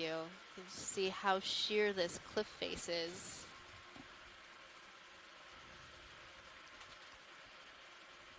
Yeah, and this is another great view from our camera feed too, from Sirius. Just looking down the face look of at this that, sheer cliff wall. And you Cliff can over see there. an eel swimming straight down That it, crack. just off into the Maybe water. I'll just take a little peek over there. There's some sort of weird Reminds grayish me of, blob. Free Solo. What is that? Alex Hamilton Pilot, can we definitely look at claimed that this. blob at some point? Yes. The one right in front of us? Yeah, the one that we just passed over. Oh, It was passed like, over, not yeah, the- it was not kind of It's by purpley. your lower left toe. Okay, coming back. I'm not sure if it was an anemone. That's what I think it is. It looked very squishy. It's down. Down further. Okay. That there? That thing. What is that? Let's find out. Well, it is a very beautiful pink color.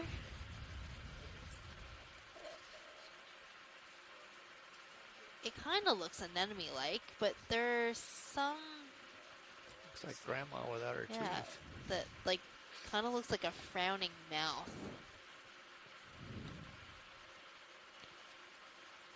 See if I can touch down. It's very odd. It's behaving oddly for an anemone.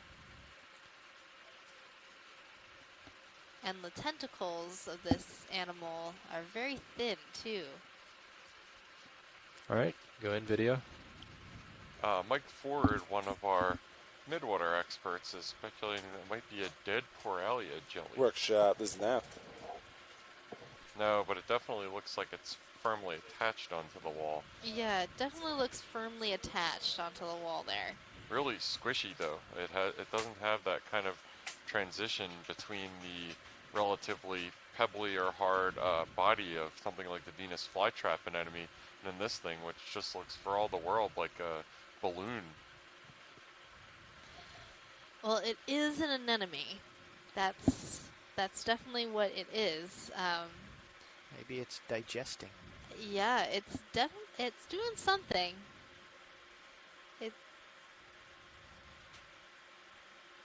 It's very soft bodied too. So it's hard to get a good look at what it might be, and if it was on a coral I would know what it was, but it's on a rock, so I'm not quite sure what this anemone is.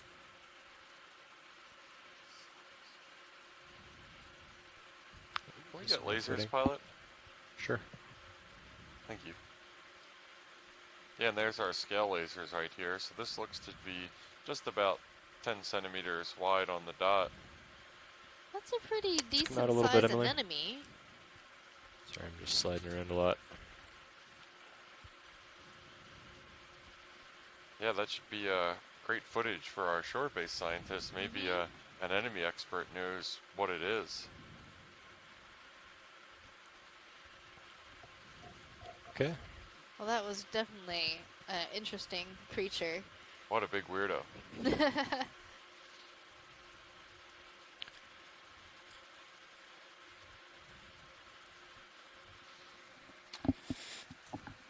And watch these. We are able to collect things today, so if you see anything of interest, just let us know. Will do, pilot. Thank you.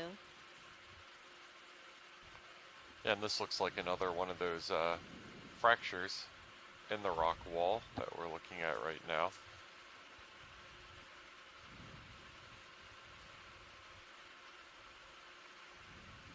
It almost looks like a rock wall you might climb.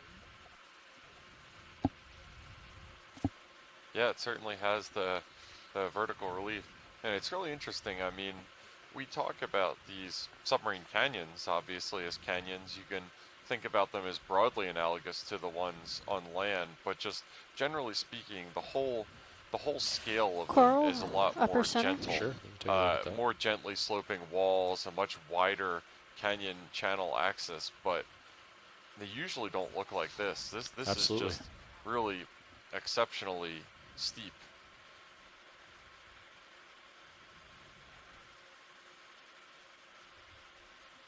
So we're going to take a quick zoom on this coral. My first guess is that it's a type of bamboo coral.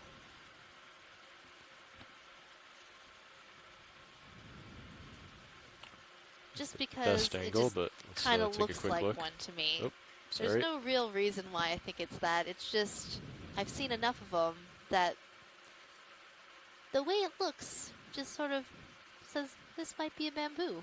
So we'll see if we're right as we zoom in and take a look Okay, at go the ahead, polyps video. of this coral. That'll tell us what it is. Other bamboo corals that have been collected from this area are Lepidopsis, so that's an unbranched bamboo coral. And as we're looking in at it, the polyps seem kind of pink. And they have sclerites, those sort of needle-looking structures along the body of the polyp. So this is definitely a bamboo coral. Another bamboo coral that was collected is Acanella, but this doesn't look like either of those. So, Pilot, if you think you can collect this, I think this would make a good specimen. Yeah, I think we can do that. Just a few more seconds, Pilot. Sure. I'm almost thinking just slurp it. What do you think? Yeah, that would be probably easier to do because you don't have much room to move the manip around. I mean, you're going to have to keep your toes in the wall. Right. To park it. So, yeah. And we don't have to worry about the jaw or anything.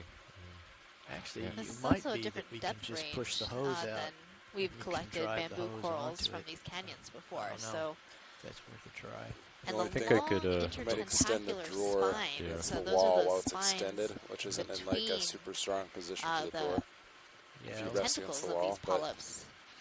Yeah, I I did was that. thinking Also I did that with remind a sponge me of a couple different days kind ago, of bamboo but we coral. put the So drawer out before we Lepidopsis, I believe, approached. has only spines along one side of the polyp that are very long, but these look long all around the Yeah, polyp. let's come out, Emily. And Sorry, I'm there are sliding two around a little branches, so I'm not sure if they're connected at the base and it's branching Well, there, or if it's two individuals. Let's see if I that square have it up sort with of both toes, how stable I can together. get, and Okay. then And maybe either I can way, come in with the I craft think if there's this room. is Okay. probably a new record for these canyons.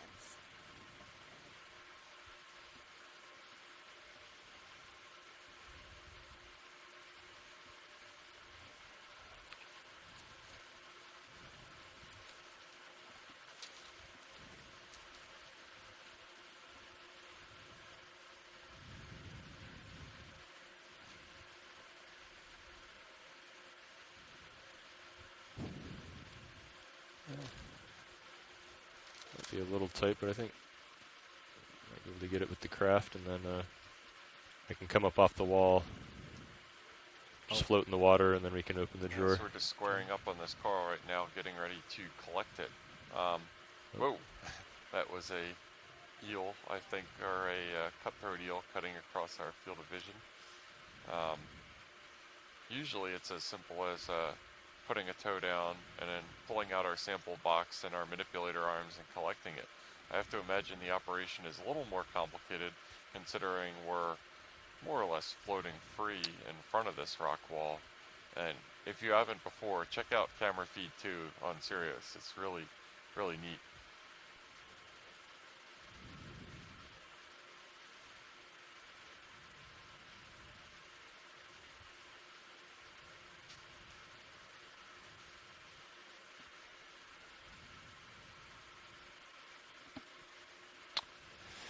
All right, Sean, if you could keep an eye on Sirius for us, and then we'll bring Mini Zeus up on the right or the right monitor.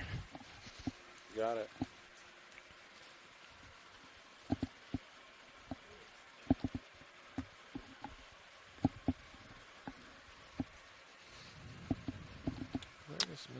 Oh, here we go. Yeah. That's where it lives.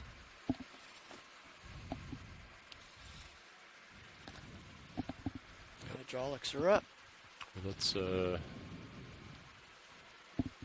pilot's want- the Titan, and then ROV HD2. You want mini Zeus? So, yeah. Oh. Ah, okay. Got it. They're not intuitive. No.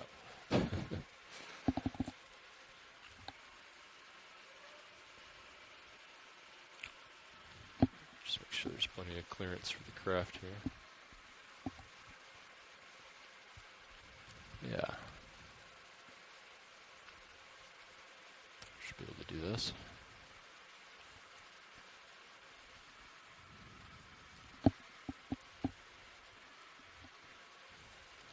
Pilot, if it's possible, could we get a snap zoom right at the base in between these branches to see if they're connected? Yeah, we can If take you a look don't- with if the you're not mini Zeus. comfortable, then no problem. Yeah, I won't be able to look at it with the Zeus because I've got a good footing in the wall right now, but we can look with the mini Zeus. Okay, thank you. Okay, video, you can zoom in and take a look real quick. I was just curious if they're actually branching from each other, or if they're branching just from the base, like, or if they're branching closer, like near the base, but not at the base. Sorry, Emily. The control on the mini Zeus is not as fine. They call it bang bang for a reason. There we go. Yeah, it's hard to tell. Yeah. Okay. Thank Let's go ahead you. and come out. That's great.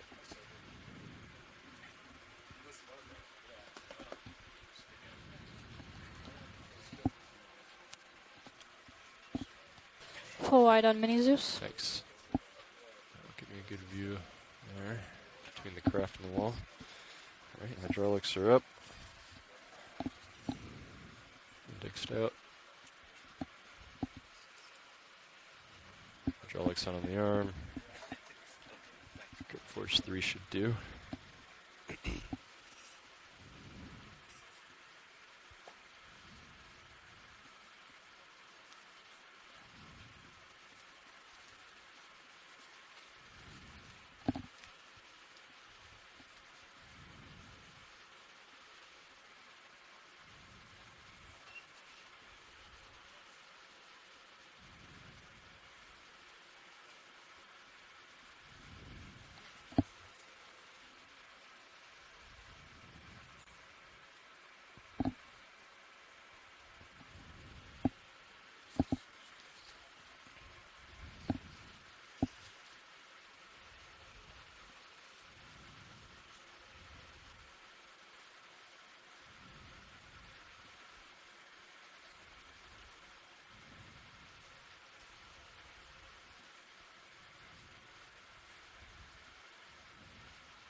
Nicely done. Okay, so I'm just going to leave this here. Okay. Indexed out. And then, yeah, if you put the Sirius camera there, and then I think I'd like to keep mini Zeus up on here. Yeah, so I'll put... I can see Sirius cam up on my monitor. You're Yeah. fine. Okay. I think you're still good. Do you want to use it? Yeah, I kind of want to be able to see So it you want just Sirius on on this your one. small one, yeah. Alright, stand by. Just another camera to drive by. Yeah, monitor 12, and then the bottom left, I believe, the green button. Sled 1 SD. Oh, it's only. I was looking for HD. We only have SD. Yeah. Okay. All right, there you go. Thanks. Okay, that's good to go. All right. Just dry lock. So I'm gonna come back.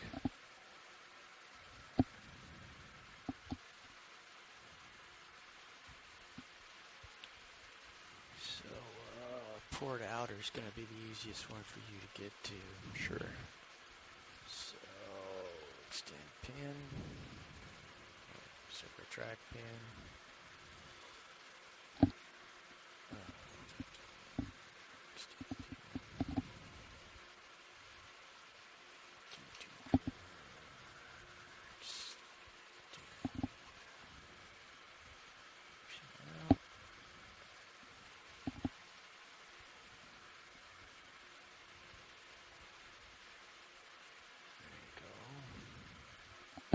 Got auto depth and auto head. Auto XY obviously isn't going to work here. Nah, I'm not going to do anything for you. But if you could help me keep an eye on that, I think it should be okay. Bring Mini Zeus down to the box.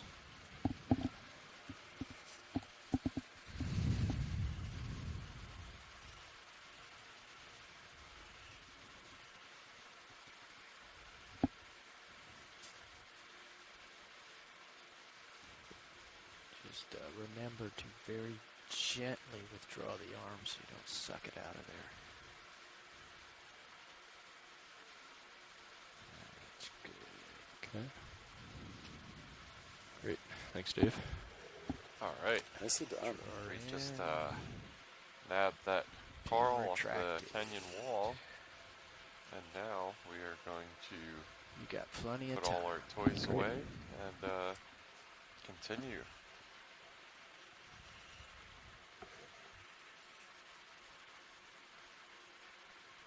And that's a pretty exciting collection because if it is hydraulics lepidopsis, in theory it shouldn't be branching like that.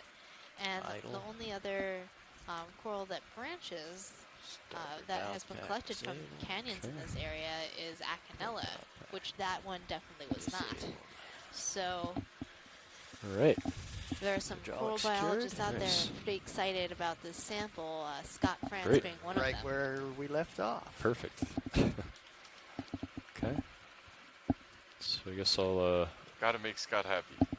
I'll come back to Well, port. we haven't gotten too many center bamboo up with you a little corals more. this expedition, I'm only so 15 off the wall, gotta so get it's at least gonna one. get really Well, we beautiful did here get in a one in minute. the gully, Great. but it sort of came with the sponge we were trying to collect. So, and we did get a second one, I believe, right at the end of the dive that was really odd looking. So this will be our third bamboo for this expedition, and a very interesting one at that.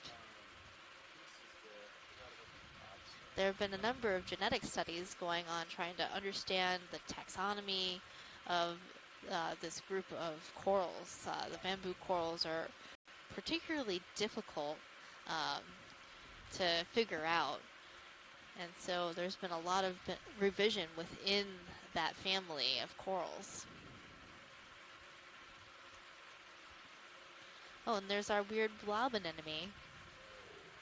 Yeah, these fractures on this carbonate wall are really interesting.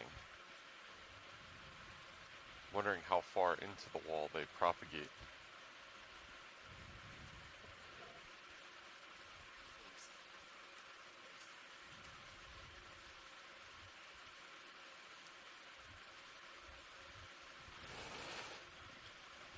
All right, squared back up. All right, Dave. I think So maybe sort of we'll off come up topic, the wall I a had little a bit. question Make about a little seeps. progress So vertically. like seeps are letting gas and liquid out from Pre-CG rocks. How does clear some tether that here. material Sounds get good. into the rocks?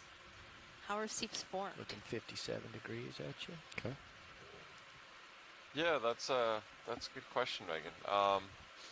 The fluids and gases that are within seeps, are expelled from seeps, are generally a combination of Great, thanks. two basic What is this? forms of fluids and gas, and that's biogenic, which you can probably know just a piece is of mud. formed from biologic material, and thermogenic.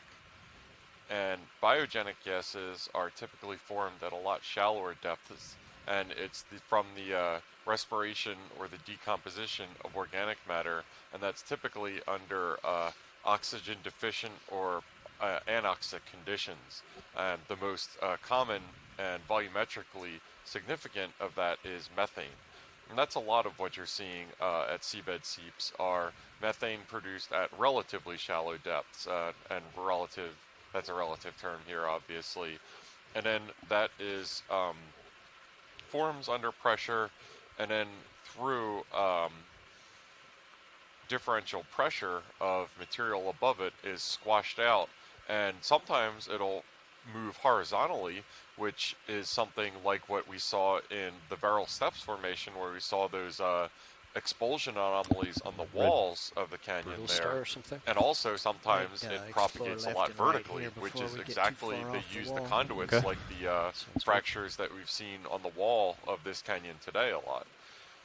The other one, thermogenic, that is organic matter that is chemically video? You wanna go altered in? and changed to oil and gas at great depths just by the geothermal heat of the planet.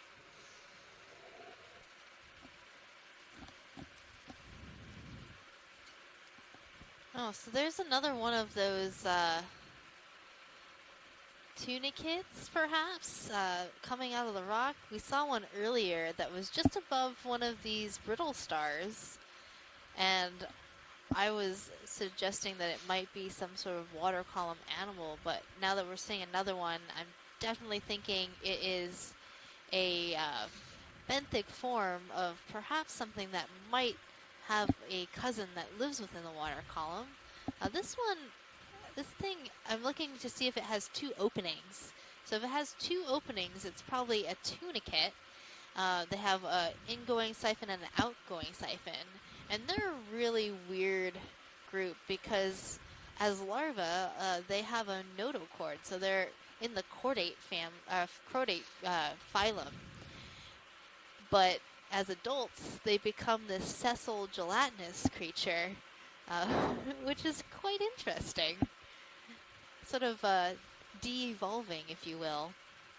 Yeah, and it looks like as much as we zoom in, we see as tiny brittle stars as you may find. You see the bright red one, but there's a couple other really teeny ones luxuriating inside of this rock wall. Some of those are really, really tiny.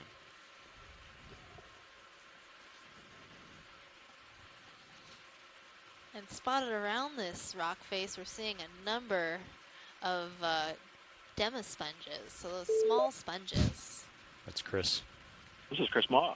Hey, Chris. What's that star? Believe it or not, I am actually getting better with brittle stars, and I believe that this one is something called Bathipectinura heros, Heros.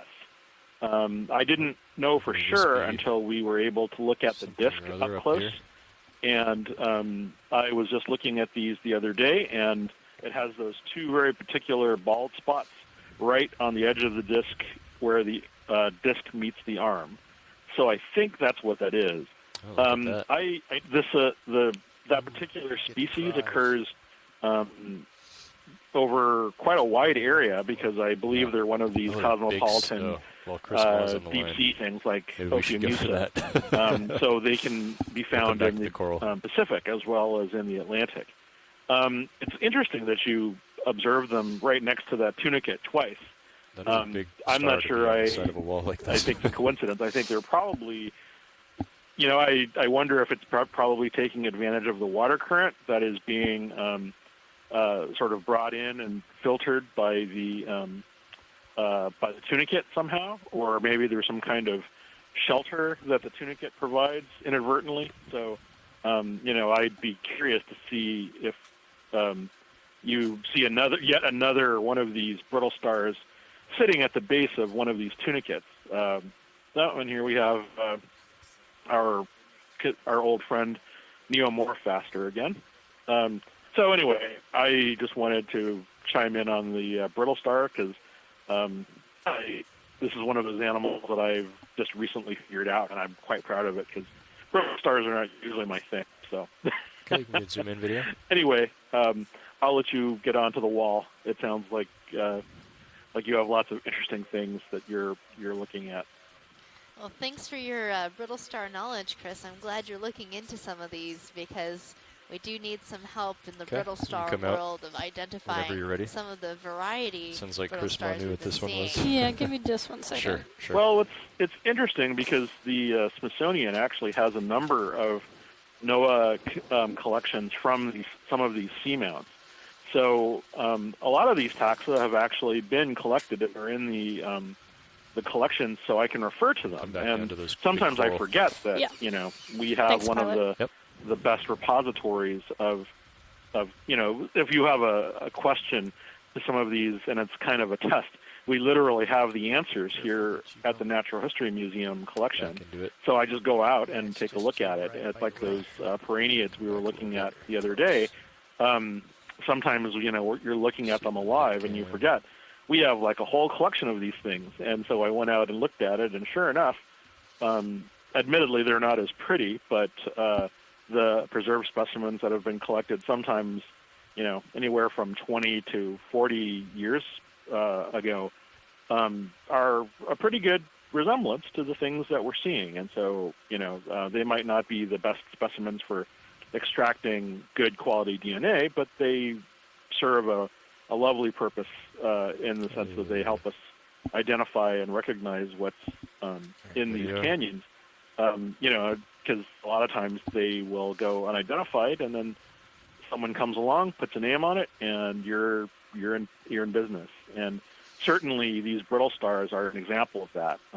You can look at our collections and have records of these specimens, or even have the specimens without a name on them, and then you put the literature to the test, and perhaps take a look at some pictures of specimens, and there you go. So everything that is collected by Okeanos, which comes to our museum collection, is used.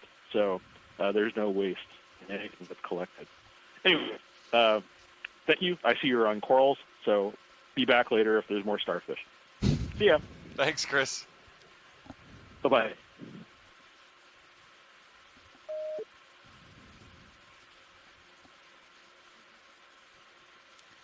So now we're looking at this really beautiful lyrate branching coral, and this is a type of coral in the family Primnoideae, and it is known as Calyptrophora antilla.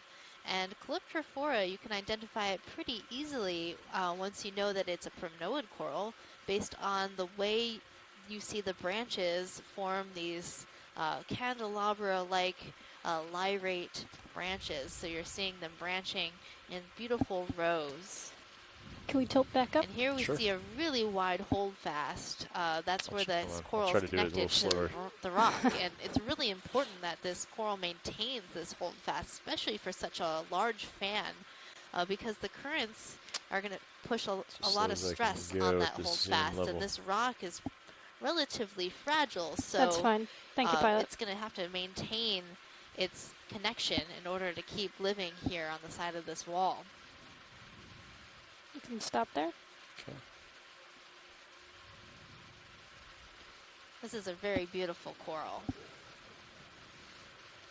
I also saw some red strand that was sticking up out of the ground, not too far away from the base of this coral. Get more of this, Emily, or do you want to go to the red stock? Yeah, let's see what she's talking about.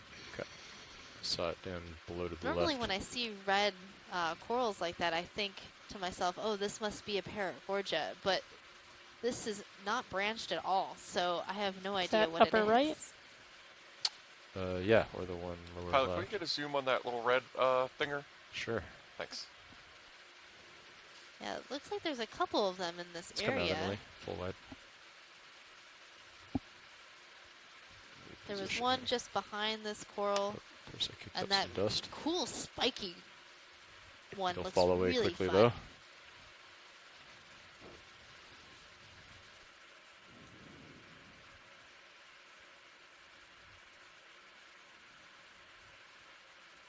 Actually, it's interesting. It's not falling away. It's rising. So there is definitely a vertical component to the current here. Yeah.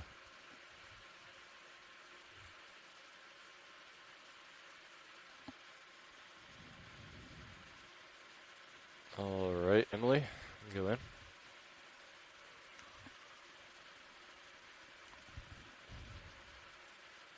Go and tell tighter.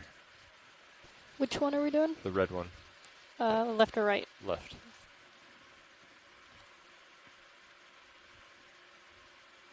It looks kind of bubblegumish.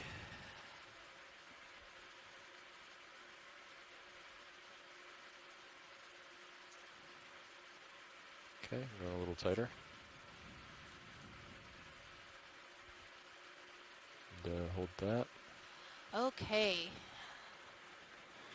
Well, there are There's something two little attached to it, amphipods yeah. on them, on this branch. It's all So closed up, too. what we're looking at is something that is not branching, definitely a coral of some kind, but the polyps are closed.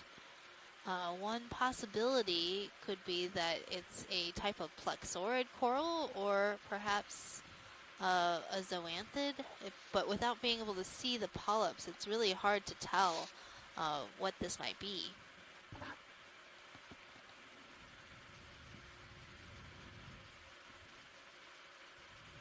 Zoom in a little tighter. You got it? That's max That's zoom. max, okay. So I'm just trying to maneuver carefully so I don't knock over the larger one. Probably for the best. So in the chat room, Scott Friend says that it could be a Swiftia, a type of plexaurid coral, which is known to be a bright red color like this.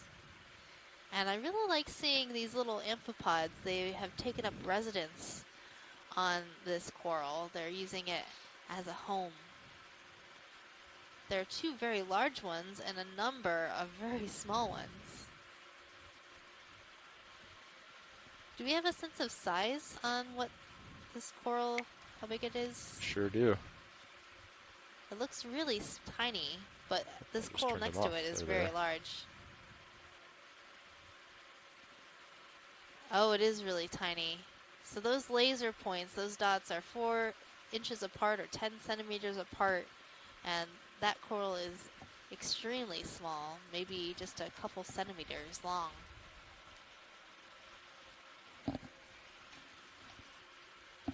Okay. Are we all clear, science?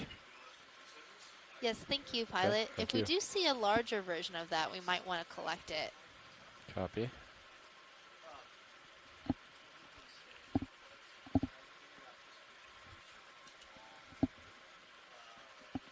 The last thing in this area that's really caught my eye is that really crazy branching coral Oh. that we saw just over here coming into view on the right side of the screen.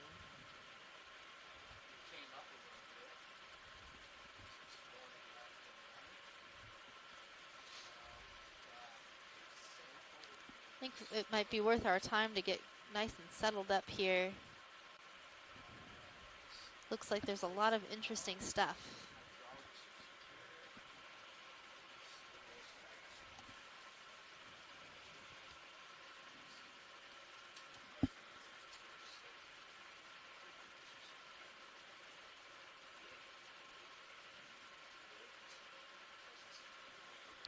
All right, video.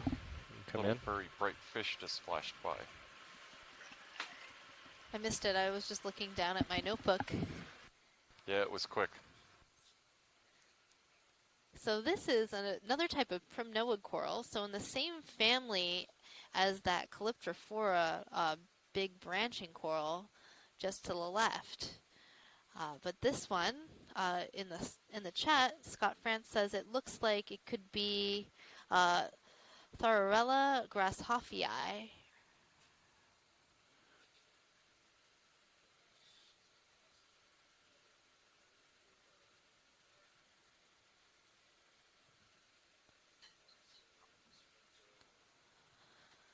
And it has a number of associated organisms, lots of brittle stars. And then there's another larger version of that red branching coral right in the upper right side of the screen.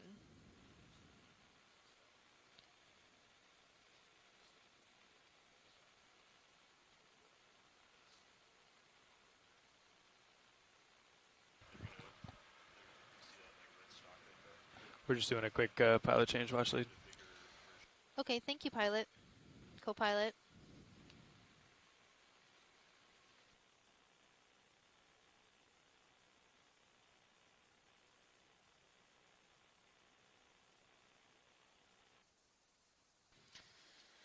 So this species of coral that we're looking at was described by Stephen Cairns a decade ago based on samples collected from the New England Seamounts and Oceanographer Canyon. But this species has not been collected from this canyon.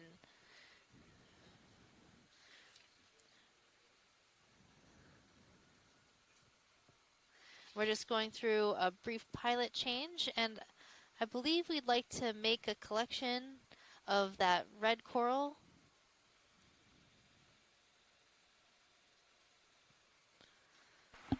Copy that, up in the upper left. Yes. Ready.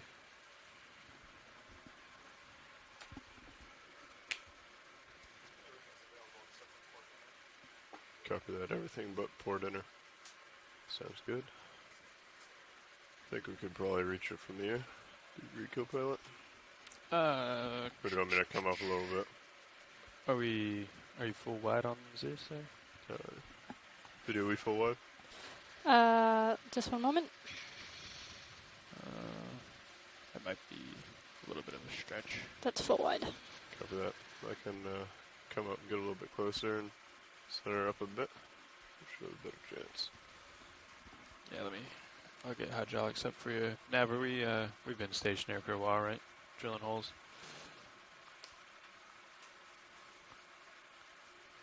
Sorry, Yeah, I believe you were muted.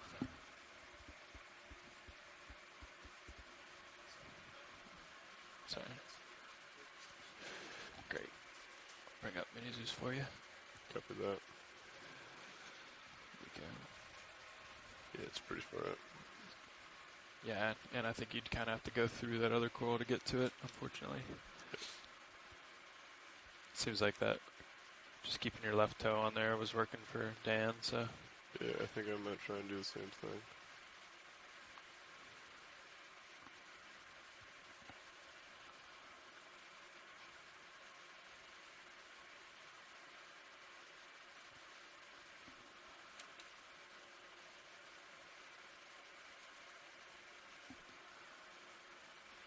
Okay, my lasers are on. I believe it was up here. Still to the left, correct? Yeah, just a little up and left with the big poofy white one in the middle. Copy that. Yep.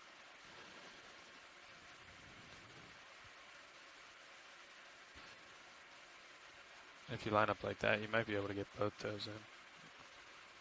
Both toes. Copy.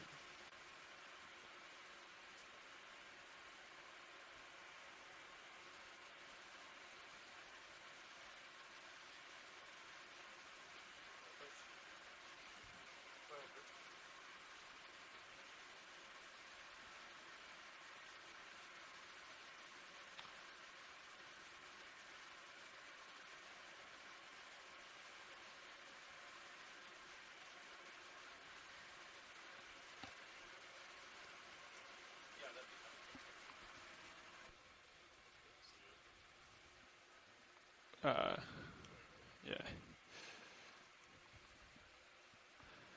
Yeah, you could reach it from there.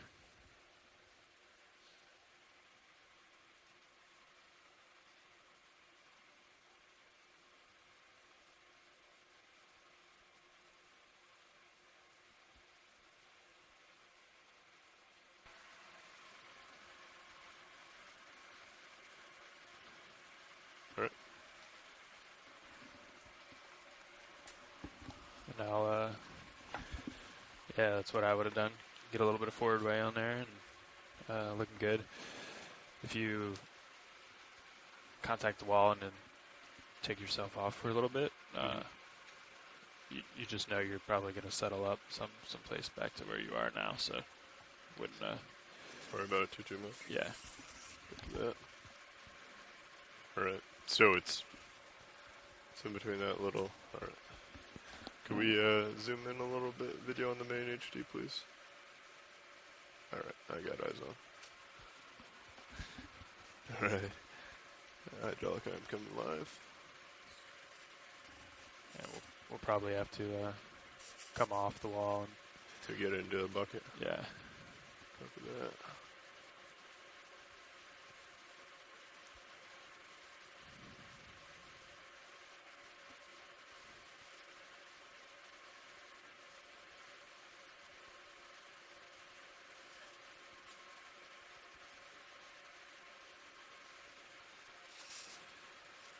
Zeus view might help you too.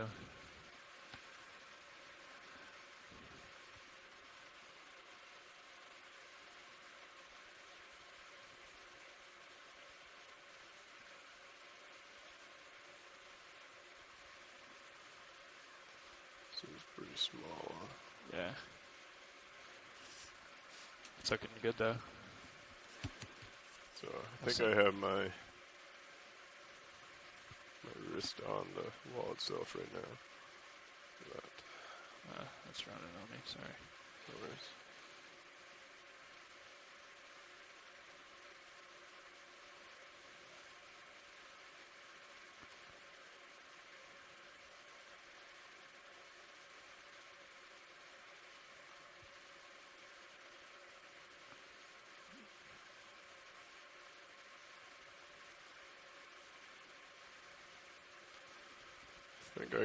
Did I miss it? I think you got a snip of it. Do you still? I think I still see something on the wall. Should I? Yeah, I think you cut the tip off of it. Tip off of it. All right. Probably want to go back for the rest of it. Yeah, if you can. I don't know if you have anything. Is it worth putting in the bucket or go back? I think you can get the whole thing, probably. Yeah.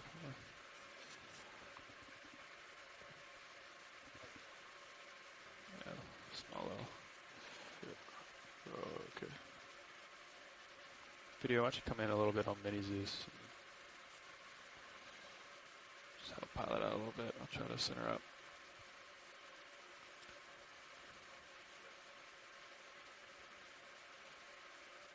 Yeah, there you go. Nice.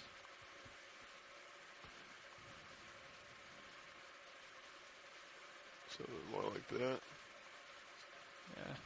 And as you close your jaws, you might be able to get in a little bit tighter to the wall, but yeah, I think that might be the best you can get there. Yeah.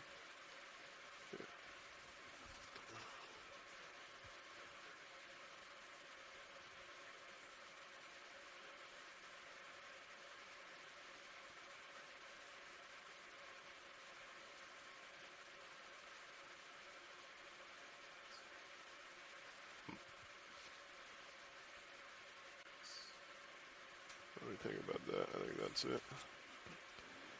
Come wide on Mini Zeus video. Thank you.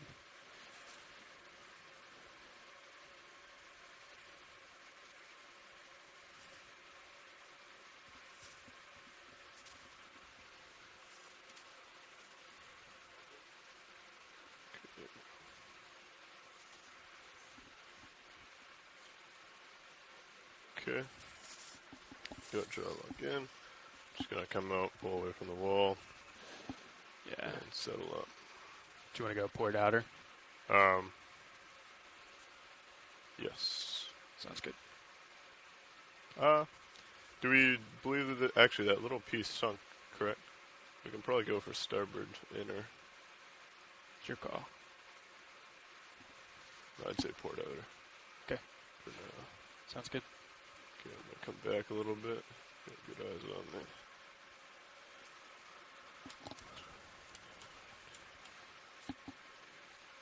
Okay. Let that settle out.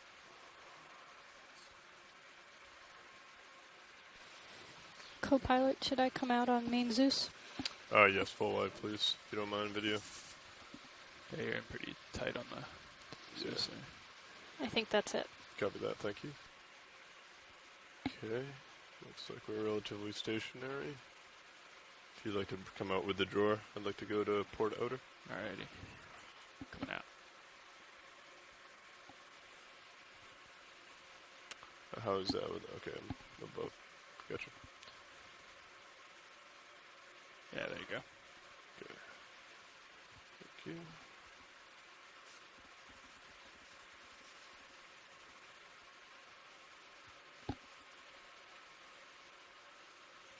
You might be able to see a little better if we kill those headlights. Oh, are the headlights on right now? Yeah, that looks like you got it.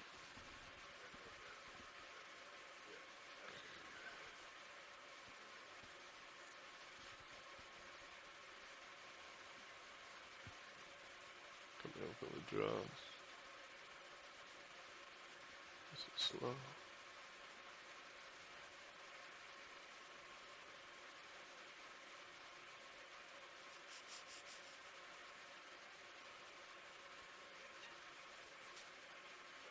I think I see it in there. Yeah, it's in there. That is a tiny stock. Closing it. Copy that, thank you.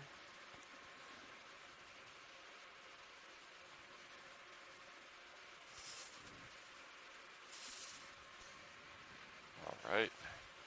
Now that we acquired our second sample, we are going to continue our exploration of this eastern wall of Veatch Canyon, which has been extremely interesting so far. Thank you. So I think if you come ahead and lateral a little bit to port, you'll... It has been an We exciting can dive. We've kill seen, fog lights. you know, a really great South Sentiment community, tons of forward, fish, lateral, this the port. amazing rock wall, Okay, I have the and wall in we're front of starting me to see again. more corals here. Do not So see that's myself in your view, but I pretty should be good coming for out me. here. We even shortly, got right? some bonus There you midwater are. viewing as well after this Need to come a little insane before I see squall just came through and Coming over. made it a little difficult to stay on station. But we were really happy we were able to come back down and continue our dive. Yeah, and it was kind of a preview for tomorrow's dive, which is going to be a planned benthic and midwater dive, unlike today's unplanned benthic and midwater dive. It'll be an extended dive as well. All right, I'll send her up and So that continue on means up. we will have 10 Thank you, co-pilot. hours Yeah, of man, dive looking time good. tomorrow. Turning valve packs off. I'll keep hydraulics So we'll have on. 5 hours on Understood. bottom, and we'll have 5 hours for midwater. Okay, center it up again.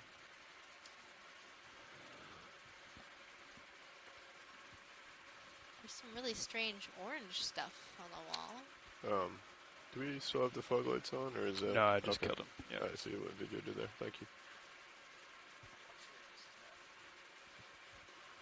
Go ahead, Nev. Thank you, Nev. So our navigator has informed us that we have 1 hour of bottom time left in today's dive, which should be plenty of time to explore more of this really awesome wall face. It's very fine sediment. I'm looking forward to seeing so many more things. Okay. Come up with you. Copy that. And today we've And, collected so far a science and piece of video, bamboo feel free coral to and what we call believe out is a plexaurid coral anything that you may see. called Swiftia. That was that red coral that was just put in the bio box. And check out this little cluster of single polyp scleractiniate That's really corals, fine stuff. cup corals.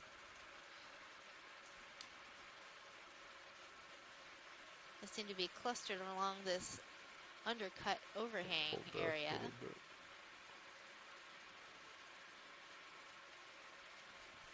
Yeah, and this looks really rugose, kind of like it might have been recently exposed, as always recently being a relative term. So this area might have sheared away from the wall. You can see the fracture lines where it probably detached. So again, my working hypothesis is some combination of dense sediment-laden currents down the canyon walls, as well as probably just the ambient canyon stocked white kind of thing, abrades the canyon sort walls of the right side of the smooth screen, to this, headed towards center. to the Stocked white degree thing of towards fineness center. that we've seen all over the place. upper. When if this hasn't Copy. had Yep, time I to have got been it. planed down yet, it might be more favorable substrate for coral settlement, and that's Go why ahead we're and take a observing this partial clustering. zoom, and you can come in tighter as we approach it. I'll come up here slow.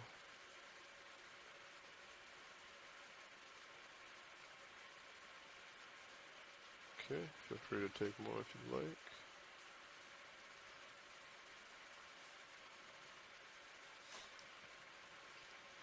This is another one of those Thorelia,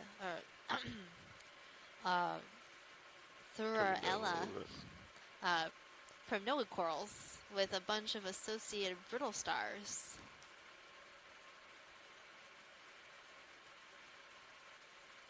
And they're very lovely corals to look at.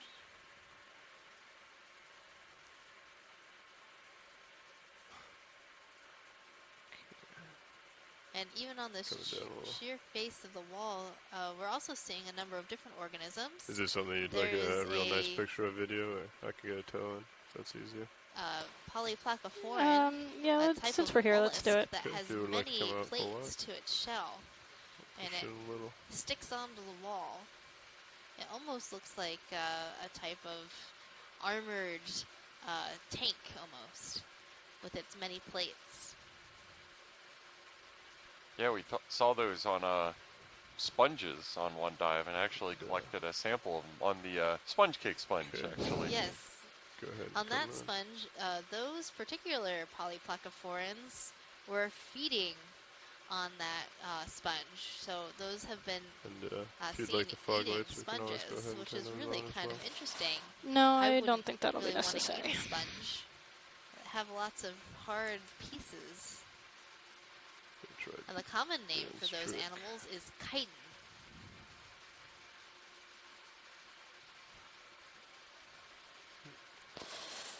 Yeah, that's all right, I pilot. think I like we the can common name better keep than going. the six-syllable scientific name.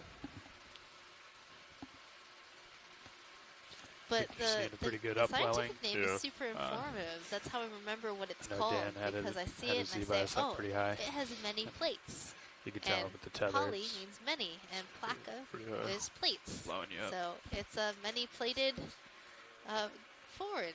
Yeah. Or it's a type of mollusk. Video switching out. Copy that, thank you. And they really do look just like snails on the undersides of their many plates. They do. There's also another type of mollusk called an aplacophoran, which has no plates, so no shell at all, and it looks very worm-like. We often see those associated with corals. There are some that wrap themselves and feed on corals. I've also seen them in sponges as well. Does that have something attached to the end of it?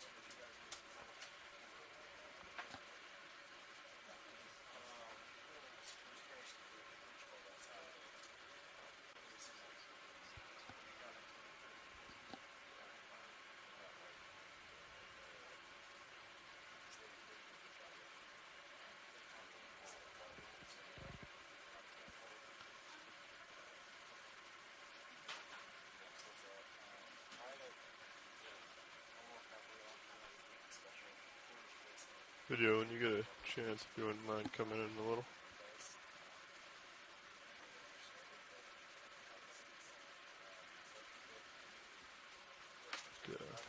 Looks like another one of those long hydrozoans, not quite the length of the one that we saw before. No, that's fine. I was just trying to see if it was something of interest. It sure is, Jeff. But I'd come full wide. These ones are really kind of interesting. Normally we see hydrozoans growing on other things, and that's one of those ones that just grows straight off the rock. So it's kind of an interesting animal. Ooh, there's an interesting coral. Where is an interesting coral? The pink branching thing at the top of the screen. Copy that. We can stop and take a look at that.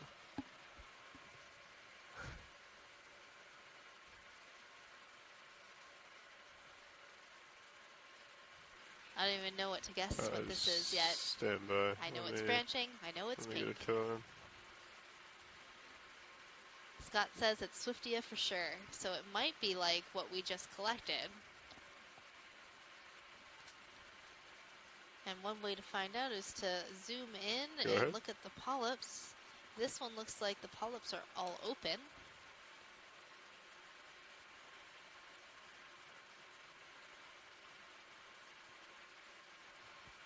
And it has an associated brittle star as well.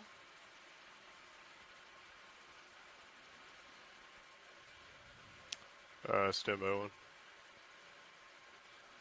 So Swiftia is a type of plexaurid coral. And that's also another type of octocoral. So these are octocorals that are in the family Plexauridae, genus Swiftia. And these corals are usually come in Yeah, this full really light, please. beautiful red color. Just let me figure out this wall. That's pretty red, right? Yep. We've also seen them with red down the axis of the coral with yellow polyps. Are those xenophyophores? They are. All those little lumps are xenophyophores, which is a type of protist. I've never seen them on hard outcrops before. That's interesting. Yeah, they usually grow on soft sediment, but this rock is sort of an in-between of both of those things. So that's kind of an interesting observation. Yeah, I wouldn't think they would really be able to accumulate enough sediment to make their little house, but I guess there's Okay, enough go ahead on swept comment down on off that. the slope to make it happen. That's an interesting theory, and you're probably right.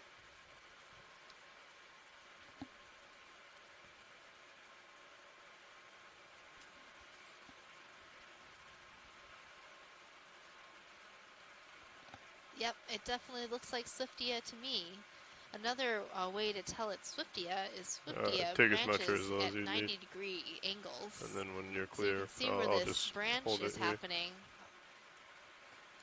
It's branching out 90 degrees.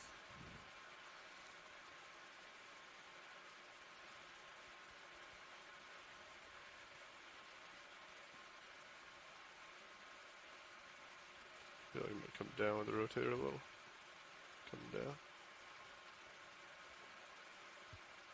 Copy. Come down a little more. There's also a little black coral right in the background Yeah, between can these come over. branches of the Swiftia coral. This is the coral that I've seen on this expedition that most resembles a wacky inflatable tube man, Megan. Stand by. Well, it's sort of flailing around because the Come current down. here is pretty strong. Sorry. But the upside of the black corals and these Yes. Swiftia corals is they have very flexible skeletons, so they're able to bend in the current. Coming up to the base. Oops, sorry.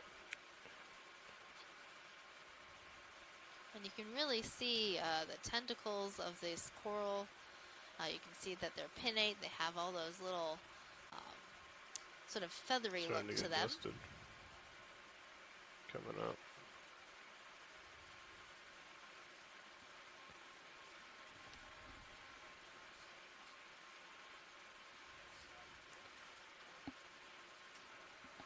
That was a really great view of that Swiftia coral. Copy full wide, please.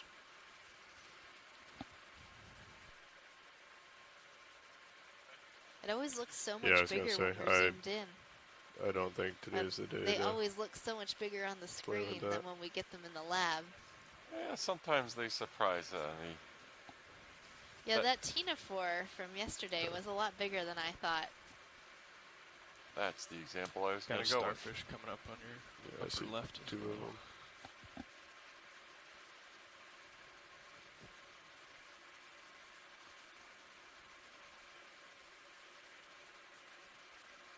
A few more of those sea stars. I think it looks like the same variety that we've seen so far.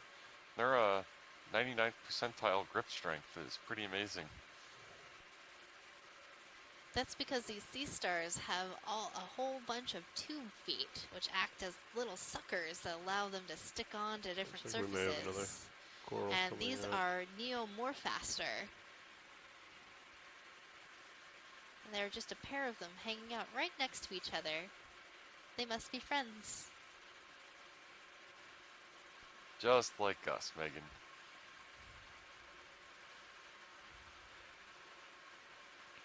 See another one of those Swiftia red corals.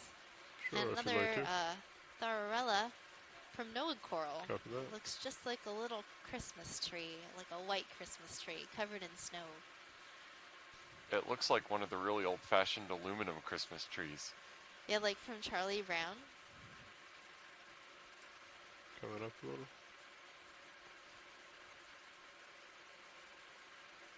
I think I would get something like this and then just decorate my house with it and tell everybody it's coral. That way it can be fashionable all season long. And if we'd like more, I can get a tow in. Science, is this of interest?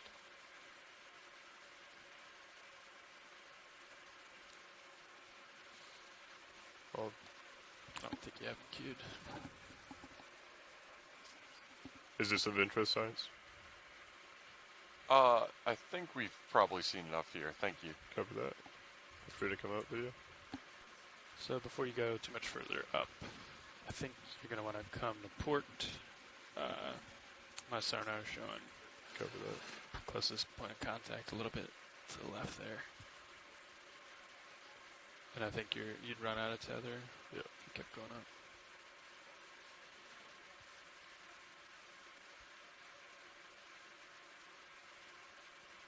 I'll follow you around as you come over. Copy.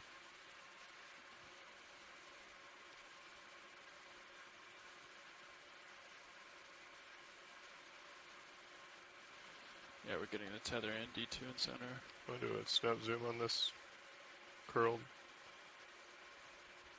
Yeah, that's a weird thing. It kind of looks like a piece of bone or something. Yeah, that's my best guess. I don't know. It looks like it's partially like a branch of coral or something like that. I don't know what the rest of it is, though. Yeah, part of it's a piece of coral, and the other part, I'm not sure. Sorry. Coming up. It's not alive, so it's not one of those things that I'm required to know the identification for. Something of interest to collect? No. Copy.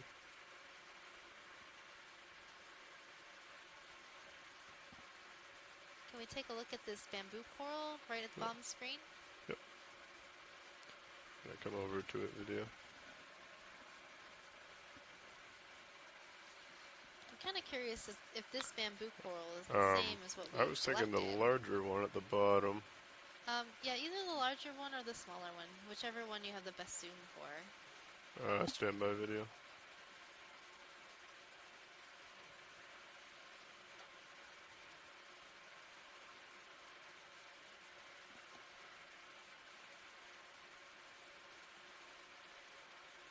Okay, go ahead.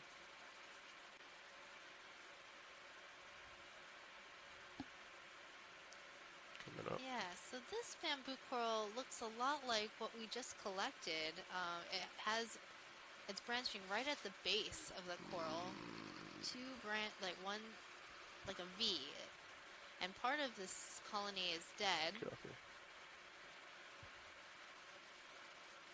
Very interesting. But since we already have a collection of it, it's good that we're getting this nice look at it.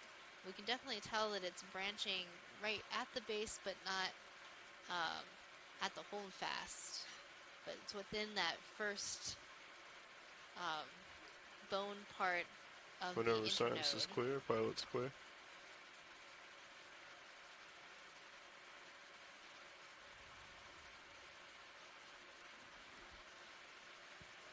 I'm good here, pilot. Thank you. Copy that, coming up. Full wide, please. Yep.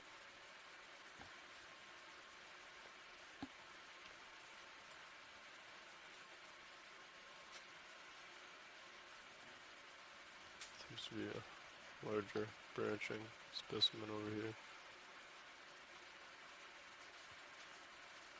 Oh, there's even another one of those really large hydrozoans. It's a very coral-like hydrozoan. With associated brittle star. Yes. And as we look down this part of the canyon, you can see all these single polyp scleractinians, or cup corals, hanging out along this ledge.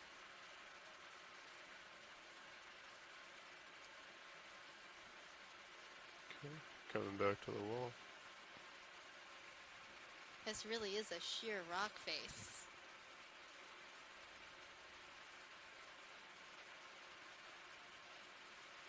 Isn't that hard to turn? It's directly ahead of you, right, co-pilot? It is. Yeah, I would love to have time to crawl along this wall and just see where, and when we look at this on the bathymetry, this rock face almost certainly isn't Probably think exposed better across move the that way. entire wall. And I just want to know what causes it to Get nav not involved. be exposed, whether it's just mantled with sediment, and why that might be. I'm ready for a move. These are kind of whichever the you decide on. geomorphology and geology questions that we always have. Yeah, I think we could do. I think there's a little fish hiding in that divot in the rock. Yep. There's also could a just do Anthomastus 10 meters, coral. 040. Go ahead and come in on the fish as we come over to a video. I'll come up with the rotator. That's a really cute fish. Yeah. Yep. So this is another codling or hake. I believe this is that long-finned hake. Coming up to You the can head. see those long filaments that are up underneath its gill slits, and that very long Holding fin there. ray on the dorsal fin. Coming over the eye if you'd like. Coming over. That's a really beautiful fish. And a nice home. Nope, is it Copy. departing? So It'll this lift up. hake is going to show us its very long fins.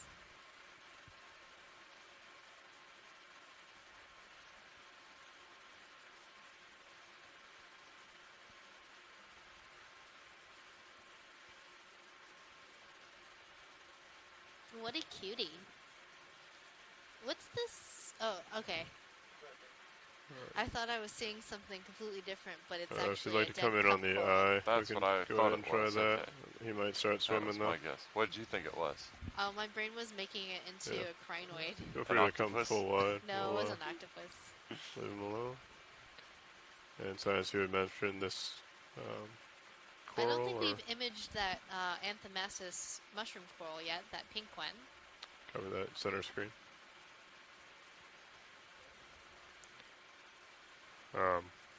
Was that center screen? Yeah, center screen pilot. Copy. That looks like a pretty big one with that fish Feel for free, scale. It is pretty big. I think it's at least 10 centimeters across. And it's growing on this piece of Lophelia, a brambly piece that's fallen down from somewhere else. Will you get lasers, please, pilot? Yeah, go ahead. You want tilt up? Sorry.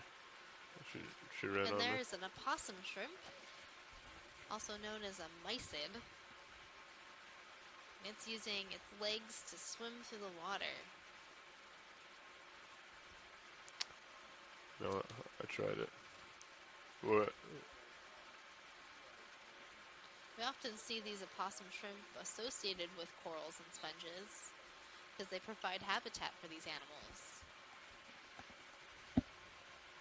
And near the base of this mushroom coral, you can see small one polyp mushroom corals. Those are its descendants. So they can bud off and create new colonies. Sure, I'm bouncing around a little bit here on you.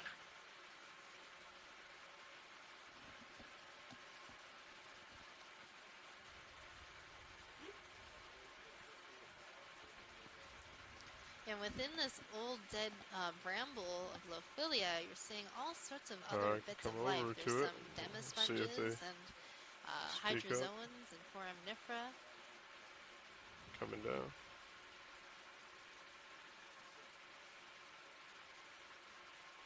Might see some tube worms and other types of coral growing all up in this other dead piece of coral.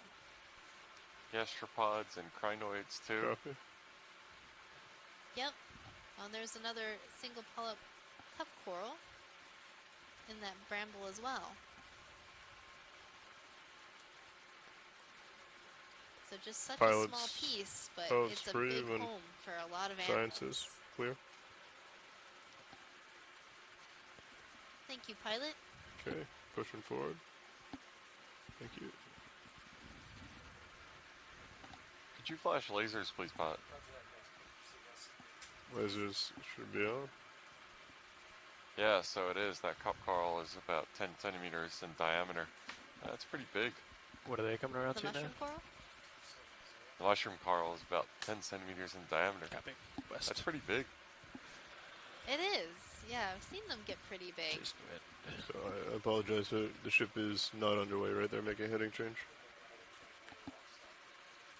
Copy that. Yeah, it just got done. I'll swing for a little bit. So.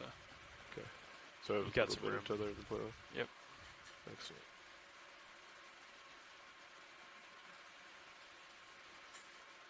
It definitely looks like that ridge is ahead of me now. So it looks like a lot more small pieces of rock around here. The topography seems to be smoothing out a bit. It's not nearly as steep as it was before.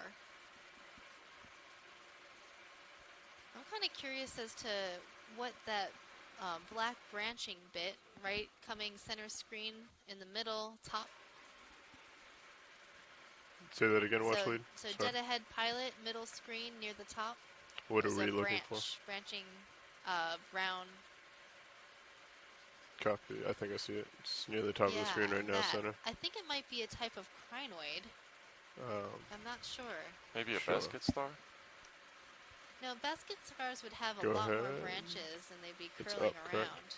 Alright, so This that's... one looks like it might be... That little thing in the middle is what I was looking at, which I don't believe is... Oh, it's to the left. Yeah, so Right. it's that purple star. Understood.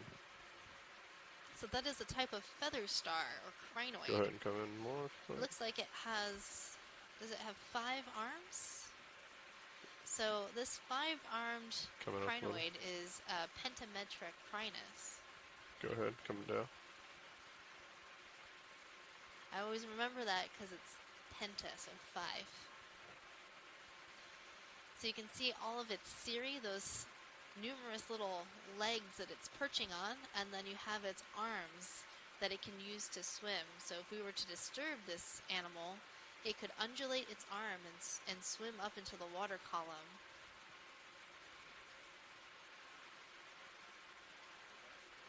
Go ahead.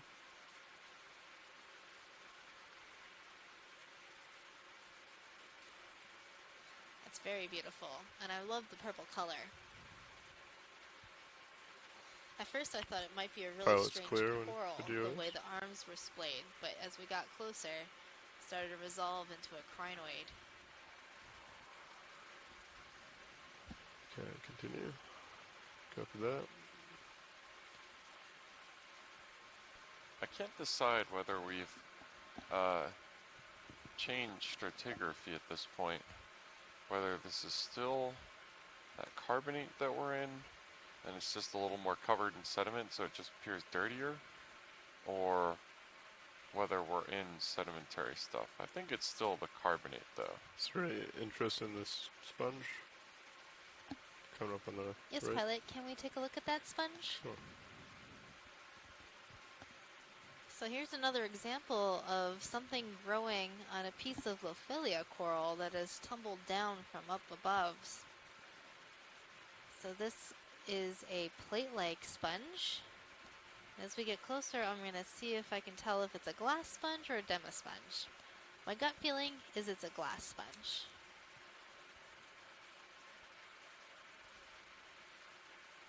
Go ahead and come in, video.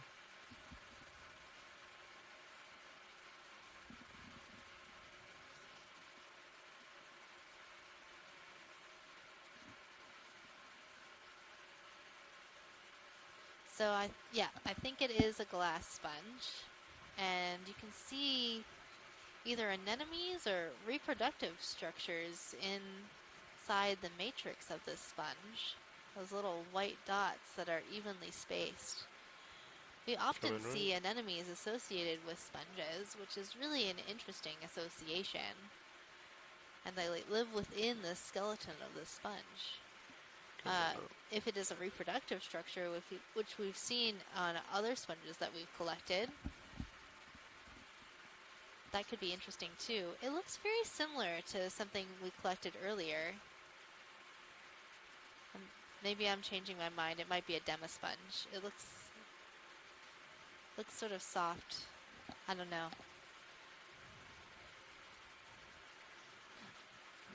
all of the things that I thought I knew about sponges has been changing since this cruise began. We've been seeing so many different kinds of sponges that I've never seen before, and it just really opened my eyes to the world of demisponges and the ranges of morphologies they can have. As a public warning, we are several sponge utterances away Copy that. from Megan going on a full-fledged sponge rampage. That'll only happen if we see even more sponges. Sponges are really cool, guys. You should start to like sponges. Look into them more. Pilot's clear on sciences. Retriever seamount. That's where you go if you want the true Spongepalooza, as you put it. Indeed. Copy that, full wide. Okay, coming up, pushing forward. I'm really curious to see if we're going to see a bunch of Lophelia. We did see a live colony, and we've seen these brambles that have fallen, so I'm wondering as we go up, we might see where all of those came from. Fire you up. This is another mushroom coral, this red coral that we're seeing. Its scientific name is Anthomastus. So there's something large over there. And is that a sea spider? Pilot, do you see on the left side of the screen that really long-legged creature? Go ahead and do a snap zoom video. If this is, we can always stop. And looks like it is, yeah. Picnic on it. Alright. This is of interest? Yeah, that's a sea spider. Full wide, please. I'll get set up for it. Those are just the weirdest looking things. They look like nothing but legs. Yeah, the current just picked up too as we get closer So to this this. sea spider is in the family of Colocenidae because it's pretty colossal. It's one of the largest sea spiders, and we often see them ambling around on substrate like this. And they feed on soft corals and anemones. Okay, go ahead and come so in. it's probably Video. looking for a tasty Maybe snack. the fog lights would help on this. It's up all to- about up to you. food in the deep sea. Just looks so insubstantial, Coming up. like it doesn't even have a body. Yeah, most of its body is actually in its legs. Coming down a The little bit main on the rotator. axis of its body, where you would expect to see Holding there. the most mass, is actually very, very small. Sure. I have 2 toes in right now, so I don't really have a whole lot of port starboard. I And can you come can up see though in if the you'd top like of to. its head, there's like that glowing center spot. up. That's where it can see. It has sensors there. It can see differences in light, but they're not fully resolved eyes. And then coming down from that is I its can come up to the body proboscis. if you'd It like. inserts that into whatever it's trying to feed upon. Yep. Can suck out all that goodness. And these are living fossils Yeah, too, I'll hold right, that. Megan? I believe they are. They're quite an ancient group, and they are super weird looking. They have really strange adaptation where Is most that of full their zoom? organs and things are Copy that. within their legs, and they also have a very unique muscular system within their legs.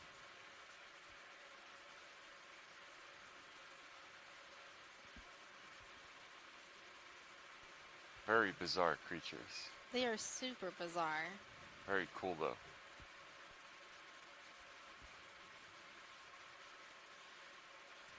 Some might say they're just a little bit creepy, though. Nothing wrong with that. Especially in the deep sea. Pilot's clear. Sciences. Yeah, we're clear here, pilot. Copy that. Feel free to come out. Come off the wall and continue on up. That was a really You want your cool headlights find. off? Yes, please. Thank you.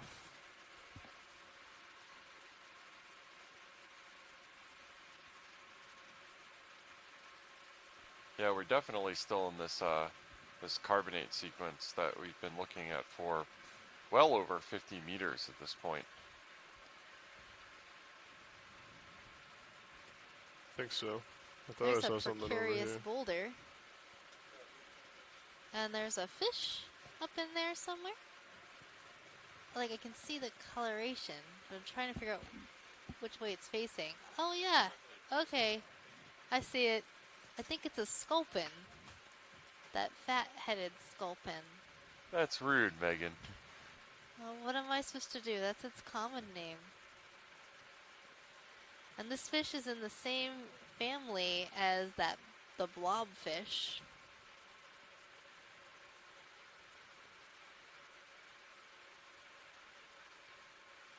You should have enough to reach it. So we actually have a nice comic on our wall here in on the ship that documents how the blobfish doesn't actually look that weird in real life. They look like this, but when you bring them up, they depressurize and start to get all plump and blobby. So what you thought was a really ugly and strange creature, it's actually not too odd. Okay, go ahead and come in.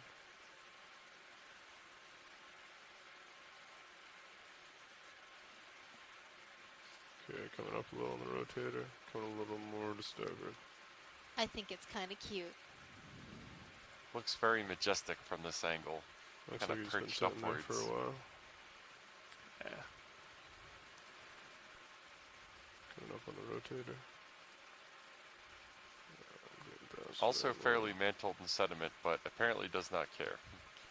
Well, I mean, it's trying to blend in, and I think it's doing a good job. So these guys often act as ambush predators as well. They sit very still on the bottom and wait for, a meal to come its way. Coming up with a rotator. Holding there. Yeah, it has sort of a chubby belly. It's adorable. Coming up with a rotator.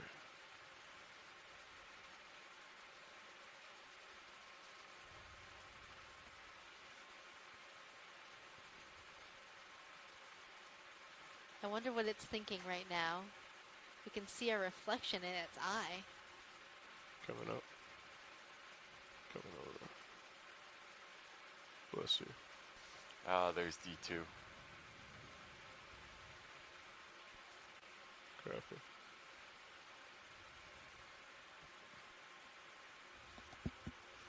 Understood.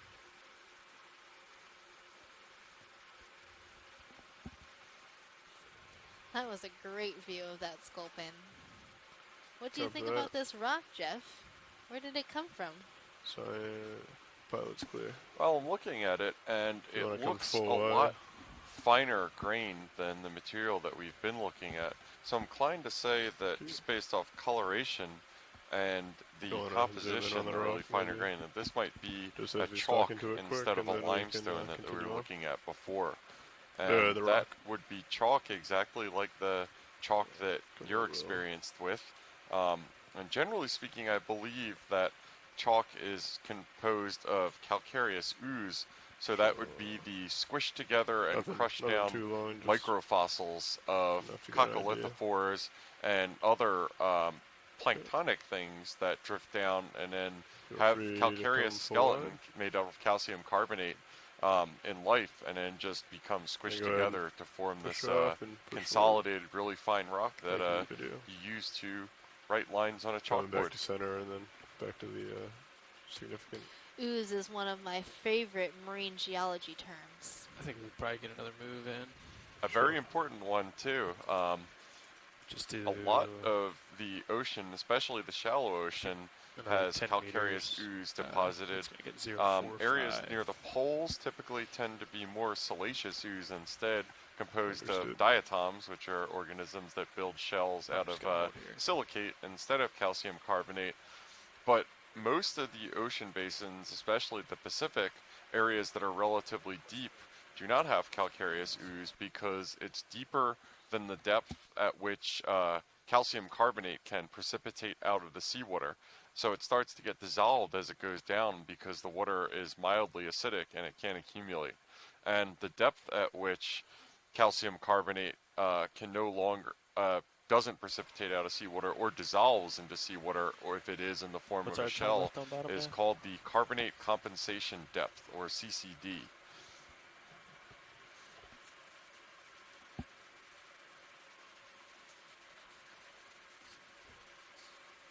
Copy.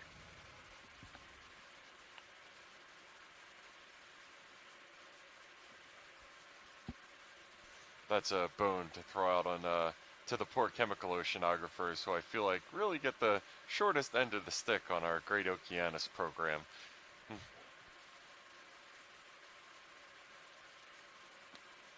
It's also a great refresher Another for one of us those feather about our stars. crash course in oceanography and chemical oceanography, geological oceanography, and biological oceanography. do a All these snap little zoom bits center fit together, video. and it's not just these separate disciplines. If you're going to be Go ahead and in come the back. marine That sciences, was it's really absolutely important nothing. to understand a Feel lot free to pull away, about please. how all of the ocean works together.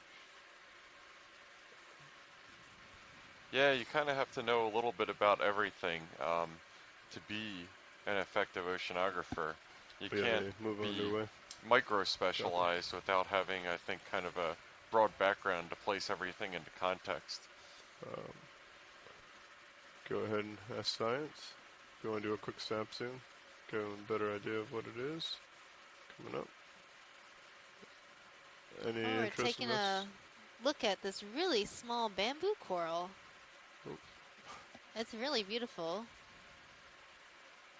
So It might be the same thing we just collected.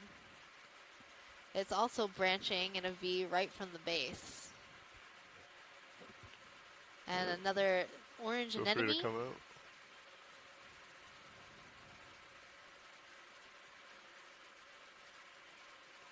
I've been keeping my eye out for that black coral we spotted that was really small and a weird to get place. If we see another one of those, it might be of interest.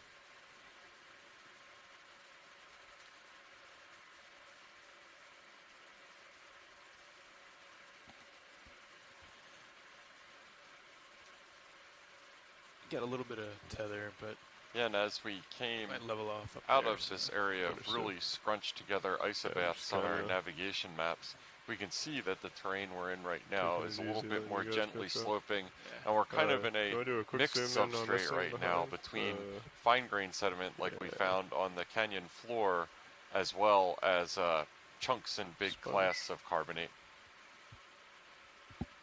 And this is another encrusting demisponge. It looks kind of funky in the way it's wrapped around the edge of this rock here. Okay. Feel free to come out, video. Thank you. Probably end up doing quite a few quick zooms and less science. Though I haven't seen any sea pens yet, which is interesting because I Calls thought, out for something in that more. sedimented area we would see If you see sea anything pens. of interest, feel free to call it out, video. I'm also keeping my eye out for any rock pens, which is a specialized type of sea pen that can anchor itself onto rocks. Most of the time, the sea pens we see anchor in soft sediment. But rock pens have a specialized peduncle that inflates and allows it to suction onto hard substrates. It's not for lack of rocks that we've seen today, that's for sure. That is for sure. But Scott was telling me that they have never documented any rock pens within the canyon areas here, so it would be a really unique observation.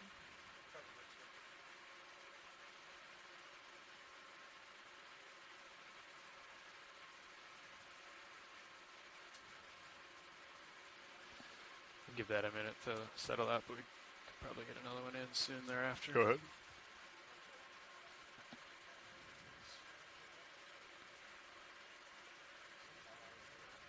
Copy.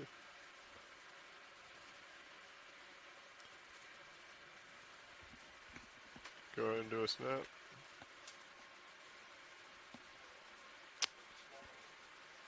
Smaller one to the left. Keep going Looks left. like we've seen some tube anemones on the ground. More to the left or straight ahead? They're The two anemones are on the right. There's something that our videographer sees that he wants to check out. I'm not seeing anything. We've got a bunch of small bits of demasponge, a tiny bamboo coral. That was only a few polyps. There's a squat lobster. I'll line up better for that, yeah, if you want. I don't think we're seeing There's a really too many interesting spot lobsters so hydrozoan far. floating in the current over there.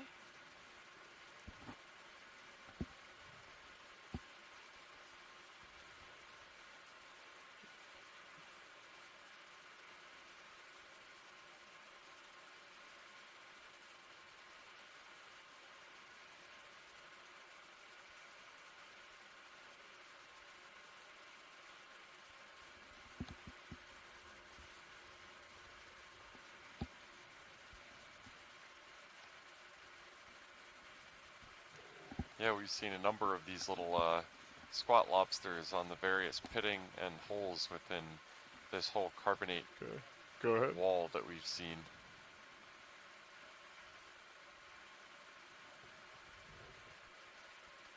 So this is a squat lobster that's found itself a nice home in one of these little pits inside the rock.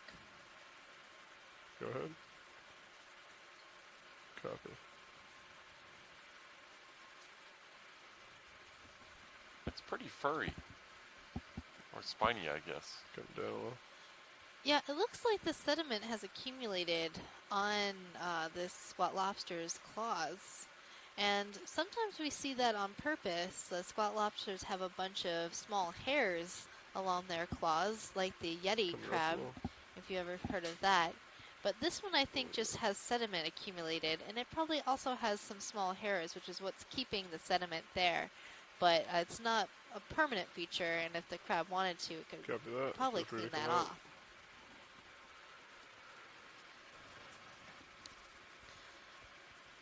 Pilot, can we zoom back in? Yeah, do you see that thing to the left? Is that thing just to the left. Go zoom back in, please, video.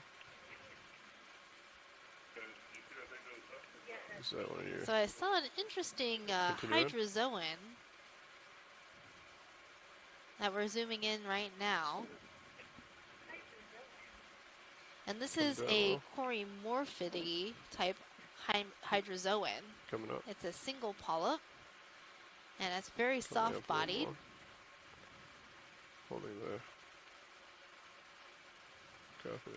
And there are two genera that it could be, either Corymorpha or Brachioceranthus. And the difference is with that second row of tentacles, or like fluff around the center. If it is undisturbed and a full ring that goes all the way around, it's Corymorpha. If it has a break in it, which I think this one does, it's Brachioceranthus.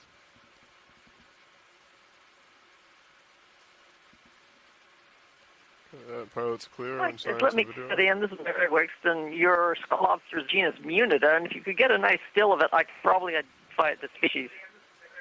Oh, I think we did get a pretty decent still of it.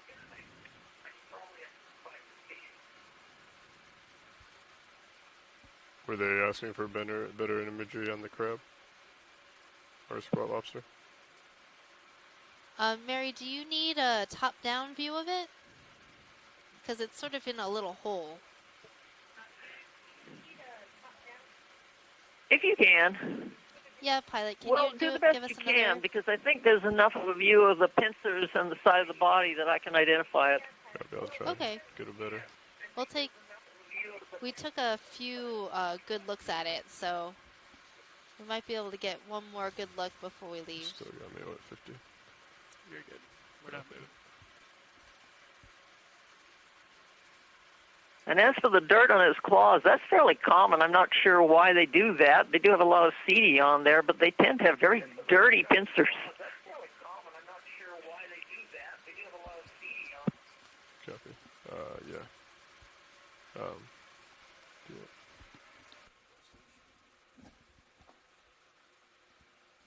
Nah, get the shot. You gonna tilt your uppers down? We have approximately 15 minutes left in our dive today.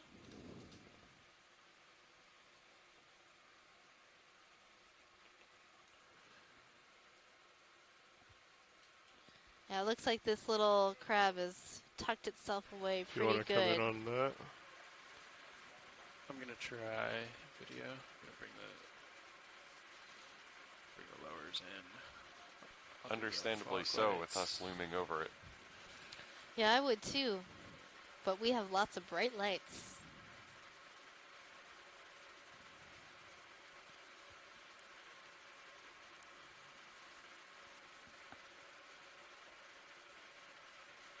So bright, in fact, that it's making the eyes of the squat lobster glow a little bit. Come down a little. That is a quite sorry, deep coming hole up a that little. it's found. Copy that. Sinking slightly. Coming up. Stand by. Well, that's a lucky fellow. They'll use a hole that's already made, but they can, to some extent, dig a hole, particularly in sedimentary rock.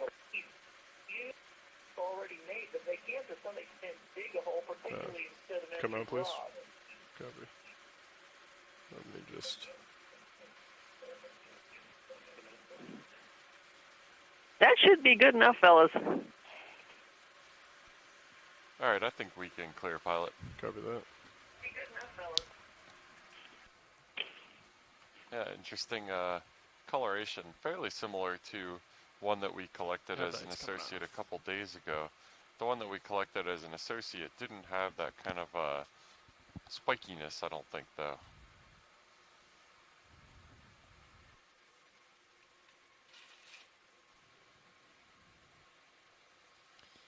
And again, we're seeing a small bamboo coral, a swiftia coral, and a anthomastis that'd be okay.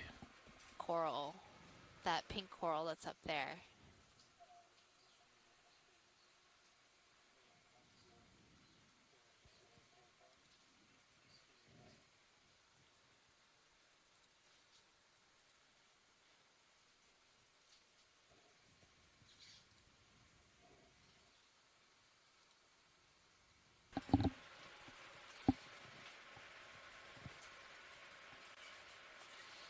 Pilot, watch lead. Hey, Megan. Can you zoom on that white, I think it's a sponge on the rock, sort of center screen, slightly to the left? Yeah, sure.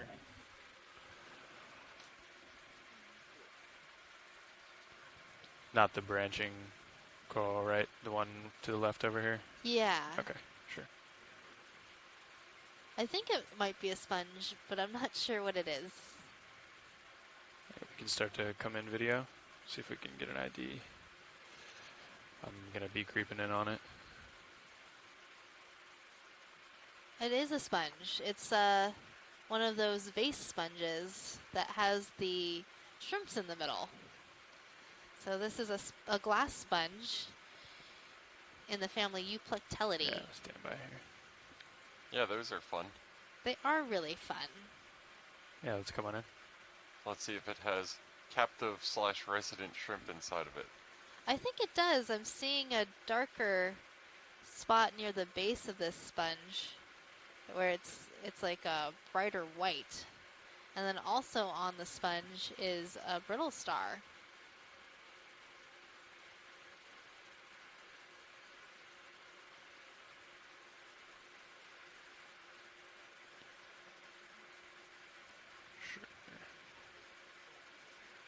It does look like it has a pretty regular framework, but the framework breaks down near the base of this sponge. And we've been really curious to see if it's the same sponge with the same Tilt down for you.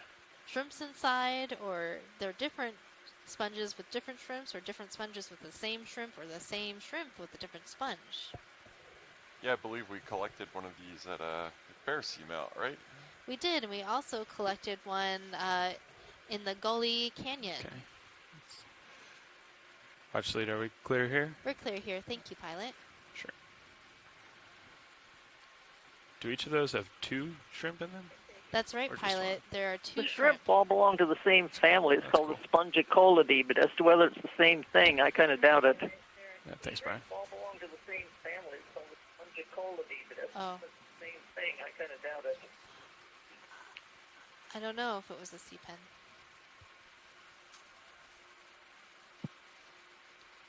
We have 10 minutes left on bottom. Yeah. Copy.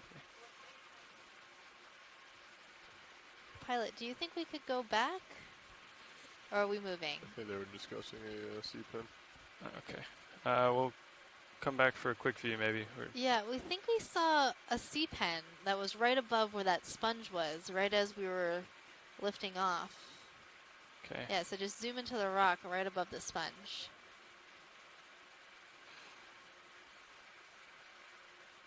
I still don't see where you're looking, Megan. So the sponge that we were just looking at, Yeah. maybe a foot above it, Is the ship moving? is the thing we were looking All right, for. It's copy very, that. very small and hard to see.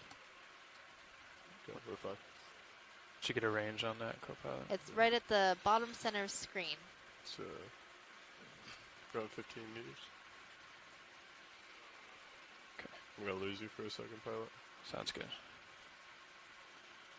We should be fine.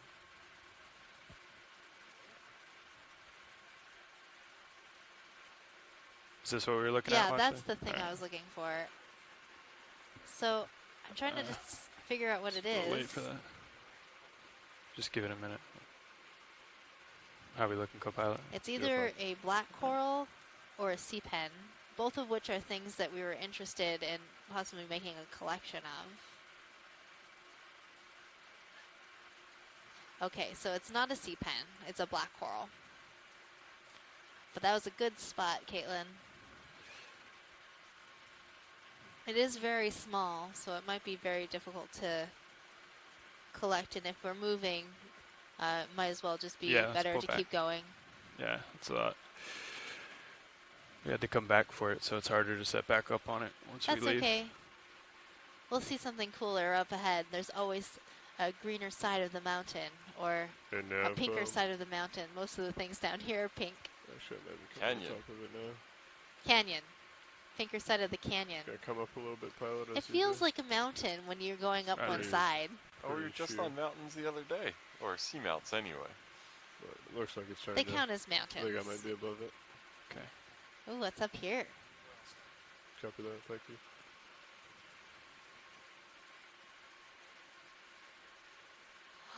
Ooh, see, it was totally worth it.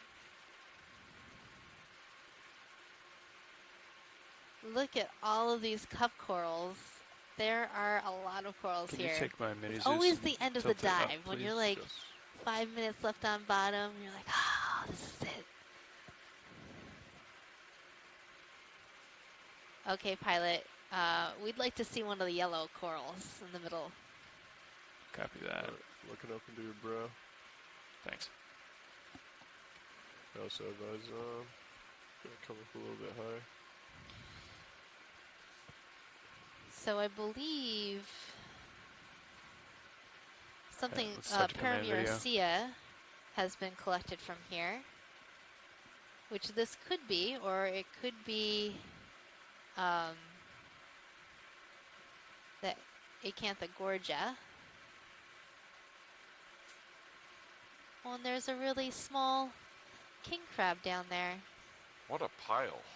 It is. Yeah, I think they were looking for coral first.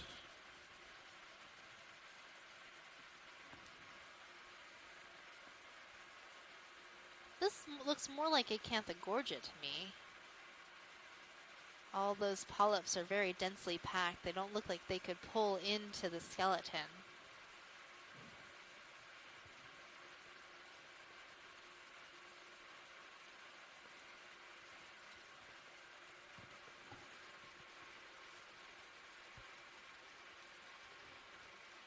I can't keep turning because my your brow's right on. Brow's about to touch, but I can. Yeah, this one lateral. next to it, you can see its polyps has Alright. pulled in its tentacles, but they haven't No, you can hold there, Brian. retracted. I'm coming over So to these this are definitely Acanthogorgia with associated brittle stars.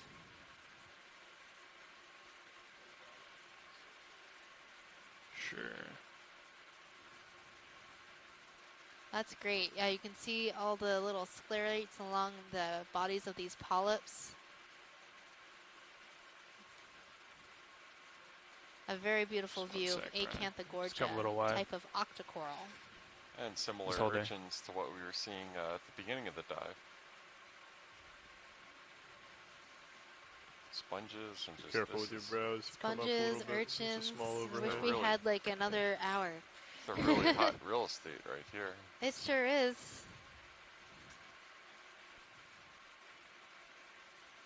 I'd also like to take a look at one of those clusters of cup corals. Okay, let's get that in. Let's come a little wide. Brian, we want to take a look at this. We only have a few minutes left. Watch the. Okay, pilot. One to your right might be clearer. That one's super beautiful. careful on The your cluster starboard with the side. crab. Copy. Yeah, why is it so dense? That's like, I don't understand why there's just these. We just came over this ledge and it was, oh, here's everything. All the things you were looking for. Well, it's dense within it, and then even here where like there's plenty of Let me know room, if you'd and like to instead try the they're fog just lights all video. clustered on top of each other. I think it could be just the way that these ones Pilot, grow, okay. and I don't think this Coming up. particular group has been So you're observed Okay, just got my video. within beach I know before. right This now. looks like a desmophyllum Come on in.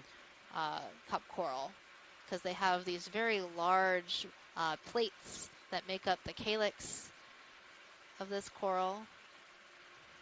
I really wish we could get a collection, but I don't know if we have enough time for that.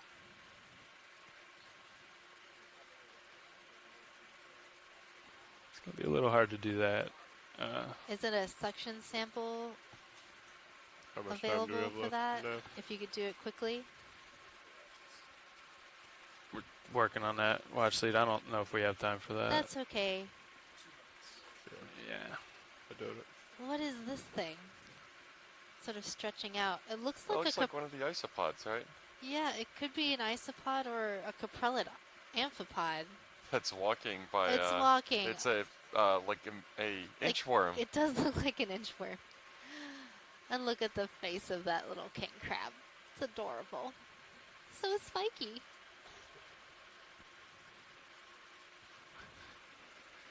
It's just Yeah, I like that inchworm isopod. I've never seen those move before. And look at it go. It's just extending its entire body length every time it takes That's a a step. lot larger than I thought it was. Yeah, Or everything's- wow. What? It's so long. Whoa, how hard does it go? Wow.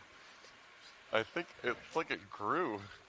That was just insane. I don't think I've ever seen that before. Weird. That was cool. All right, watch lead. You want to do a snap zoom or anything else here? We gotta go. Okay, let's just get a nice wide view before we leave. Yeah, Copy that. This is a nice view This to is a beautiful depart wall. on. Wow. I could stay here for another. Oh, look at that! Can we snap zoom that long, spindly coral at the top? I'm sorry, this option is not available. Did you hear that? I didn't hear it. Let's come on in. Quick zoom. Oh, this is a really great black coral. Even better. Fill frame, yeah. We got a few seconds here. There's a little spot Unfortunately. lobster in its branches and a beautiful brittle star. Would have been a really great collection as well. Even better than those Your Scleractinian your cup starboard brow's corals. starting to get pretty close. Thanks. All right, video. Let's come That's a on. weird looking associate. We gotta go. That's a spot lobster. Oh, it's a funky looking What are your spot thoughts? lobster. Come It just up. had its arm kind Till you're of up above that, and backwards. then you can push up. I think so. All right, I'll follow Okay. you. So take your. But it's a different family than the one you just looked at. That's right. What kind of squat lobster do you think that was, Mary? This one, I think, is in the Chirostyloidea rather than in the Galatheoidea. Munida belongs to a group called the Galatheidae. This one, I'm pretty sure, is the Chirostylid. They live among these black corals and salt corals. Coming up. Megan is having a conniption right now as we lift off bottom on this place that we probably would have spent a No, solid no, I don't couple wanna hours go. on. So take your last view of Veatch Canyon as we ascend at the end of dive number 11 on EX1905 Leg 2. If you are interested in planning or inputting any thoughts for tomorrow's dive, which is a combination benthic midwater dive, stick around. We'll have that meeting in about 10 minutes. Otherwise, thank you for joining us today. This is Jeff O'Belts, your geology lead from the Naval Research Lab, signing off. So our dive tomorrow will be at Block Alvin Inter-Canyon area. Still coming up. What do we want to do? Excited. Really wish we could have stayed here for like 10 more minutes, but this is your biology lead, Megan Putz, signing off. So if I come to starboard, I should be clear, right? Or you'd have to come all the way around now, I think.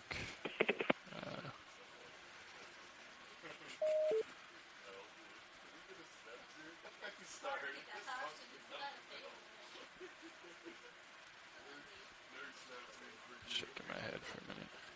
That still coming up.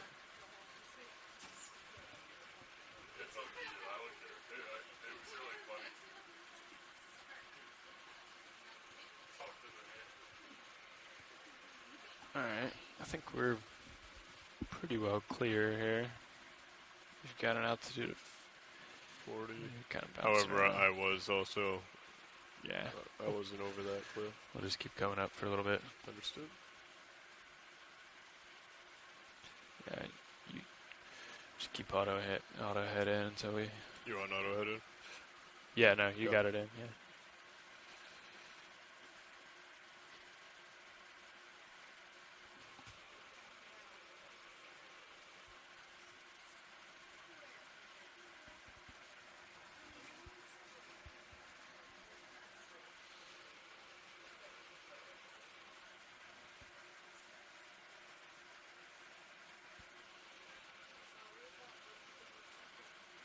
Follow you up with my rotator a little. You're pushing out now. What's that? I'll try and follow you as best as I can with the rotator. Yeah. Keep it around 16. I wasn't pushing out, but I might be just getting up into some